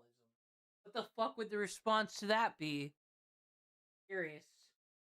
I'm so sorry you had to deal with anything, and everyone copes in their own way. So please, look up some healthy coping techniques, or find a professional therapist, or do whatever you need to do to process it in whichever way you want. So, once I realised that tone was a problem, I took the video down within 3 or 4 hours of upload, and we were going to decide what to do next. And a lot of people were criticising my interactions on Twitter leading up to the video coming out. But a lot of it was personal catharsis for me because this was such a hard project, and we were working on it for such a hard time. The project was accusing Saber Spark of being a rapist. Fucking, Flat Griffin, the original voice of Alistair, being a groomer, telling his wife that she doesn't know that she's a victim. And it was hard for me personally. It was like it was sad hearing about all of these stories, like regardless. And that was interpreted as ego. And just for full disclosure, I was dealing with a PTSD episode in response to everything that happened with the failure of this video. So people assumed my silence was completion or guilt. And it makes me feel really weird, because it makes me feel like I'm not even allowed to have my own space to process decisions that I make at my own speed. Like, if I don't react immediately, then suddenly I'm guilty of everything everyone can think of. So, just for the record, I hate creators with ego. I know I joke a lot about myself, but I really don't think you should be making art or anything really with ego attached. Art especially. Because I feel like that's kind of a sacred thing to do. But with ego, you make it about power dynamics and who has the most subscribers or who has the most views, and it's just exhausting. And that's one of the reasons I've been doing YouTube the way I've been doing it for as long as I have. There, we'll give fucking Ilovekimpossiblealot fucking medal. Because I love art and animation, and I like talking about it in a way that I can express and have fun with. It's just part of who I am, and what I like to do, and what like my deep artistic soul. So I would probably just be doing it anyway in my head. The real question no one really asked is, okay, but what was she trying to say? If you've never heard my side before, I'm here.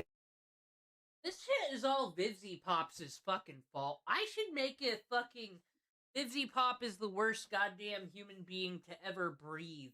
That'll be the fucking title and thumbnail, and all the art community will click on it. It'll be because if this motherfucker had never played Alistair, then fucking Kim Possible, fucking Ilovekimpossiblealot is never coming at Saber Spark, and we live in a better world.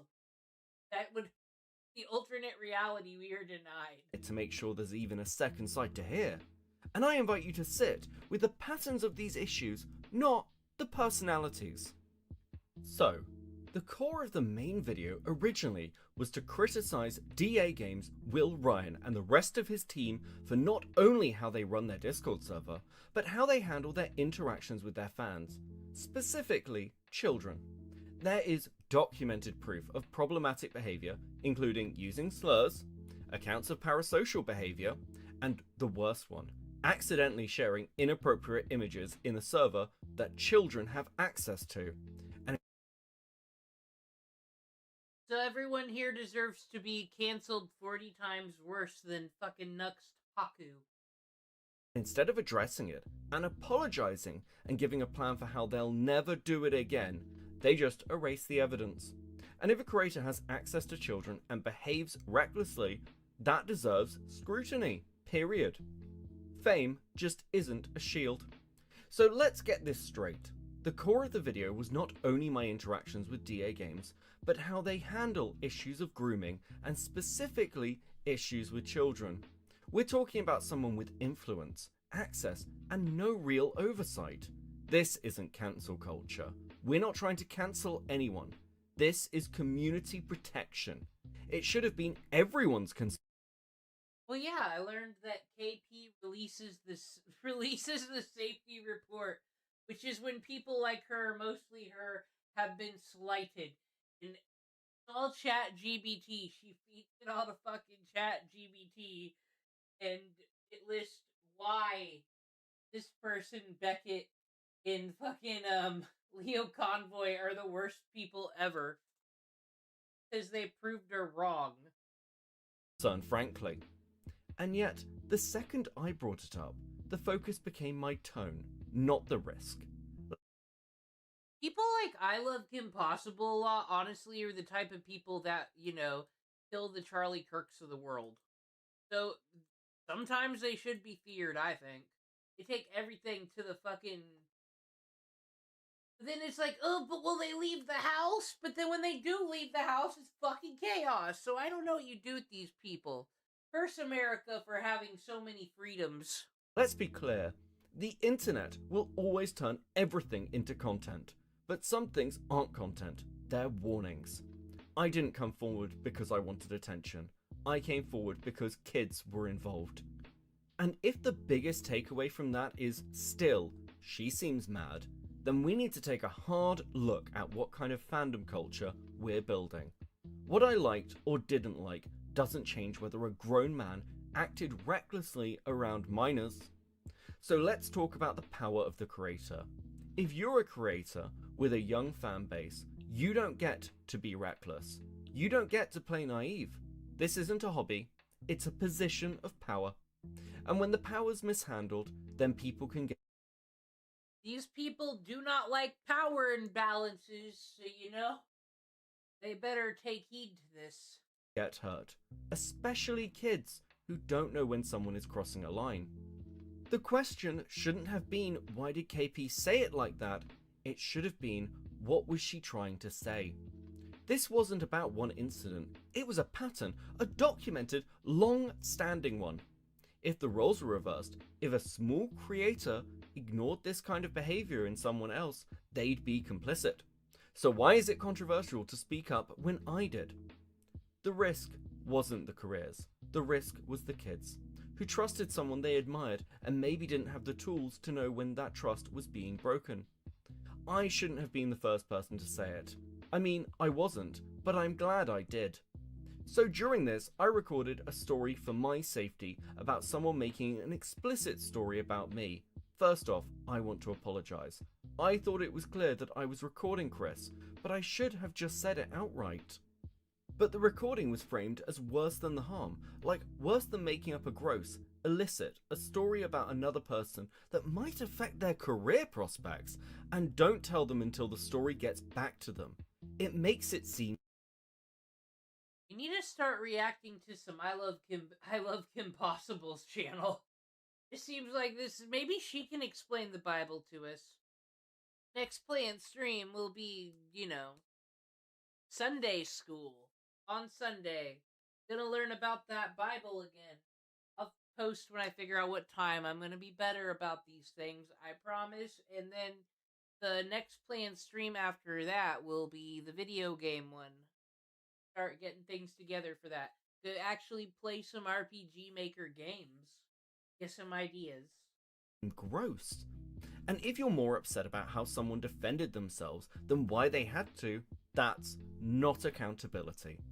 Some people have pointed out that it was unfair that I recorded Chris without his explicit knowledge, which is fair, so I've taken down all the links of the recording. I don't have access to the raw file, but I've taken down where people have access to it. So in hindsight, I should have just asked Chris to do a public apology explaining the situation because I was personally afraid that that story would continue to harm business friendships and relationships because no one would ever have the correct version. Would Chris have done that? I don't know. I don't really know Chris, but that was a little bit of my fear, to be honest. I'm just exhausted of people talking about me without me having a way to respond. And DA Games, they loved me. They sent me 3 legal requests, including 2 they used dummy accounts to send me. Pause to read if you want to. So they see more focus in silencing the people that actually had criticism than addressing and correcting the actual criticism. So now we get to Saber. My personal connection with SaberSpark was uncomfortable, and I'll just leave it at that. So going to Saber was about holding Chris accountable for his behaviour, for the story, the Nazi images, but especially his behaviour that endangered children and the unhealthy DA Games behaviour at large. And he framed me as a jealous girl mad about rejection. Shout out to Jenny Nicholson for calling out how he implied a narrative about open communication, but the evidence doesn't support that. She's the GOAT. And I don't want to be mean, but I'm not crushing. Sit down, sir. I'm open for our Skype blogs being made public to prove what happened. I'm tired of stories being shaped in private. Saber can contact me if he wants to do that. We have already tried contacting him, and I have... He's not into you. Oh, it just isn't that way. have verification from a mutual party that he's seen those emails and chosen not to respond. And just to be clear, I don't want to make content like Saber. Dismissing shows as cringe or surface level ruins audience engagement and a... Hey. We watched the VeggieTales video from SaberSpark. All the times I dissed on SaberSpark, I was just hating. I hate him so much that I watch his content and don't make fun of it on stream. He is a true soldier because he had to endure the Dragon Ball Z Sailor Moon porn. I watched that video because I was curious. Wasn't a fun time. Emotional nuance. Cynical creators create shallow viewers and hurts the creators behind the work. This can harm executive decisions on struggling shows unfairly. There's probably a lot of people have probably watched SaberSpark and aren't even a fan just because they're a fan of a specific show. I thought his VeggieTales research was pretty good. We should fight for the future of animation, not mock it in the algorithm. Anyway, going back to Saber, he framed this as tone problems, and one of the things that came from that is that the perfect victim myth got reinforced. More resources in the description if you don't know what that is. Others used to use the... I can explain it. You see, it's much like Hassan's race. Is he white? Is he Turkish? Is he a brown Muslim today? It's whatever the narrative needs. Or when the allegations are first made, they are the most perfect of victims. They were dropping their kids off at Boy Scouts camp doing nothing wrong when the evil fascist police bashed their brains in with a baton. Perfect victim. But then it turns out they owed the mob a lot of money and sex trafficked kids before. That's what the nursing home thing was. And then, get this. I forgot where I was going with that analogy. I'm sorry. Video for content without context.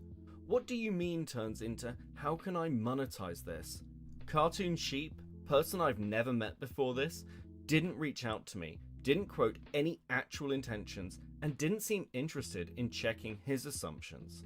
He made a spectacle out of a story he wasn't a part of, then acted like his read was the neutral, mature one. But really, it's lazy and passive gaslighting in language of reasonableness.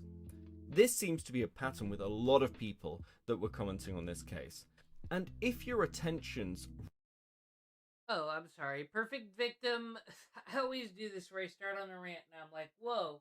But you know, as I said, then later you find out they're actually this horrible person, but they would like you to not know they're a terrible person because they need to be the spark that leads to the fucking revolution. But as we see in some woke circles, when it's someone they don't like, their tragic backstory doesn't fucking matter.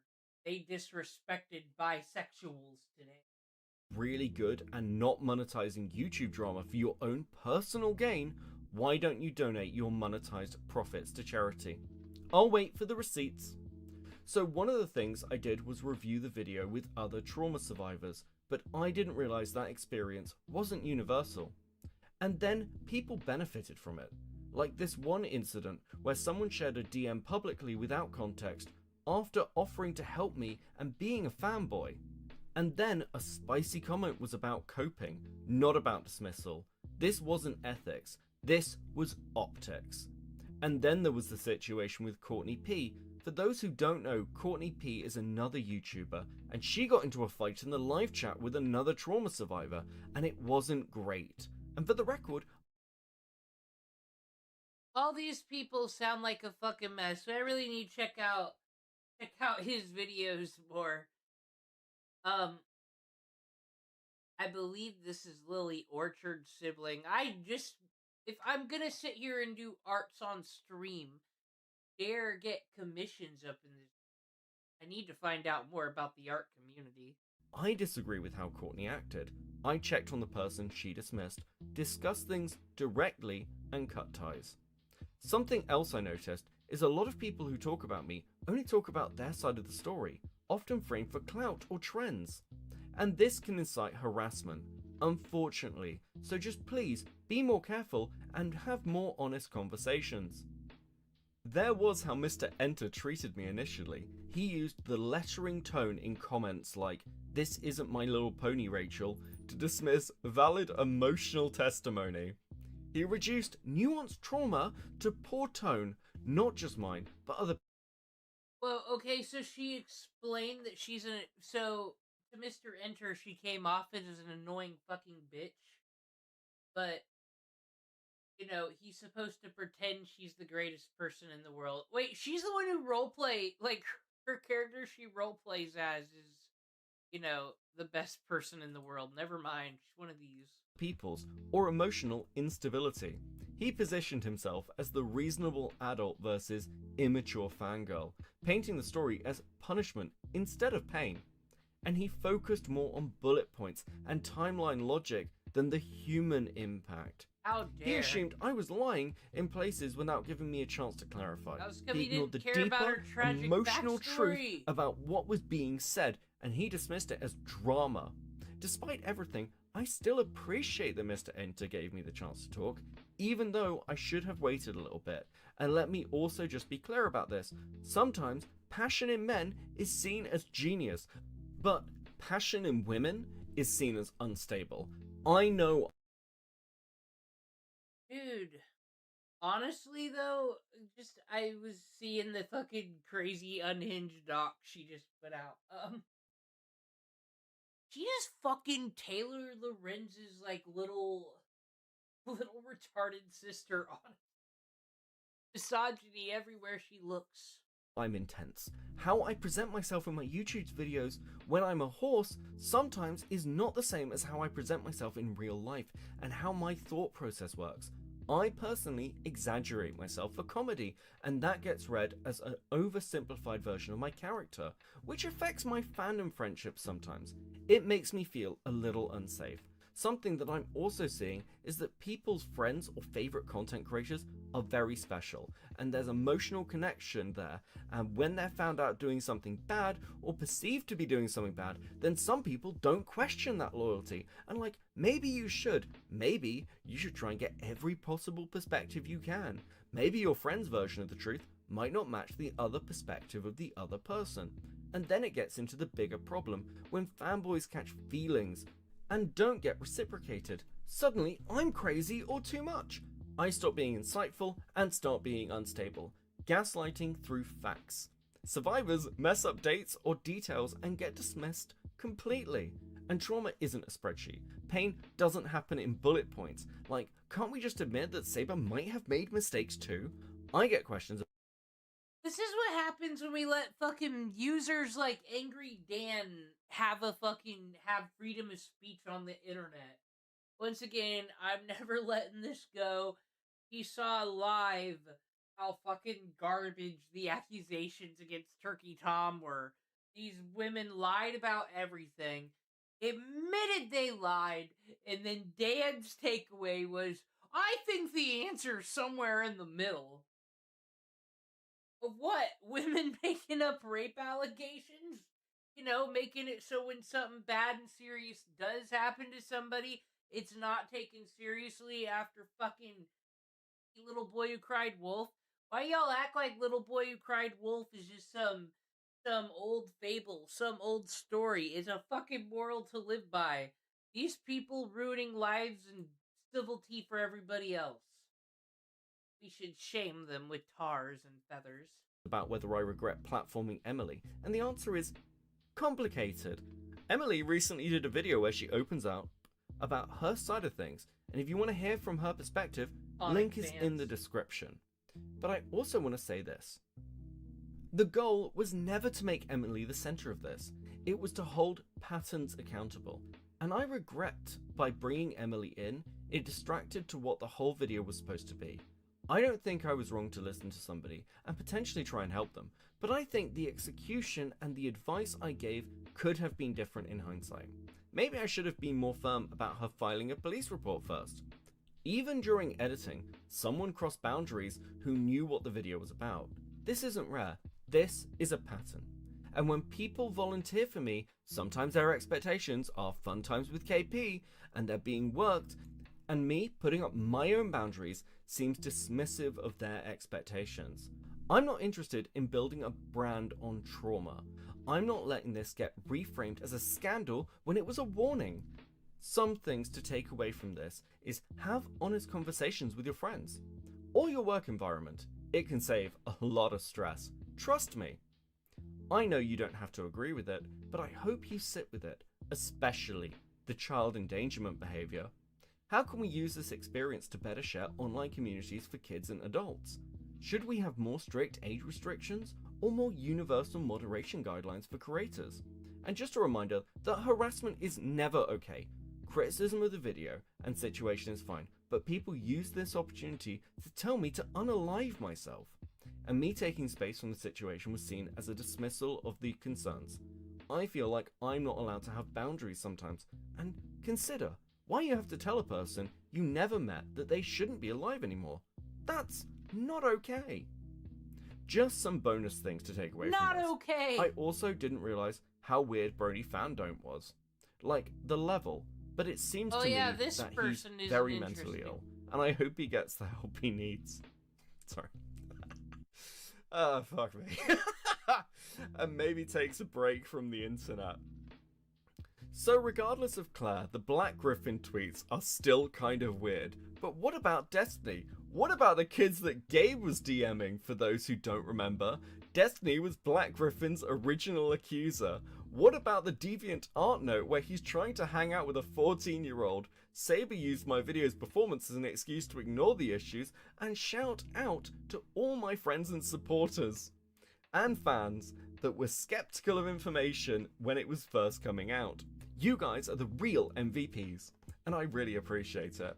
I know this was a weird situation, but your loyalty and patience means a lot, and I really appreciate you. Like, never stop shining.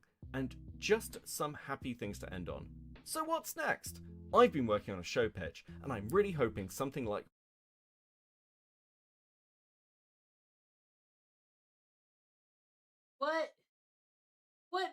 What is this show gonna be? My story can change the world. This is my dog Toby. He's very cute, and he likes to wear outfits. Alright, I was trying to think of what... Okay, this person was a... My name is Maddie Preston. I also go by Lavender Rare. And I was a former editor for Ilovekimpossiblealot. I was, and still am, a huge fan of My Little Pony, so of course I'd watch all the Brony-related videos, including those by the analysis community, which KP was big in. I stopped supporting her when she became pals with Lily Orchard, but after the video exposing Lily came out, KP was in my good graces again. A while after joining her Discord server, KP was looking for editors for her channel, and being I was at the time a really active... You know what I don't get about these users? Like, for example, just talking, here's my background, I got my Godzilla, it's kind of, you know, tailored to my personality. The fucking... out here creating your own background the same, just pasting images in, and you put fucking Funko Pops. Put some goddamn Figma characters of Weiss and Ruby, please. You're cheap even in your imagination. Member in the server, as well as a YouTuber, I was encouraged to apply. I ended up impressing people with my skills and knowledge in editing, as well as the fact that I was going to college for multimedia video, so I ended up getting the position. At the time, KP was having health issues, so someone else who I will not name for privacy reasons was in charge. Meetings were twice a week, and at the time, relatively chill. I was tasked to do shorts, and I made quite a few during my time working with KP. The short I am most proud of was the That's Not My Neighbor short, as I had made every doppelganger version of KP myself. Now, the first meeting KP showed up to, I was DM'd afterwards an apology from the person stepping in for her for KP's rudeness. I didn't pick up on it due to my autism, but that was probably my first red flag. I should have gotten that this wasn't going to be a fun ride. The person ended up leaving the team later on. Now, KP had been nice to me. For example, she showed compassion when I was having an extremely bad depression episode during the winter to spring transition. But she had also been harsh, too. I had been having memory issues recently due to what I believe is taking psychiatric medicine, so I'm sorry about that. I tend to forget some assignments. I was also in school and had a job, so I was juggling all that. I wasn't the only one on the team KP was harsh to either. She'd sometimes talk about people behind their backs and use unprofessional language towards us. Now, for the stuff I am sure a lot of you are wanting to hear, behind the scenes details regarding the infamous video. Yes, I was on the team when the video was in development, and yes, I am willing to share details regarding it. Before the allegations came out, Saber Spark was already going to be a detail in the video. KP would share stories in meetings about how Saber would hit on her, especially after the Bronies React video they were both in together. Whether or not this is true, I am not sure. One point the people were upset about in the video were the memes, especially using the Dr. Eggman announcement in the video. I actually asked why we weren't using the Snapcube version of the audio and never really got a clear response. But I do believe one reason is because of the background laughter. Still, this doesn't excuse using someone else's version of the meme without their permission. Also, I was led to believe the Eggman... I cannot believe the I Love Kim Possible drama is where we get hot takes on whether it's right to use the Snapcube version or someone's doctored version. I'm learning so much about internet morality today. meme was going to be either its own video or a short, not part of the exposed video itself. Now, I was supposed to have voiced in the video as well, but it was cut for some reason. Blessing in disguise, I guess?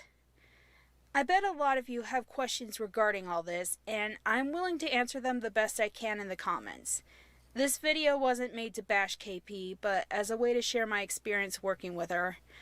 I honestly don't care if this video gets 1 view or hundreds of views, I just needed to let this out. Thank you for listening, and hopefully there'll be a more fun video next time. Goodbye.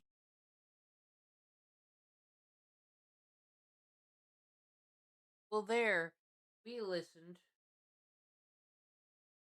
I gotta check out more